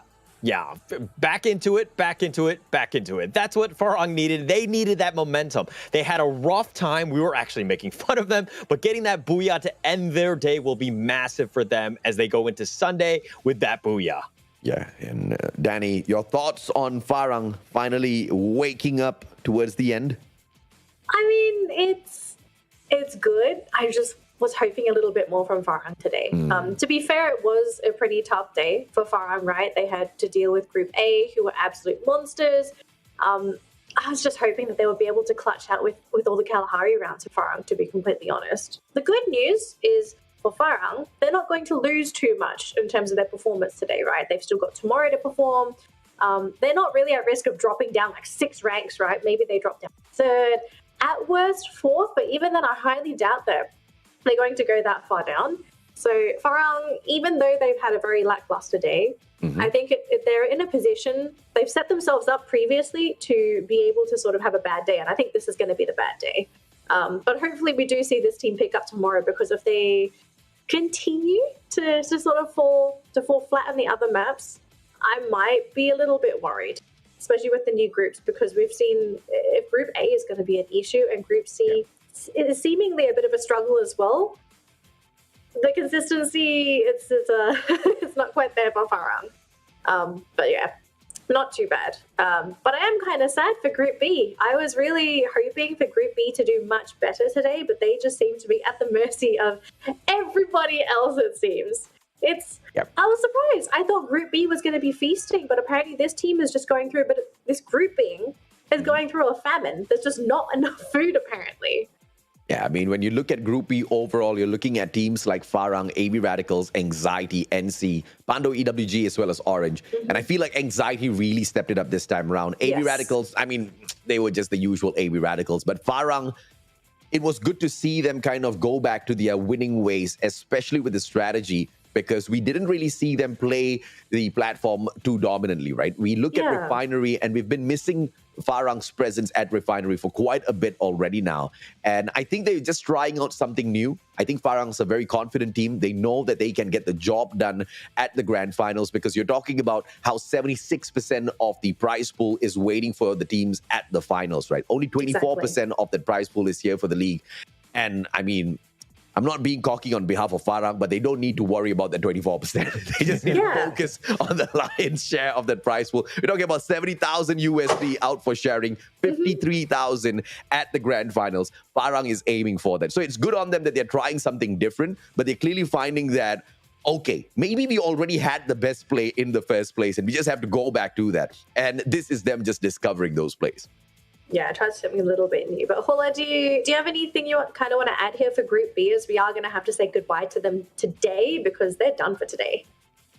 I mean, let's go with Farang. I think that you're saying that they had a bad day, but they still got a booyah, right? There are teams that have not gotten a booyah throughout the entire league. How bad of a day are they having? I'm just saying, Danny. You got to have expectations, right? And especially for the top teams, some people might say like, oh, but it's still a booyah. But we kind of expect these teams to be able to accrue a certain number of points at least. Yes, yeah. So for me, if you have like very lackluster games, but then you have a booyah, it just offsets the bad days, and it's just maybe an average day at best. True. So it's not terrible for Farang, but I think AJ and I, because we've seen them play really, really good weekends, we were sort of thinking maybe Farang would be able to chase AV Radicals. I think that's ultimately our dream for this team, at least.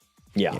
But I think it's going to be hard. I think that, we've seen the rise of Expand, and I think that we're going to see even more of them going into the rest of today. But, I think Farang, you're okay. You're in a decent spot. Don't let this hurt you. And then, again, I think to AJ's point of just trying out new strategies, I think now is the perfect time to do that. I think you're secured in the top 12. You can play around a little bit. Yeah, that I most definitely agree with, right? There's nothing for Farang to kind of focus on. It's not going to hurt them, even if they literally, stop focusing on purely getting those skills or placements, but, try out new strategy week after week, day after day, until we get to the grand finals. They're still going to be quite safe in the top 12. I think they've already found out enough firepower. But what I guess we are trying to kind of discover out there on the battlefield is if or not Farang is kind of losing some of their mojo out there on the battlefield, right? But we can rest assured with the securing of this booyah on this final matchup, they have gone back to said winning ways, right? Because Kalahari, in comparison with Bermuda, Farang clearly does so much better at Kalahari as compared to Bermuda. So, I'm not too fussed about them barely picking up points at Bermuda today. It was that Kalahari game that I wanted to focus on, and they stepped it up when it mattered the most. Exactly. And of course, to continue on with the Farang storyline here, we're going to have Jembal labeled as our MVP for the round. 6 kills, but 4,000 damage. This is actually very outstanding for somebody that's only been able to snap up 6 kills for the team. He has pretty good accuracy, but Jembal doing a lot of the heavy lifting for the team today. Yeah, and other teams, other players, you'll see the MVPs that with much less damage, they just steal kills, right? But this Jembal's actually doing the damage himself. I mean, 38% accuracy is actually quite high and respectable there. The fact that he did so much damage and the kills, and there's a reason why Farang won that booyah. Yeah, exactly. So Farang, they're going to be ending their round, or at least their day for today. They can watch the games if they really want to. I have a feeling that they're going to have to maybe sit down and sort of discuss what they want to do for the rest of this weekend, right? You got to figure out, okay, what other strats do we want to try? What haven't we seen Farang do so far, right? We've seen them play around the refinery. We've seen them go for a couple of scouting skirmishes, but nothing to the same level of AV Radicals where they're running around the map looking for kills. Like, is there any playstyle that we haven't seen Farang pull off so far? Because I mean, it seems like they're experimenting. They're changing things up. We haven't seen them play a consistent style outside of their usual. So if you're Farang, like, what do you try out? Like, what would fit their play style?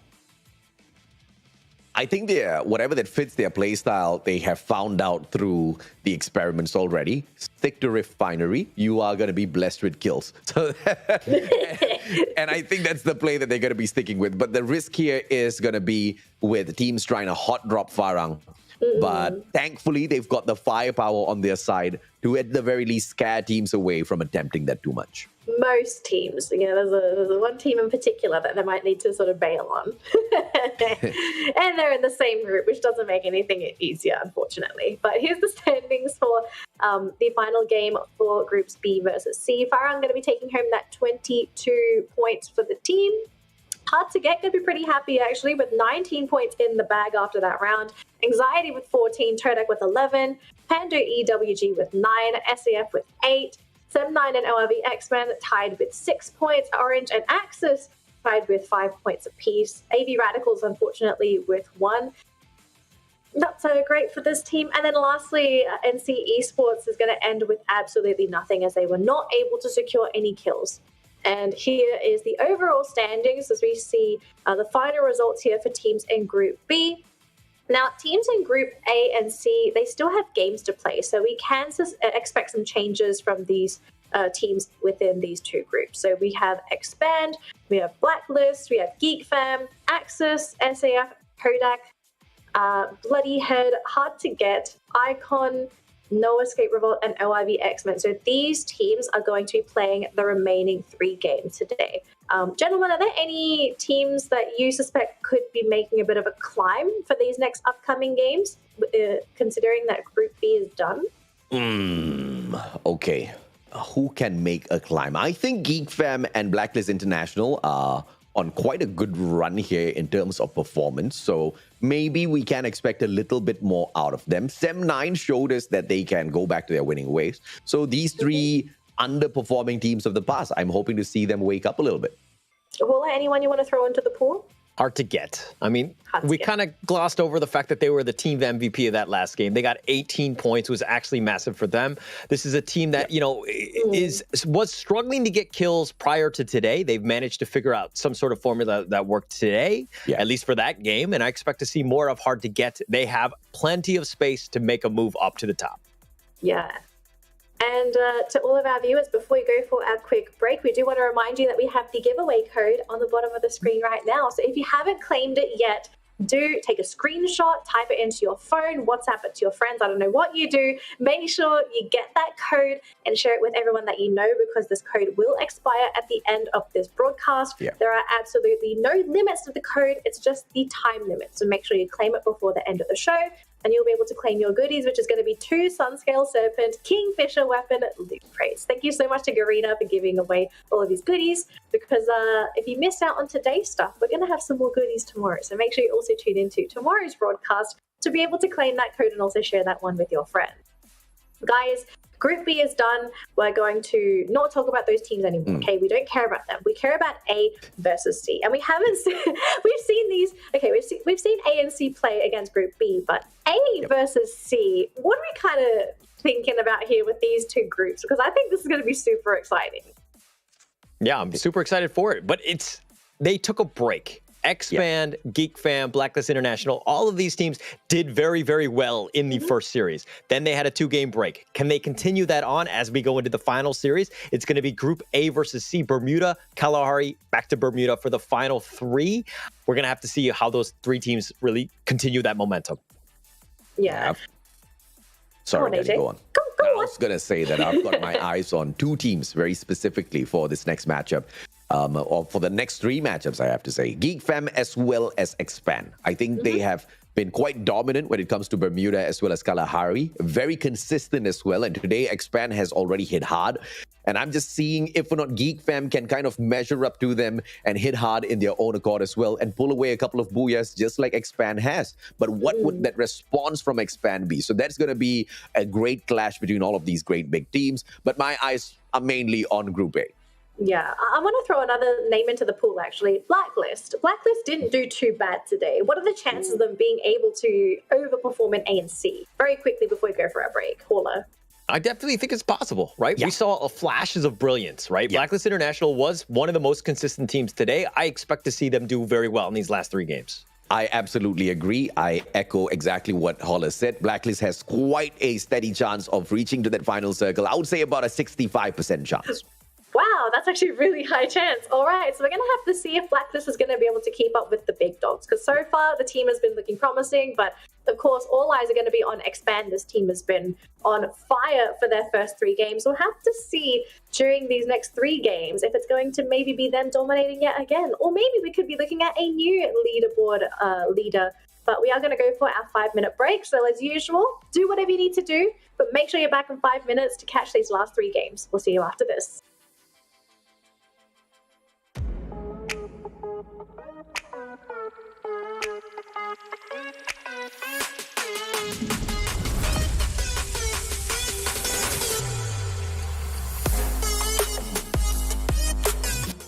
We Where have we? Here before? As players.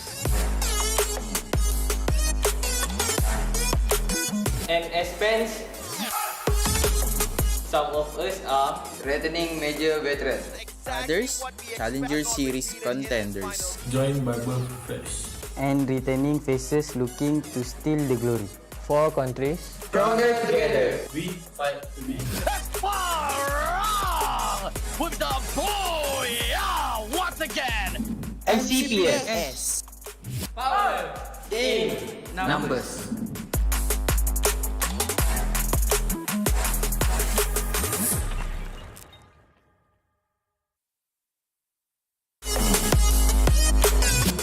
Where have we? Here before? As players. And as fans,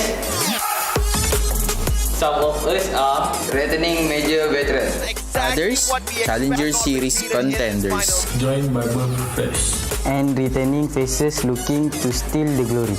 4 countries. Stronger together. We fight to win. With the boy, once again. MCPS. power in Numbers.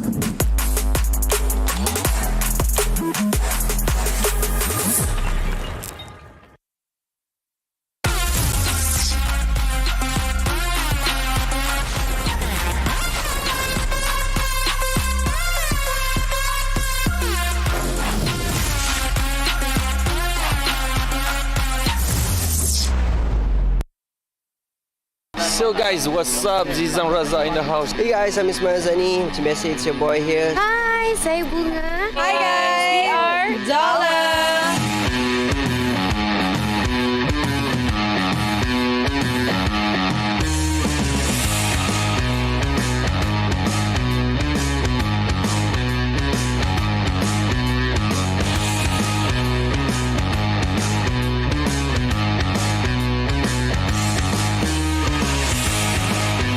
Look at that. Tengok kita punya set, kita punya team, kita punya crew. Oh, memang happening guys. So obviously the set here is very epic. Kau boleh nampak green screen yang sangat-sangat besar. I mean, Oh how my God. big the scale is. Like, you have to show the Oh my top. god, that is so Tengok atas. small. That is how big it is. Bukan satu, bukan dua, ada banyak. Sebab dia more to action. Lompat lah, baling grenade lah, macam-macam lah. Biasa lah untuk game. Biasa saya lompat Burj Khalifa, KLCC, Gunung Everest, saya lompat.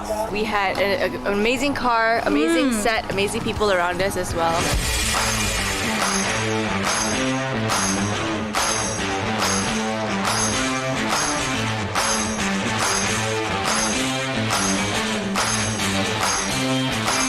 And bagi saya, it's very challenging lah because this shoot actually melibatkan ramai orang. Bunga seorang je dekat set ni, tak ada Dola, tak ada Zizan, tak ada Ismail. So Bunga kena interact macam diorang ada dekat sebelah Bunga. You really have to use your imaginations of what your surrounding is going to be like. You know, make sure our energy is leveled up with them as well. And we have to make interactions as well. Correct. So, you know, it's a new experience for all of us.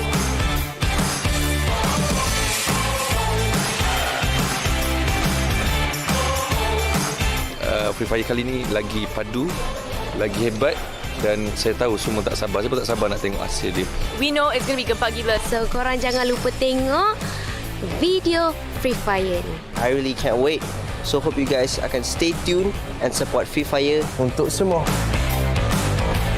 You guys pun akan play a big role in this video as well. So stay tuned. Yeah. Zizan hari ni, saya ingin mengucapkan Booyah! Free Fire untuk semua.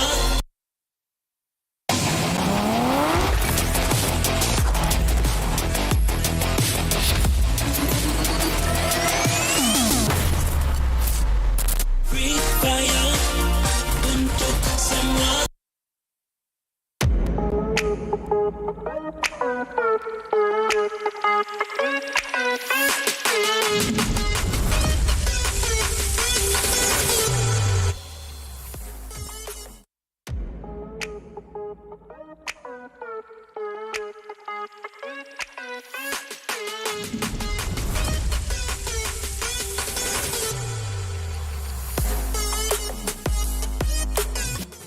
We have been here before. As players, And as fans, some of us are returning major veterans. Others, Challenger Series contenders. joined by birth first. And returning faces looking to steal the glory. 4 countries. Stronger together. We fight to win. Farang with the boy once again. MCPS. power in Numbers.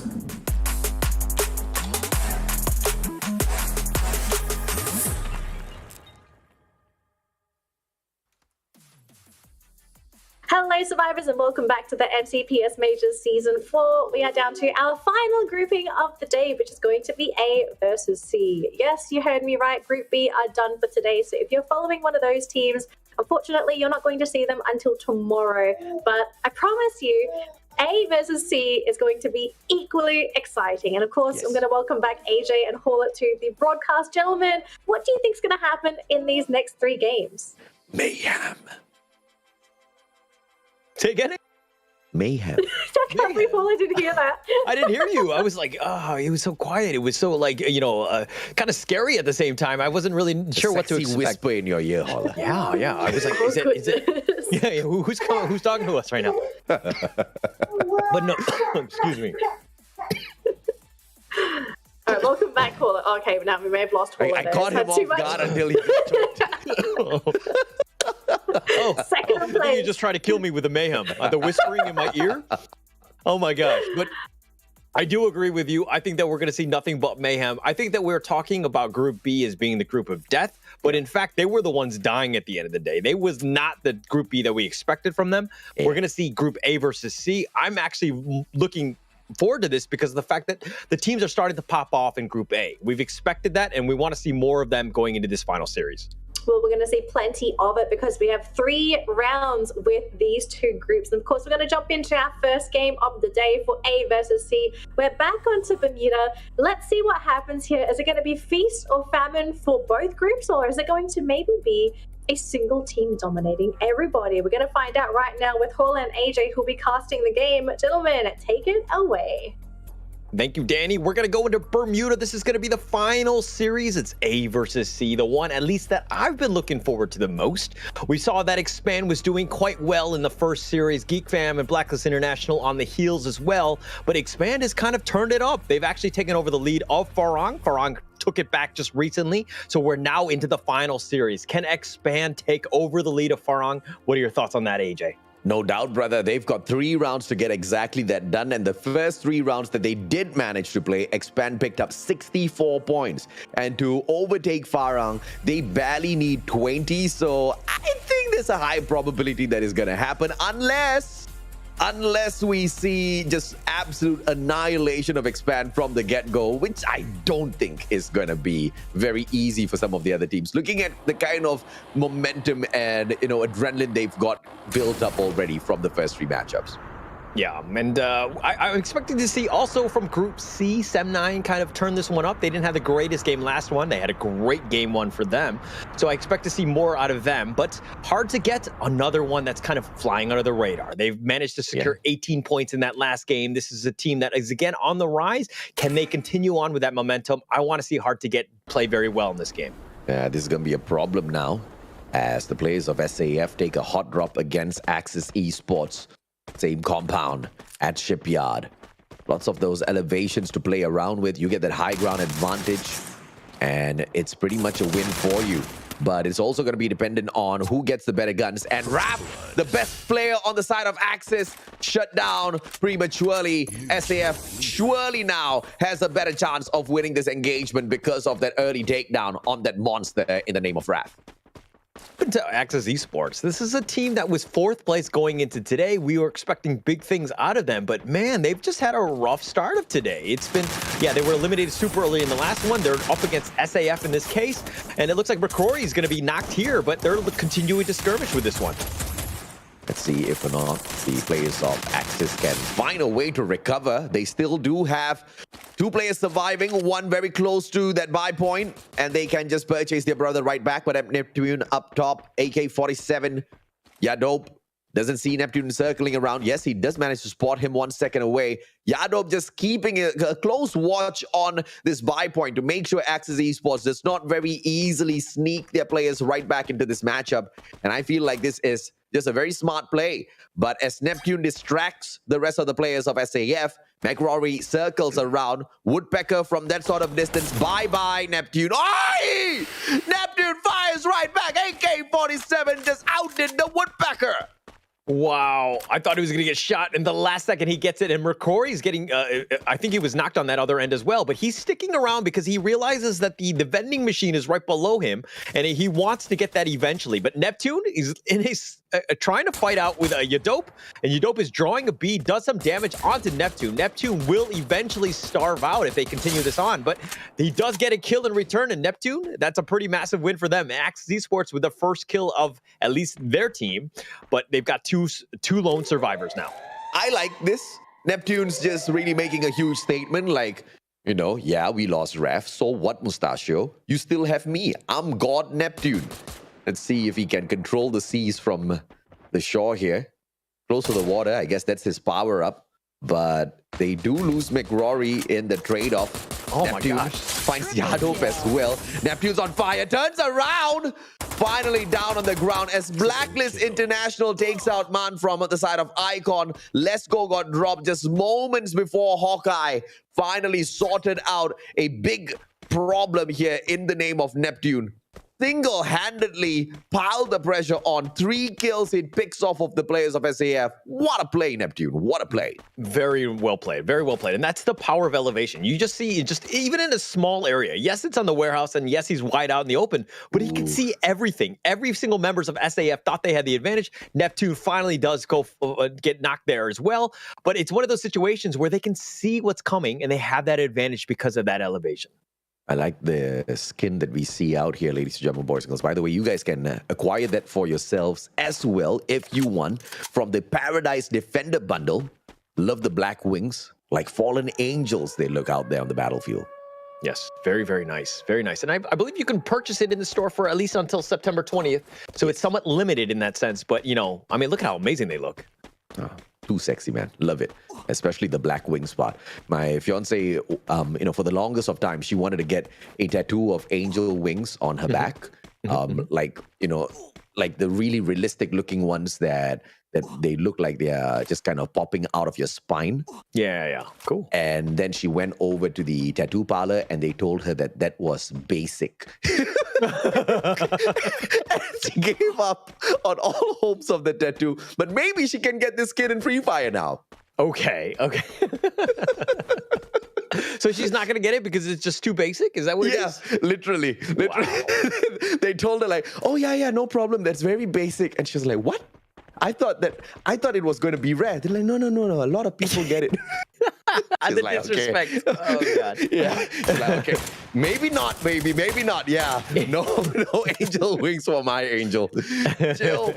Attack onto Slurpee. Pedro flanks around from the left-hand side. Slurpee runs out of momentum here. No glue walls to protect his back. And a good spot by Pedro takes the initiative. And that flank pays off. They'll take that one, and that's going to be, I mean, he was completely isolated, so the RV, the rest of them are just going to kind of run, get themselves back, you know, healing and see what they can do. But No Escape Revolt haven't had the greatest day today. This is one of those things where they need to get whatever points they can. They need to survive. They need to ensure that they get the placement points, give themselves a chance. Jimquez and Sia right here are just on the run, just trying to stay alive. Let's see how can No Escape bring back yet another member. They did revive one earlier on. Now has to, unfortunately, run and look for yet another buy point. But Axis Esports have managed to purchase back their players, except their superstar Neptune. What's the holdup, man? I think Neptune should have been one of the first players that they brought back because of how well he did. But I understand the decision-making here. Raf is going to be extremely crucial in some of these close quarters combat. And I guess Neptune deserves a little bit of moments of rest. I mean, he did get 3 kills. That's pretty massive for them, and they'll eventually get to him when they can. But it's one of those situations where, you know, maybe he wasn't dead at that point when they actually did go for the res. It wasn't an option or whatever it was. But, you know, it's a matter of time. I think they'll get to him at some points. But ORV, this is a team that we are on the bottom looking up, so to speak. But Phrase trying to find shots. RV, three of them right there. ORV are making a beeline to them to kind of help support here. But this is going to be an awkward situation. Can FaZe actually get the right flank or the angle on him? Let's see if he can do exactly that. ORV, the players of No Escape Revolt, closing down the distance. P90 in the hands of his opponent. FaZe has to be extremely careful here. The P90 rate of fire as well as the damage can put him out of the equation real quick, but Phrase has very low on HP. Hasn't really topped his health right back up with a medkit. Maybe he doesn't have a medkit. And this is going to be that opportunity for Fires to shut down Phrase, and he does exactly that. One single shot, more than enough. And he circles around. And now, once again, it's all in the hands of Fires, but down on the ground. All thanks to that backup, but ORV, the rest of them just run on to protect their brother Fires from getting annihilated. Super low on HP. The guy continues to bleed out, but the rest of ORV keeping RV a little busy here. No Escape Revolt cannot back away from this engagement just yet as Phrase gets dropped once again. JimQuest chases down Yan. Yan protects himself with all of the barricade of glue walls already pulled out, but JimQuest trying to outsmart him by jumping on up, and a great glue wall pulled out to respawn. JimQuest now getting the damage dealt to him by the circle. Yan backs away. UMP against this double barrel shotgun. SMG should win unless JimQuest gets that perfect headshot with just that one clip here. He's been doing some serious damage though, and he's been trying to jump around, but the glue walls have just provided so much cover. It's been very difficult to draw a beat onto Jans. Now, Jans needs to make a run. Yes, the storm is doing minimal damage, but you got to make a move. Is he going to be, you know, he doesn't know where JimQuest went. So it's one of those situations where, do you take the risk? How do you get to safety? JimQuest is like, all right, I'm out of here. Peace. Let's see if JimQuest can kind of circle around and do a little bit more for the team by bringing back his members. SAF, full squad revival by Let's Go. Let's see what they have got in store for us. 12 more teams still alive and kicking after all of those crazy combat. I think that's quite impressive, Holler. Yeah. No one dying. I mean, no teams being eliminated. Yes, there's a lot of carnage and death and mayhem that you were talking about earlier today. But, you know, it's one of those situations where people are not willing. They'll cut the aggression when they realize that they're at a bit of a disadvantage. They're looking to get those placement points, to get those, you know, those you know, just surviving, the survival points at the end of the day. And that's kind of what they're trying to do as they look to just retreat, make sure that they can regroup and get a full squad maybe later. Blacklist circles around. Axis in a lot of trouble if SAF catches up. But hopefully Blacklist International is the bait here that Axis can use unintentionally, as luck will just have it. Yan? Okay, I do not know what happened there. He won the duel against JimQuest. Jans found him. He did? Yeah, he did. He found him at the end of the day. JimQuest is bleeding out. I don't even know how he did that. That's such a GG. I think we kind of jumped over to someone else's perspective for just a moment, and he was looking down to the ground. A little bit of a confusing action, all thanks to our observer. But we jump back to a little bit more of flavor from Expand, perhaps. Bloody Head, just towards their left, but Peak's taken over by the players of Expand. And they've got the next circle as well, so even the next 40 seconds will not really be forcing them to reposition. They've got quite a good defensive compound. And I was expecting SAF to prey on Blacklist, but it's the other way around. Blacklist hunting down SAF now. He's running directly at him. Zen OP realizes that he has the advantage here, and Yadope is on the run. He's trying to get away to safety, about a quarter life at this point. But Zen OP, I don't know if he's going to fully commit for this one, especially since, okay, they're going to just regroup and they're just going to back in here. But Blacklist International run into Geek Fam. This one, a classic battle. Geek Fam going up against Blacklist International, straight into their compound. Geek Fam bags up ORV first. Blacklist International gets a little bit lucky, but maybe the ones who will be unlucky is Geek Fam, as Blacklist now hears all of those gunshots, but we take our eyes off of them to look at Jazli sitting down in a corner. Yeah, and to be honest, I did not see Geek Fam getting into a fight with ORV right there. Jazly's the last lone survivor there, and I thought it was going to be Blacklist International going up against Geek Fam, which is about to happen. They're baking their way around, and Ashura just getting a couple shots in. The Geek Fam know they're there. Ashura can do a lot of damage here. The guys just hide, Ashura. What are you doing? I mean, he's got the grenade launcher, one of the most lethal weapons out there on the battlefield, and he prematurely engages. He should just allow the rest of the three members who are already on the right-hand side flank to distract the players of Geek Fam first and then take that backstab. That grenade launcher can do the most damage. Yasta goes down, dropped onto the ground. Sem9 chipping in as well. This is that perfect trifecta, the Bermuda Triangle between the three huge teams. Sem9, Blacklist, and Geek Fam. Off screen, the players of Bloody Heads taking down Toda. So many of these big fights happening all at the same time. We are torn apart in terms of who to spot out. Bloody Heads chips in to take out ORE from the competition as well, putting them back out in the lobby. Sem9 approaches the battle between Blacklist and Geek Fam. Orin, what is he gonna do? Ashura once again pops off with the grenade launcher, manages to get a knock. It is just now two players left on the side of Sem9 as they chip on in as well, eating away at the players of Blacklist. Good time to pull down Raja all on his own. Sem9 drops the players of Geek Fam as Toda get eliminated. Geek Fam follow them up as well. Blacklist International can secure the slaves onto the players of Sem9, and that's exactly what's gonna happen. Sem9 run, Orin jumps on in, Miro slices down Victory. Orin, the final survivor, cannot sustain his fight and has to back away, but straight into the hands of SAF he might end up.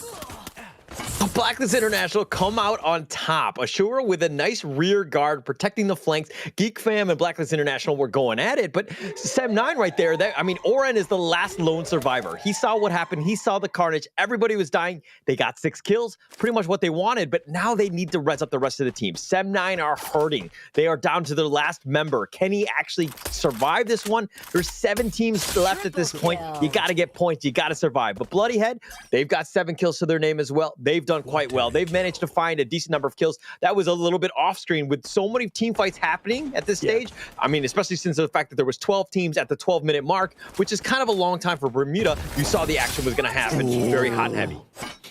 One nade that flushes the player out, and Mark with the charge buster pulls out the perfect timing. Orin, on the other hand, perfect gun. The P90 going up against the UMP. You can bet on the P90, and you can bet your life on Orin. He is a slayer. Gets a headshot on top of everything else. Perfect P90 play. Right. Orin there, Sem9. We talked about his clutch factor, and he's got it, right? He's going to win those 1v1s more times than not, and he's doing quite well. But X-Man, this is the team that's been on fire today. They were looking to lock into with Blacklist International right here. This is going to be a bit of an interesting fight with all the glue walls already been placed. Cover is a huge factor in this case. Who's going to make the first move here? You know, we were talking about how Sem9 and Blacklist needs to step up, and that's exactly what we are seeing out there on the battlefield. But the one thing that we don't talk about, Bloody Heads, they have brought in tremendous performance this week as well. I'm very impressed to see how Bloody Heads have stepped up their gameplay out there on the battlefield. But can they play possum towards the very end? They're staying away from all of these engagements as they see the exit of Sem9. Now it's a battle between Expand and the players of Blacklist International, and Bloody Heads now stand a great chance of picking up this booyah as two of these big teams go head-to-head against each other, depleting each other's resources as well as taking down their HP as well as lives. Back and forth they go. Bloody Heads just waiting for the final buffet. Yeah, it's going to be there. Expand with Blacklist International. The grenade launcher just on point. Too fast. He pays for his sins. He gets knocked as well. But he does get the triple kill to start things off. Bloody Head looking to play, taking advantage of all of this action that's happening. They're looking to third party in this one. They're getting in this one. They've got 8 kills. But are they able to make a true dent into Expand here? Can we see a back-to-back-to-back for the team of Expand?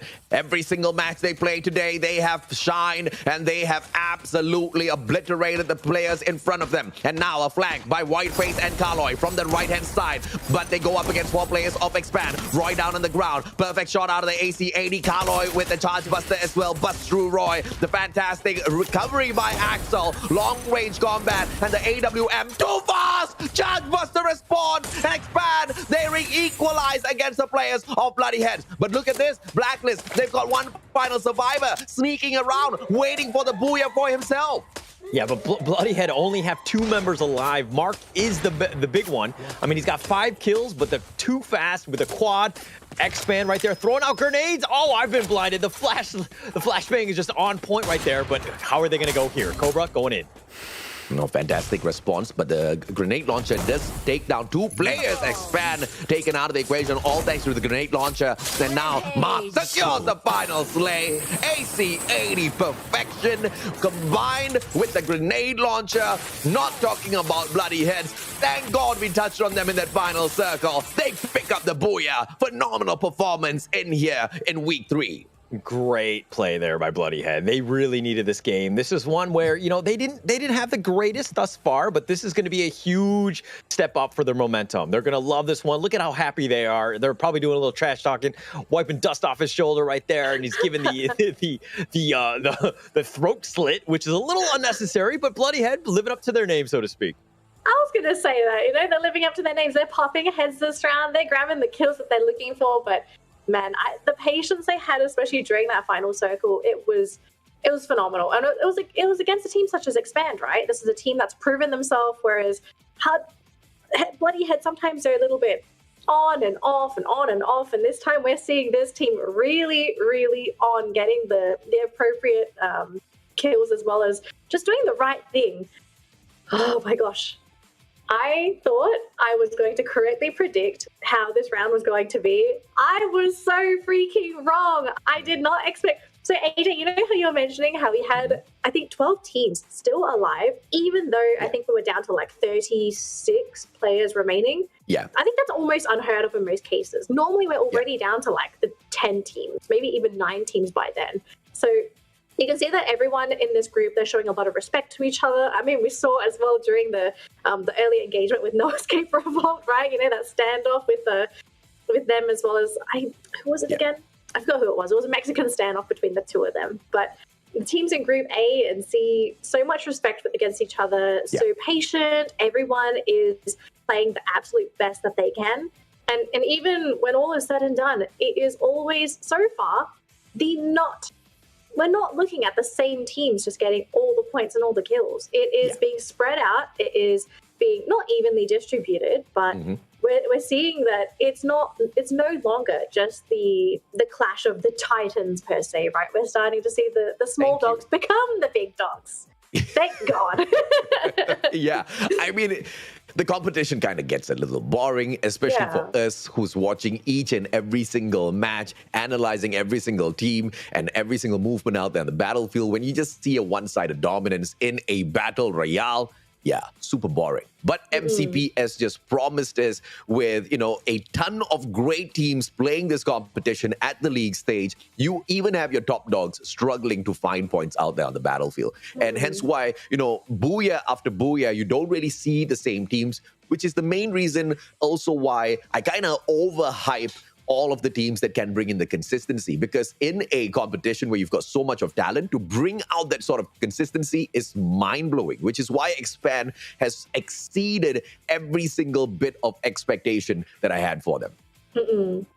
Paula, do you want to sort of mention anything that you think sort of stood out in that round? I mean, we saw a lot of the other teams really step up. I mean, you talked about other teams just getting a lot of points, managing to find the kills. You know, I mean, teams like Bloody Head stepping up and having a monster game and getting that booyah like that, I probably didn't expect that, right? It's one of those things where if it was a betting man, which I'm not, I probably would have lost that one, right? Yeah, I think a lot of people would have possibly lost and maybe been upset, but thankfully we don't have that kind of stuff happening in Free Fire. We've got moral support. That's a completely different thing. But I'm looking forward to seeing what happens on Kalahari, right? Because on Bermuda, we saw that. It was actually felt like everyone was playing in Kalahari, to be completely honest. And so going into Kalahari with these 2 groups, I'm wondering if it's going to be the exact same thing, where everyone is going to show a lot of respect to anyone that they run into. They're going to assume they're going up against a top dog in these skirmishes, so they're going to play extra safe. Or heck, maybe someone's going to go full on YOLO and be like, okay, we are going to go full on overdrive this round. Go for the blue zone at the beginning, and then we're going to steamroll over anybody. We don't know if anyone's going to do that because only one team does that, and they're not playing this round. They're currently playing tomorrow. So I'd like to see someone sort of shake things up a little bit, because as much as I like to see teams playing patiently, sometimes you want to see a little bit of YOLO. You know, you want people to go in, go crazy, and if it doesn't work out, like, so be it. But it was fun to watch, especially as a viewer, and especially if you're a fan, because it's those kinds of plays that we love to witness. But overall stats, something we're going to have to note, and we kind of saw this as well. Lots of revives, guys. 26 revives that round. This is rare on Bermuda of all maps. I think the one stat that really sticks out to me is the total knockdowns. 85. That's a lot of knockdowns. I mean, yeah, you talk about the revivals, 26, but the fact that, you know, there's so many people knocked down for so long, and, you know, it's, again, Bermuda, right? Things are going to happen quickly. You expect more kills than the knockdowns like that. Along with the total revivals, we see the kills up on another level as well. 64 kills. That's a little rare as well, guys. Yeah, it's really high. I mean, it's like, what, 48 people in a lobby? So those revivals, that just everything really adds up, and that's ultimately it's more points in the bag for everybody if you think about it, right? Like, there's more kills that can go into everyone's pocket. But very quickly, our MVP for the round, it's going to be Mark. 7 kills on this guy, 2,500 damage, 30% accuracy. I don't really think we need to say much about Mark. I mean, especially with the way that Bloody Head ended that round. It was just very careful, very meticulous play. You can tell that there was a lot of communication going on, that they were trying to figure out, all right, we've got someone that needs to flush, use whatever you got. The grenades, I think the grenades in particular, that was the one thing that really held both teams back. You couldn't fully commit because you never knew when a grenade was going to come your way. I think the Bloody Head were just opportunists, right? They found the opportunities of third partying, making sure that they got those kills in that way. And I mean, with 13 kills, I mean, 6,000 damage, that's not the highest amount, don't get me wrong. It's definitely respectable. 13, yeah, but the 13 kills, but they got 25 match points for it. And Bloody Head taking advantage of this situation. So with 25 points in the bag, like, how high does this put Bloody Head? Because I know that Bloody Head, unfortunately, I'm going to say unfortunately here, they are not guaranteed top 12, right? This team has been fluctuating between top 12 and bottom 12, but they're not safe yet. AJ, I'm not sure if you've got the stats there. With 25 points, like, where are they roughly after this round? Possibly above Sem9, because I don't think we saw Sem9 really pop off in that matchup. And let's see how many points 14, did we... so that's 9. Oh, okay. So 9 points, I don't think it's going to be enough to catch up with Sem9 yet, but they cut that distance down. And Bloody Head's currently sitting down in the 12th spot, so they're not in danger. And with this sort of a performance to kind of bounce back in the competition, it's good on them, right? But we just need to see a little bit more of this, because this is one of the better games that Bloody Heads has had after quite a long while. Yeah, I mean, ideally, you'd want to be ahead of Sem9, right? So the goal for today is at least to try and place above Sem9. Same thing we said for Sem9, right? Like, they want to try and stay ahead of Bloody Head, so get as many points as possible. Whoever is the first to die in a round, that's good, because at least as long as you get more kills, placements, you'll be able to sort of create that gap between the two teams. So that race for the race for top 12, it's still close. It is still too close. I thought by now we would maybe have a very clear top 12, but up until this point, it doesn't seem like that's the case. Is there anyone that is trying to still make their way to top 12 that we should be looking out for here? Actually, we've got the overall standings. Let's take a look very quickly. So in 12th place, we've got Anxiety. So they are essentially the gatekeepers for top 12. Now, Sem9 sitting in 9th place, Bloody Head in 10th. So they're... I wouldn't consider them safe. I mean, would you, AJ? I guess they are for the time being. I mean, we still have. For now, sure. Yeah, for now. Yeah. I mean, it's not the end yet. If it's the final week, I would be a little worried. Yeah. So it's not too bad. But if we take a look at the bottom of the bracket here, we've got Hard to Get. Hard to Get has currently stalled at 13th place. And I'm not sure if this team is going to be able to actually make it to top 12. What do you think are the chances between the two teams? Like, if we had to do the comparison between Hard to Get and Anxiety, like, ideally, who generally just plays better?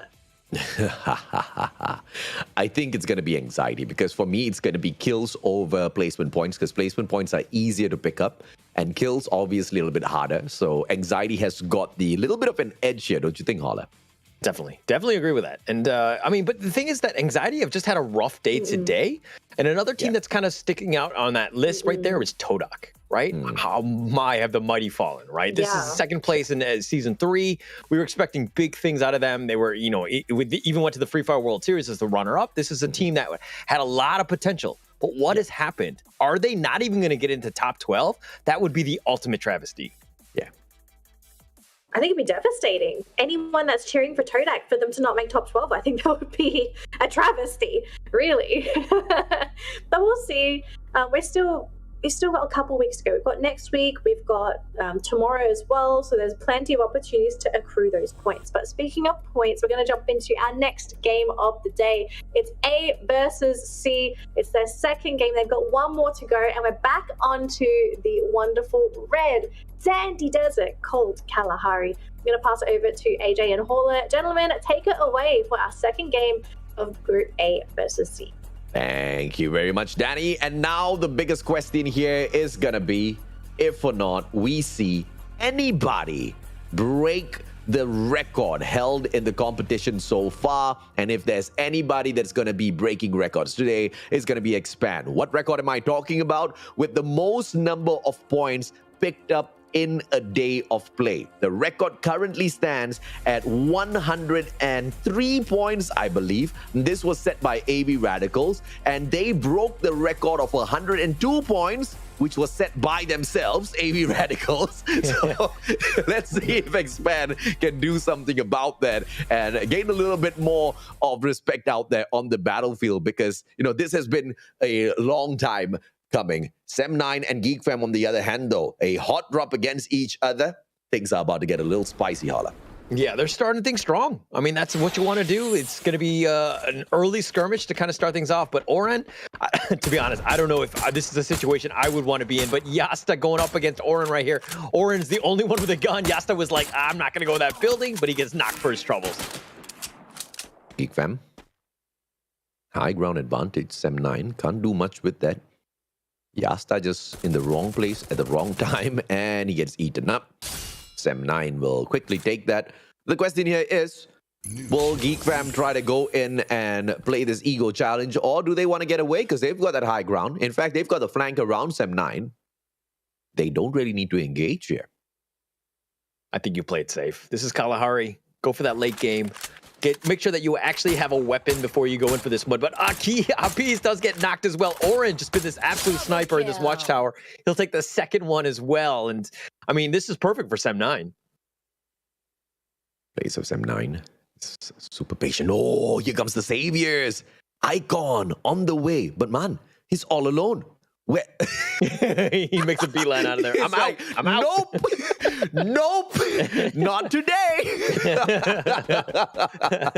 So, Geek Fam, I guess there's no interference and they stand a chance to get annihilated super early in here. Oren down on the ground. Hakimi, great slay. And I don't even know how he spotted out that guy. Could barely see him on my monitor here. But on the mobile phone, Hakimi, bionic eyes. Yeah, but I think it was more of a call out, right? From his teammate. Like, he knew roughly where it was. The watchtower was there. Oren really hadn't moved much. So it's just a matter of just getting a couple shots. Did get a little lucky, but he'll take that one. Geek Fam right now with only 2 members, they still have a chance. Raf brings back his buddy, Axis Esports, full squad once again. Early engagements. This time around, not looking great for Axis. ORV, on the other hand, backs away from a compound that Toda now overtakes. This is a good move from ORV. They shouldn't be dealing with any sort of firepower from Toda just yet, although Toda isn't really dominating the competition in this season. I have no idea what happened to Toda, man. I mean, they used to be so dominant out there on the battlefield, so consistent. Their strategy just played on another level, and now they are just not doing anything. Yeah, they just haven't found the groove. Again, I think it's like maybe they're like the strategies that they've used in the past that have led them to some sort of success has just really not worked out. I think it's just like one of those situations where it might be a confidence issue more than anything else because we haven't seen much of Todak. They haven't been able to take those team fights that we're known to see from Todak, where they'll go head to head with anybody. But in this case, they seem to be more of like the passive style, trying to just survive. Toda, no engagements for them to kind of look forward to.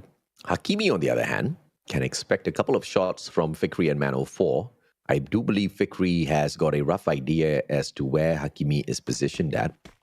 And as they circle around, Yasta, revived by the players of Geek Fam. 3 players out there on the battlefield. So even though Hakimi does lose his life here in the hands of Mano 4, it's not going to be too heavy of a repercussion to deal with a little bit later on. Sem9 full squad. They bring back their own player. And as they try to shut down Hakimi, it's all about timing here. If Hakimi wants to turn this around, got an assault rifle that can't really do much, the AUG. And maybe a couple of shots, long angles for him to hold on to maybe might benefit him. Oh, look at Fikri and Mano 4. They're circling around from that left-hand side. And I think Hakimi is going to be caught off guard here, spotting the wrong corner.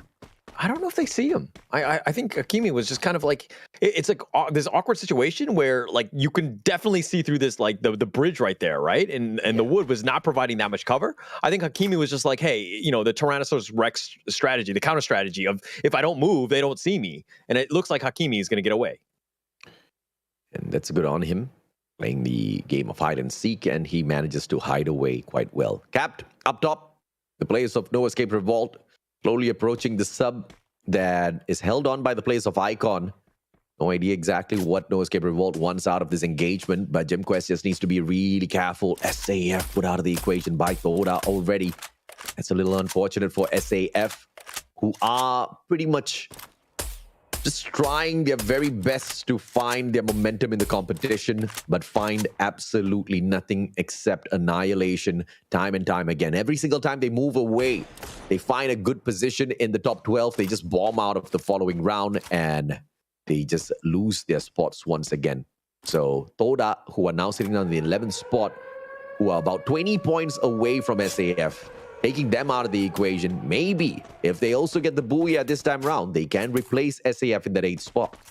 They have a chance. SAF hasn't had the worst day today. They've gotten a decent number of kills today, but they're kind of in the middle tier area. And this is what they've struggled with, SAF. We know that they have some flashes of brilliance. Sometimes they're kind of inconsistent at best. But this is a team that still has a chance. I think that I'm calling it now where they make it to the grand finals. I think that they're good enough to be in the top 12. But can they get past that hurdle of getting into the top 3? They need to figure something out because, again, it's all about consistency in Free Fire. Let's see, how are they going to lead that consistency into the final circle? Blacklist on screen. Toda backing away at Shrines, displaying all of these tunnels as they don't really want to get spotted out there on the battlefield just yet. It's just a very slow match here at Kalahari, which is quite rare. Usually you do expect a few more of those engagements by this time already. But 11 teams still sustaining their lives out there on the battlefield. SAF the only unfortunate ones so far. Icon finally getting into the groove of things with the players of No Escape Revolt. Back and forth, those shots go. But it is Icon that has Man drop down onto the ground. 4 Eyes, accuracy from Slurpee. But 4 Eyes has the time turner to play with. And Phrase uses this opportunity to cut down that distance. 4 Eyes going to be in a lot of trouble. Pulls out the glue wall as well. Riptide Rhythm, perfection. But the timing of the shots just a little bit off. And Phrase just goes in for the rush. Let's hope and see if or not he gets this. 4 Eyes drops down. Not to his death though. Still survives. He's somehow still alive. I don't know how he did it, but 4 Eyes is barely alive, that is. Especially since RV are trying to find him. They know he's a rat in the tunnel, and 4 Eyes just trying to stay alive as much as possible. Use that cover, that cliff, provide, a little bit of safety in that sense. But 4 Eyes may be looking for the ambush. I think he should run away in the end, though. Oh, as I say that, he's getting picked off here. I don't think he is in a great position at all. Left, right. Both has got players and 4 eyes finally, even with the extra pair of eyes. Couldn't really spot out his opponents, and he gets shut down at the end of the day.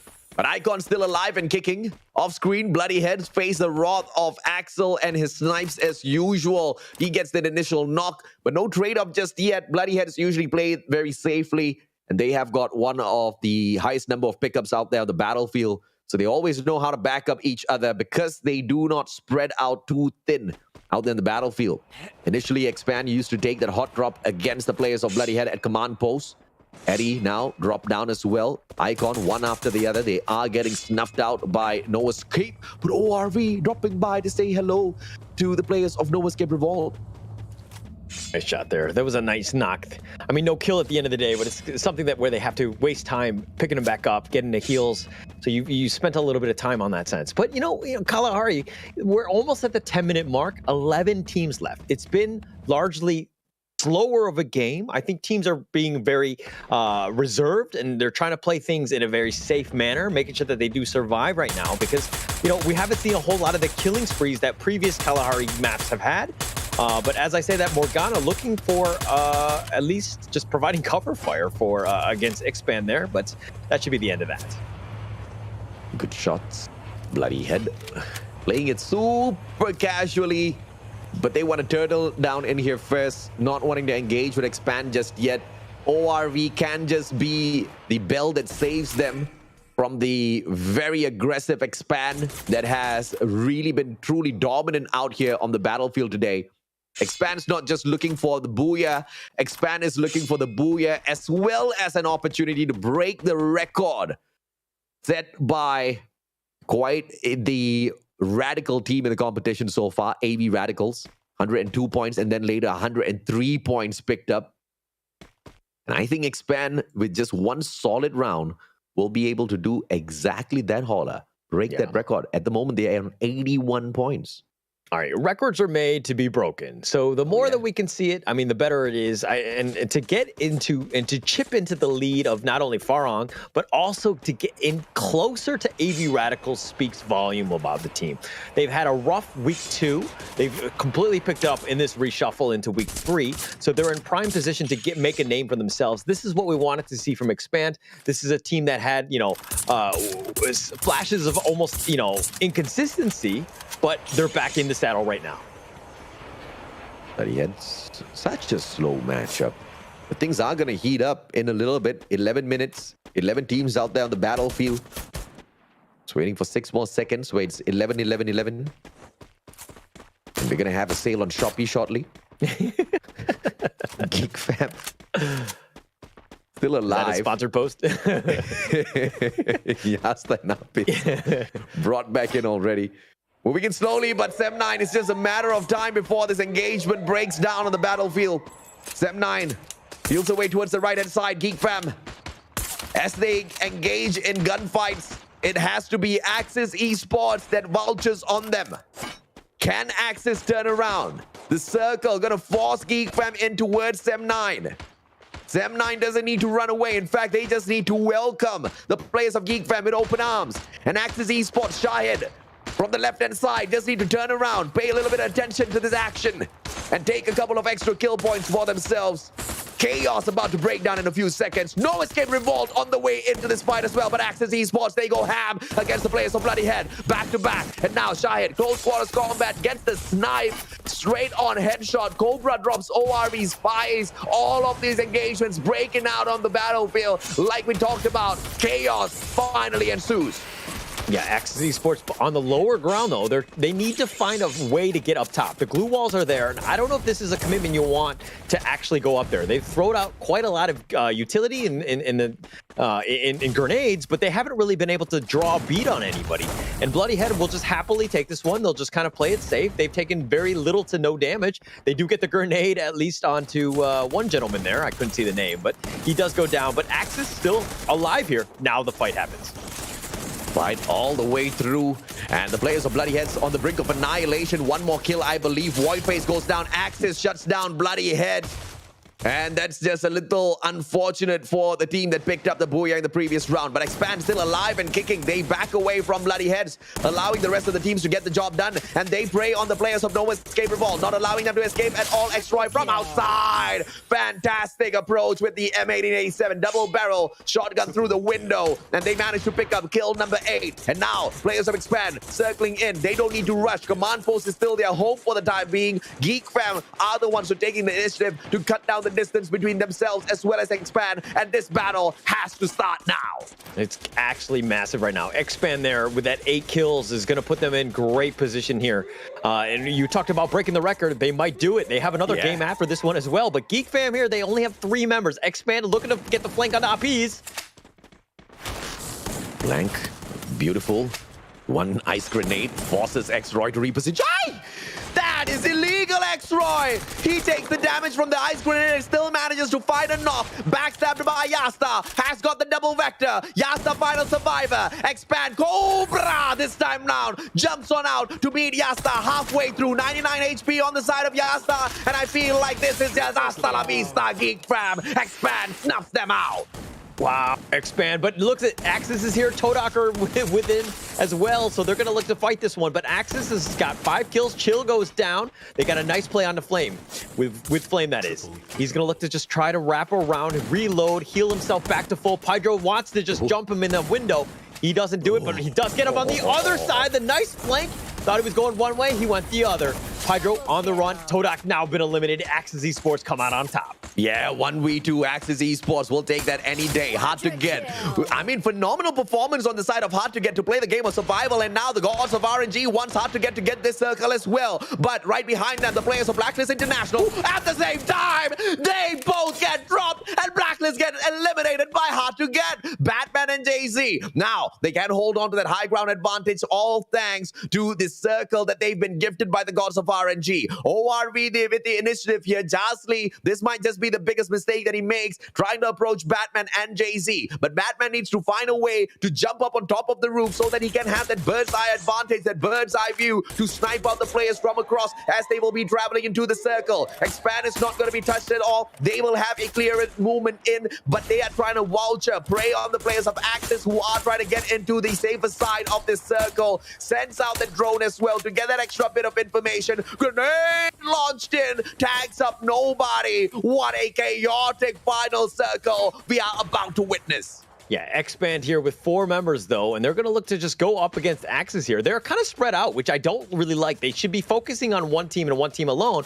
but Expand here throwing out some grenades, and it looks like the position has already been moved, but Axis continuing to rotate. Watch out for the final circle. It's going to be a massive one. We're seeing 4 teams here. This is going to be actually very, very crazy.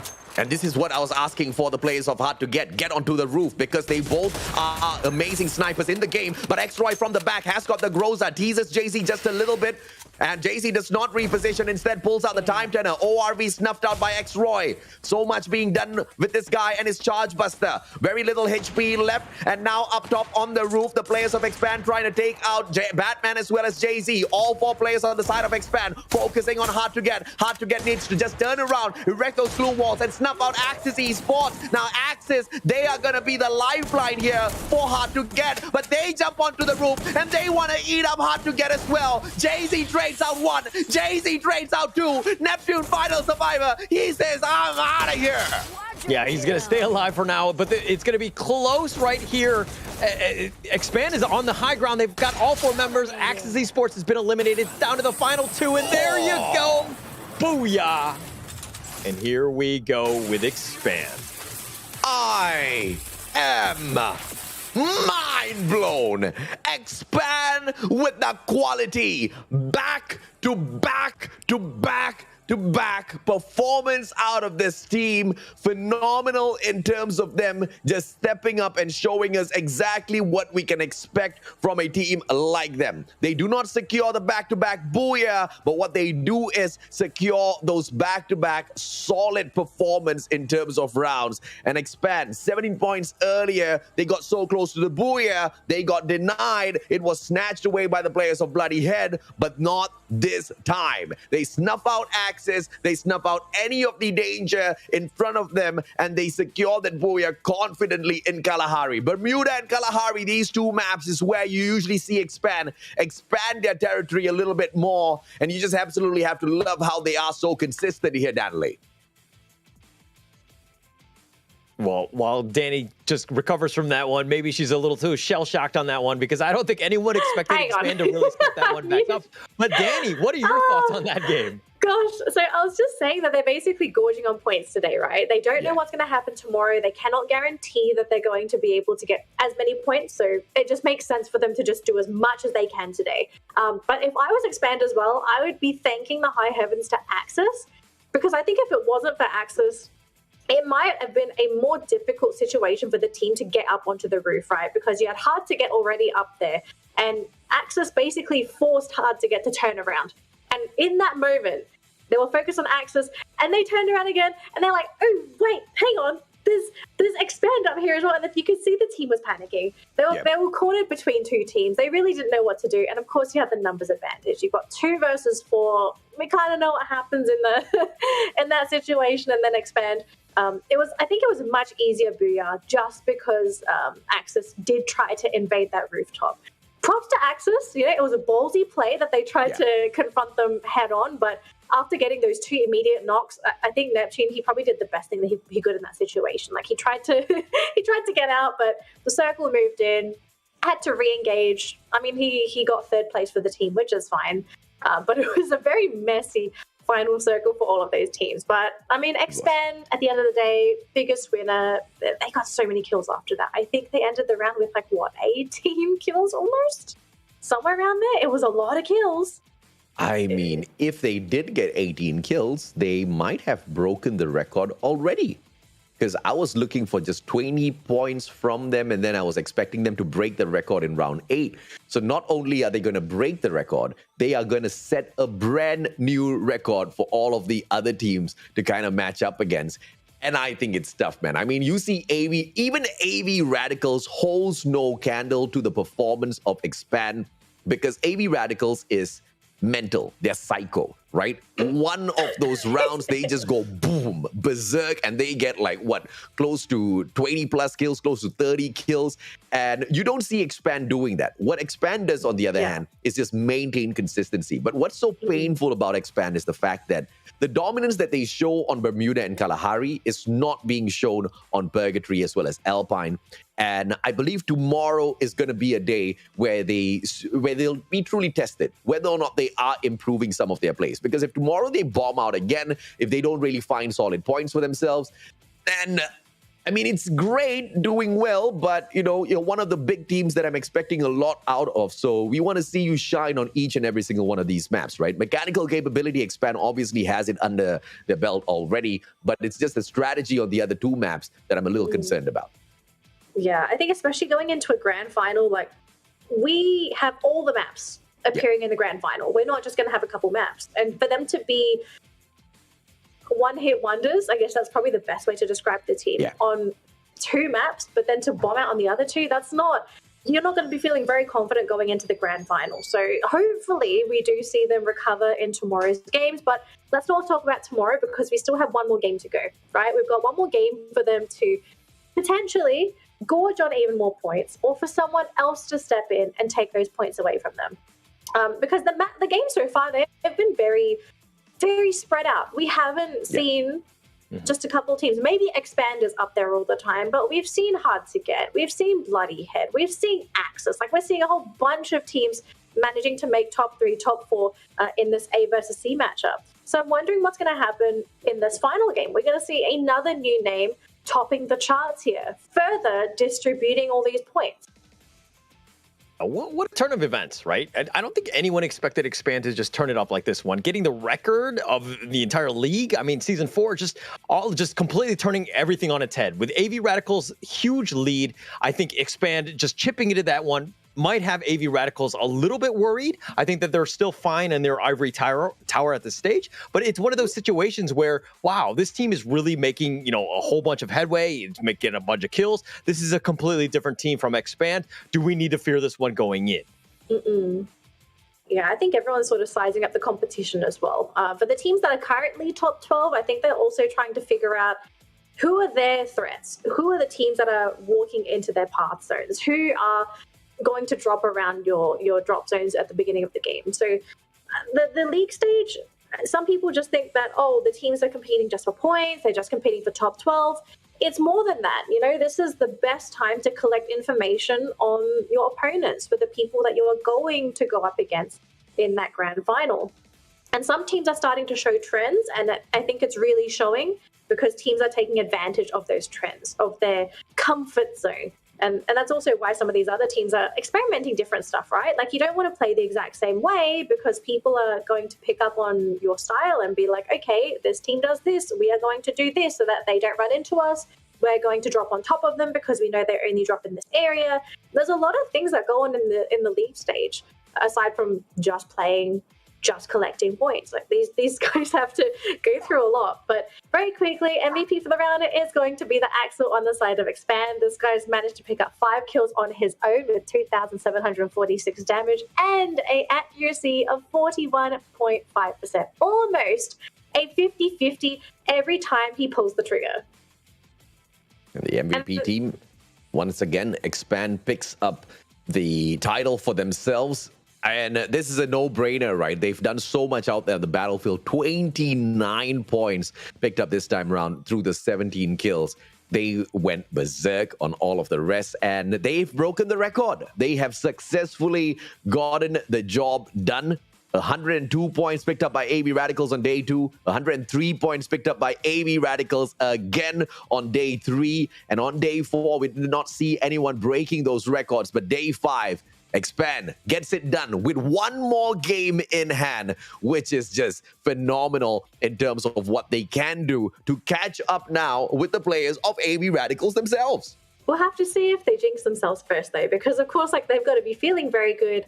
But are they going to continue with the consistency? Because my biggest fear right now for Expand, and we've seen this in the past, is that they have some good games, and then all of a sudden they get a little bit too overconfident, a bit too too cocky, and they start doing some crazy stuff, and then they just splat, you know, at the beginning of the game because they tried to do something funky. I hope that doesn't happen. I'm not trying to jinx anybody, you know, but there's always the possibility of that potentially happening. But very quickly, current standings, 29 points going to go into Expand's pocket. Now, this is pretty big because they are actually trying to chase for that top 2 spot. And I think it is very possible if Expand continue in this trajectory. Axis, in the meantime, going to be picking up 16, Hard to Get with 14, LRV with 10, Geekfam with 9, and No Escape Revolt with 8. Overall standings. Now I'm serious. I'm sorry, Farang. You're not staying there for long. Oh my goodness. Guys, if I was a Farang fan, I'd be pretty upset. I mean, take it out on Farang. They're not playing well.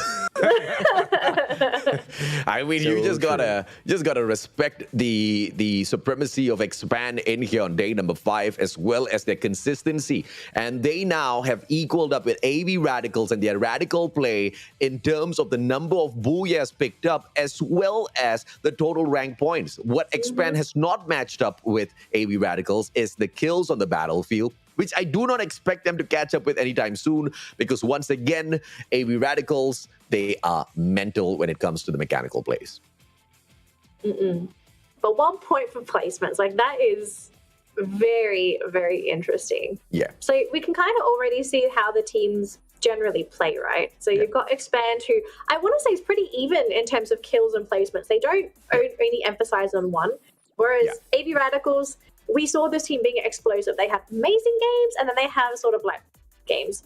But they do put a lot of emphasis in those kills. Yes, they're leading, which is totally fine, but it makes you think going into the grand finals, are those kills going to be enough to sort of keep them in that potential first place? Because kills are very risky, especially when you're starting early in the game, when everyone isn't too far apart in terms of loot.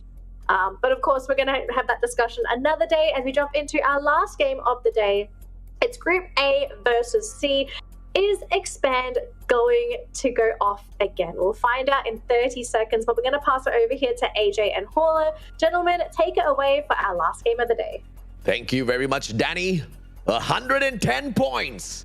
That's exactly how much the team Expand has managed to rake up in day number 5 here, breaking the record set by AV Radicals twice. And now they hold the record for the most number of points picked up within a day. 53 from placements, 57 points from the kills. Expand is just playing this on a whole other level. And what's phenomenal here is, Holler, they have yet another round to just extend that record a little bit more. I'm kind of worried because you're hyping them up so much, and there's just like, I mean, at this point, they've already broken the record, and I would hate for them to just get a donut this game, right? It's one of those situations that could potentially happen because they could just, they can score another 30 bomb or whatever in this last game and just make this record almost unachievable at that stage. But man, they are playing so well. I'm really proud of Expand right now. Now let's see if or not what they can do out there. Can be outshined by any of the other teams. For the time being, it's No Escape Revolt standing up against the players of SEM9 and in fact knocking them down one after the other. Already now with the engagement. Close quarters combat. LMG does not do anything against Fraze and his SMG. He just needs to turn around the circle now to shut down the player who might be going in here for the pickup onto Orin. No, this is the wrong play, Fraze. Just heal yourself up first, brother. Makes that big mistake, but has backup here. Out of nowhere, he does see Shah drop by as well. Knocks down Orin. Final survivor on the side of SEM9, Fikri. He runs away as quickly as he can. Shah on for the chase. Very low in HP. The confidence of No Escape Revolt should not be there because you should heal yourself first before getting aggressive. Yeah, I think he thinks he's the aggressor. I mean, it's the last member of Fikri. Yes, he's one of the last ones, but health is an issue. And it looks like Fikri's just be like, all right, to the ocean, guys. I'm just going to swim this one out. This is a terrible idea. You've got 3 players from the side of No Escape Revolt chasing him down. Shots after shots fired at the waters. And Fikri's going to hope and pray that he gets a little bit too far. Oh, he actually succeeds. Now, nobody else has got a sniper there to punish him. Yeah, I think he's going to get away. I mean, maybe he's Aquaman. Maybe that's where he's going to go to safety, right? Just get out into the sea.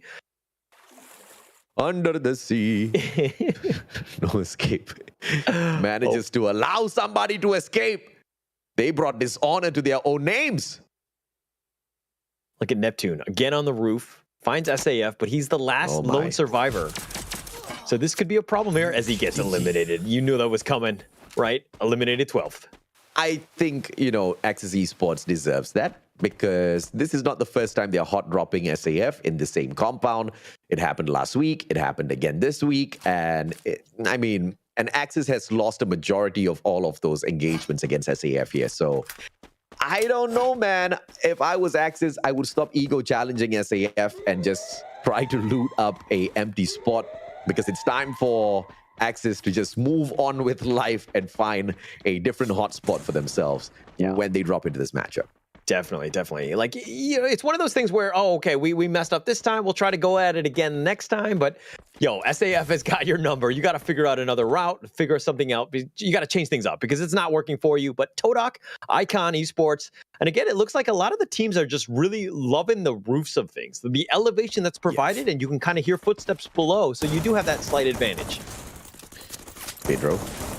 Mag 7 takedown. Ooh, man, put out of the equation instantaneously. Cap runs in to Pedro's shotgun.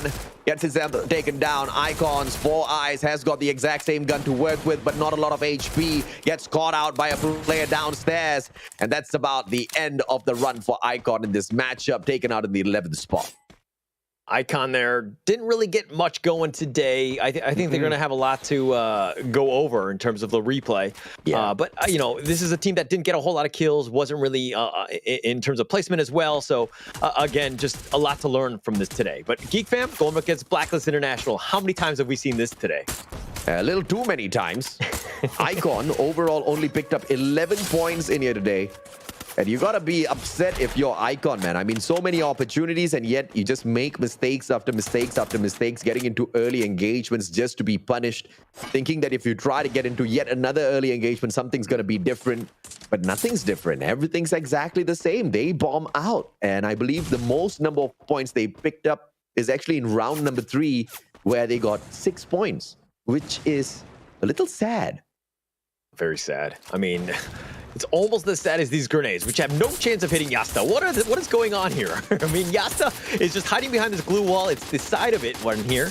He is alive here, but Blacklist International are trying to draw beat. Okay, that's a better grenade, I would think. Just flush him out. Another glue wall being used. Yasta, where's the rest of his teammates? Geek fam, you gotta come and help your buddy. He's by himself, has no way to get out of this one. Yasta calling for help. Maybe somebody's gotta help him out, right? Nobody, man. They are all running to save their own lives, and they are telling Yasta, don't worry, brother, you can fall. We'll revive you later. Yasta says, all right, and he gets flushed out, shut down. 1v2. Yasta couldn't do much, but Geek Fam still plays the game of survival. Apis should be the survivor as Hakimi runs straight into Faiz. This is a GG for Geek Fam early on, but let's hope and pray that Apis gets to one of that revival points and brings the rest of the players of Geek Fam right back in here. Cover, bro. I'll be back.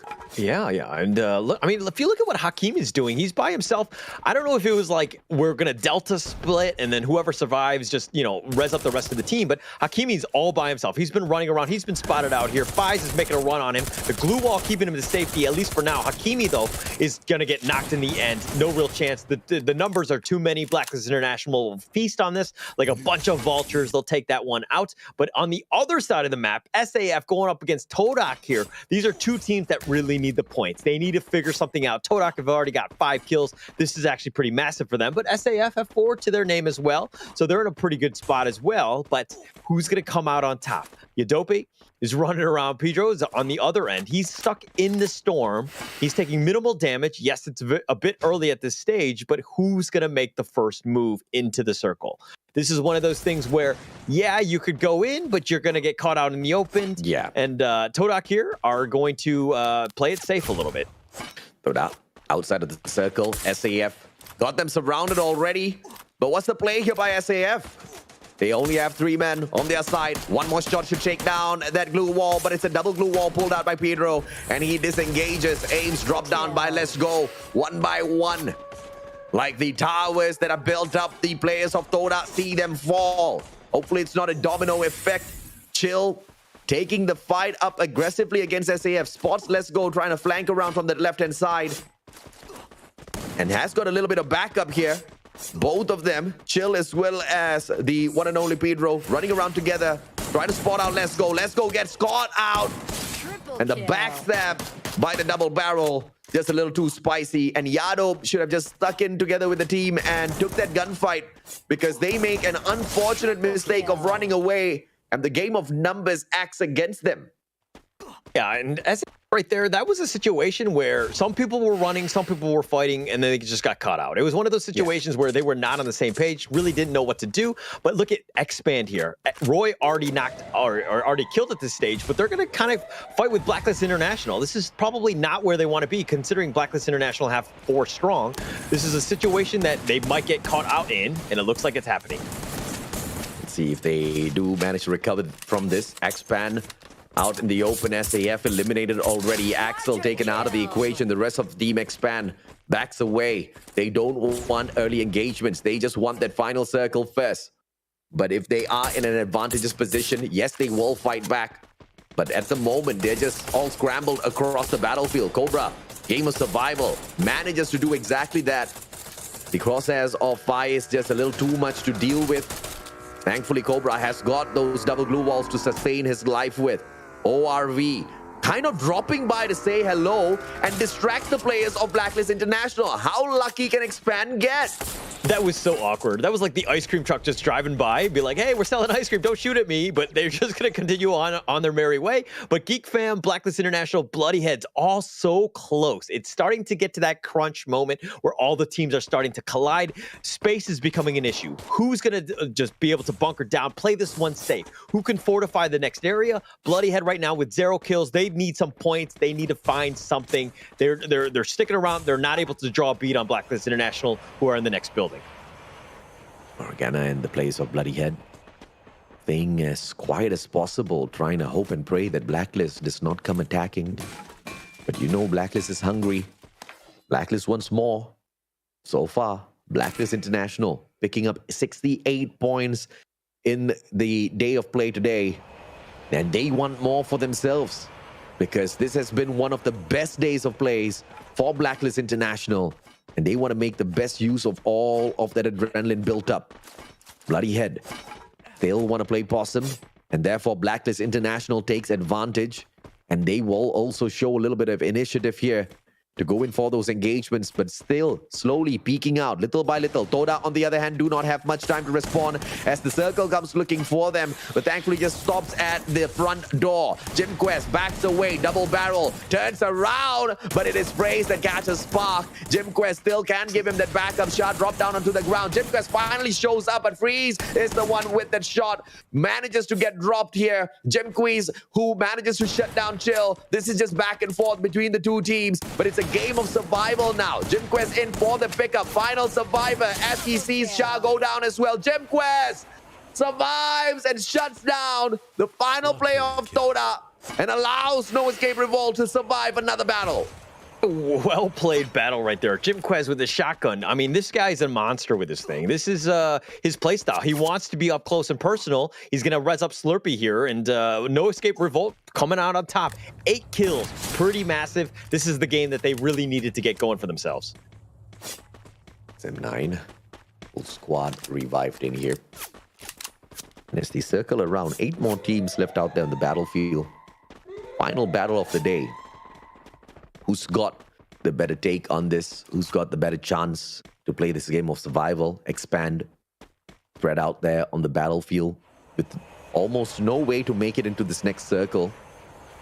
The one thing that they can do is just rotate around the outside perimeters of Mill and then get to Riverside, but even that strategy seems to be a little too late in terms of potential execution as the circle starts moving. Blacklist International.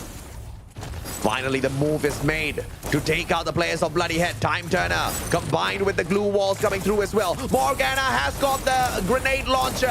One pop is all it's going to take, but Faiz has the grenade launcher as well. He responds. The players of Bloody Head, they scramble. They back away. Glue wall, fortitude, back to back. They fortify themselves inside of this tiny little compound. One grenade by Morgana, trying to get lucky. Xenopede drops them with a charge buster. Back to back, they lose 2 players, but they trade out Ashura as well as Miro. Faiz goes in for the pickup onto Miro. Ashura, well done in terms of play. The players of Blacklist International recover their players, but Bloody Head now going to be overwhelmed just purely with those numbers.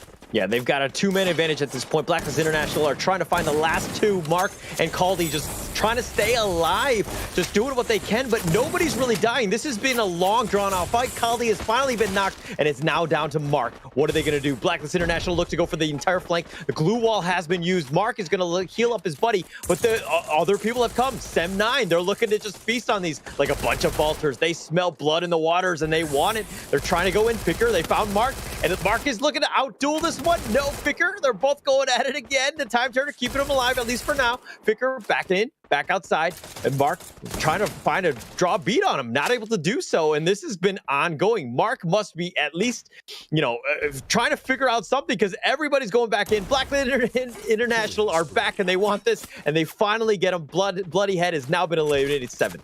Yeah, too smooth. Blacklist International saw Sem9 approaching. They said, okay, thank you very much. You guys deal with the players of Bloody Head. Let us recover first, and we'll come back to finish you off. And that's exactly what they did. Supreme in terms of strategy from the players of Blacklist International. The players of Geek Fam, on the other hand, are getting annihilated one after the other, surprisingly in the hands of Hard to Get. One of the teams that have had quite a bit of trouble kind of finding their groove out there on the battlefield in week 1 and week 2. But in week 3, it has not been an issue at all to bounce right back. 41 points so far in the competition. And if they can get into that final circle, we might just see them push that up to 50 to 60 points. It is all dependent on how many slays Hard to Get gets out there. If they can pull away that booyah, extra 12 points in the bag, they will be happy little kids. ORV finally manages to engage with Hard to Get as they move on in. A good knockdown, and Hard to Get is going to be held back here. Forbits heals himself up. Fair enough as Jay-Z helps him out. Both those players scrambling in, trying to be ahead of time here. And ORV is going to be in trouble because the whole squad of Hard to Get, or the trio of Hard to Get, are finally rushing in towards their compound. ORV has to deal with No Escape. Revolt on the other side. 7-9 playing Possum, trying to play the game of survival. But Zem OP shuts down Apis. Geekfam taken out of the equation. And Blacklist International, they are still on fire. And the circle hunts them down. Yeah, ORV is completely surrounded. Not really much of a chance. There are too many teams, too many different angles to cover for. And it was like a 1 versus 4 against No Escape Revolt. No real chance there. But it's Hard to Get kind of doing a great job of just keeping them busy, making sure that when they are safe, they can pick off as much as they can get. I mean, they have 8 kills, so they're doing quite well. But ORV still not out of it. H2G are looking to get in. But the nice grenade there, that's going to start things off. And it looks like he's going to pick him back up. But Blacklist International, 13 kills. They're in the driver's seat here. Oh, man, they most definitely are, and they want to drive themselves straight up to a booyah in this final round available for day 5. The question is, will they be able to sustain their lives? I mean, against M9, obviously, that's going to be no issue, but Orin does the damage, manages to get one knock, fires down on the ground as well. Orin hasn't been traded out just yet. Or has he? The players of Blacklist International now waiting quietly inside the circle. Nobody else there. ORV, on the other hand, takes a fight straight up to Slurpee. And one good grenade launcher. But Blacklist Initiative, they go in for the engagement. They open up against ORV, the third party. They're not waiting for the circle to drag in the teams. They just want to finish this off right here, right now. Somebody must have a tummy ache because he's rushing this game. And they get the booyah. That's perfectly played right there. Very smart. Ashura with 8 kills. An absolute monster right there. Finishing it very strong. I mean, that's exactly what you wanted as you finish it off with Blacklist International winning that one out. Danny, what are your thoughts on this one? Hey, I'm happy it's Blacklist. You know, these boys, they're not one-hit wonders. They're proving that they can have more than one good game in a day. And maybe at the same time, you know, crush the dreams of Expand to expand their lead after today. As not Expand. I'm actually really glad to see Blacklist up here. They did so well. It was such a clean, crisp end game. Blacklist, I'm looking at these guys and I think that they're going to be a massive threat going into the grand final. These guys are blooming at the right time. All right, let's go through these highlights, shall we? Before I lose everybody. So this was the last game of the day, and this was also a debut for everybody for their new groups. Everyone's put in brand new groups for the rest of the 2-week period.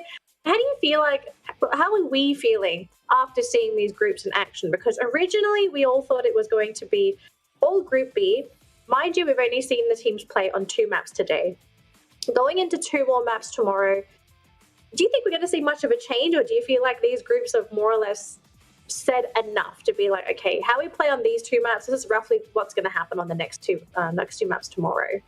I love the change. Sorry, AJ. No. I just think it's a great change because it's completely changed things up, right? In terms of, you know, AV Radicals, Farang, those guys have been, you know, streaking. They've had a great run thus far. But the fact that the other teams have been able to step up because everything is just completely different has really shaken up everything. Yeah. AJ? You know, the anticipation was for Group A to really dominate both Bermuda as well as Kalahari. And, you know, the main teams we were looking out for, you know, was Geekfam as well as Expand, mainly. Icon thrown into the mix there as well. And I feel like everybody kind of stepped up in their own accord. And Geekfam was the only outlier here, right? Instead of Geekfam, it was the players of Blacklist International that rose up to the occasion.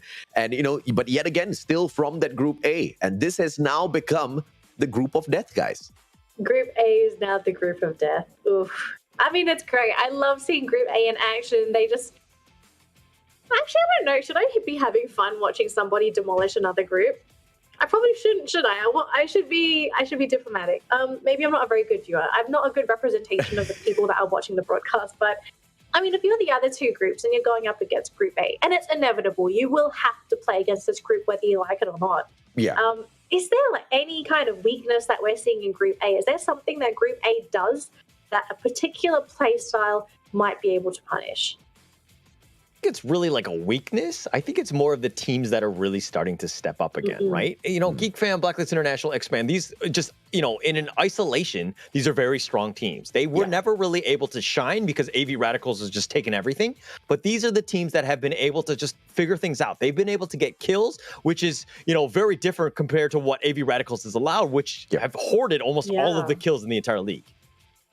And I feel like it's not that, you know, some of the teams are just doing badly out there. It's more towards some of the teams who are winning consistently, doing some things extremely right and extremely consistently. And it's been one of the points that we have been bringing up a lot, you know, and it's a play style that the old Blacklist International kind of used to bring out there on the battlefield a lot, which is the game of survival. Don't get into those early skirmishes if it's just not important, if it's just not necessary. Avoid early battles, you know, avoid those hot drops. Access Esports, I'm talking to you. And you know, just play a clean game until you get to that final circle, because you are going to find a lot of players in that final circle either way. Yeah, it's inevitable, right? You're going to get so close to people that you're going to have to pull your trigger a couple times to be able to make it through. So, yeah, I think it makes a lot of sense. And we are starting to see these teams come up with their own customized recipes, if you want to describe it that way. You know, their recipe to victory. And I'm glad to see it, because you could see at the beginning of the season, some teams were a bit lost. They didn't really know where they needed to go because they couldn't figure out what were what were very highly contested drop points, where everyone was going, what teams are the ones that were hounding for kills and who are focusing more on placement. So it's good to see that some of these teams that struggled in the beginning of the season are actually starting to be able to adapt, because they have information to work with, right? They've got past games you can look back to.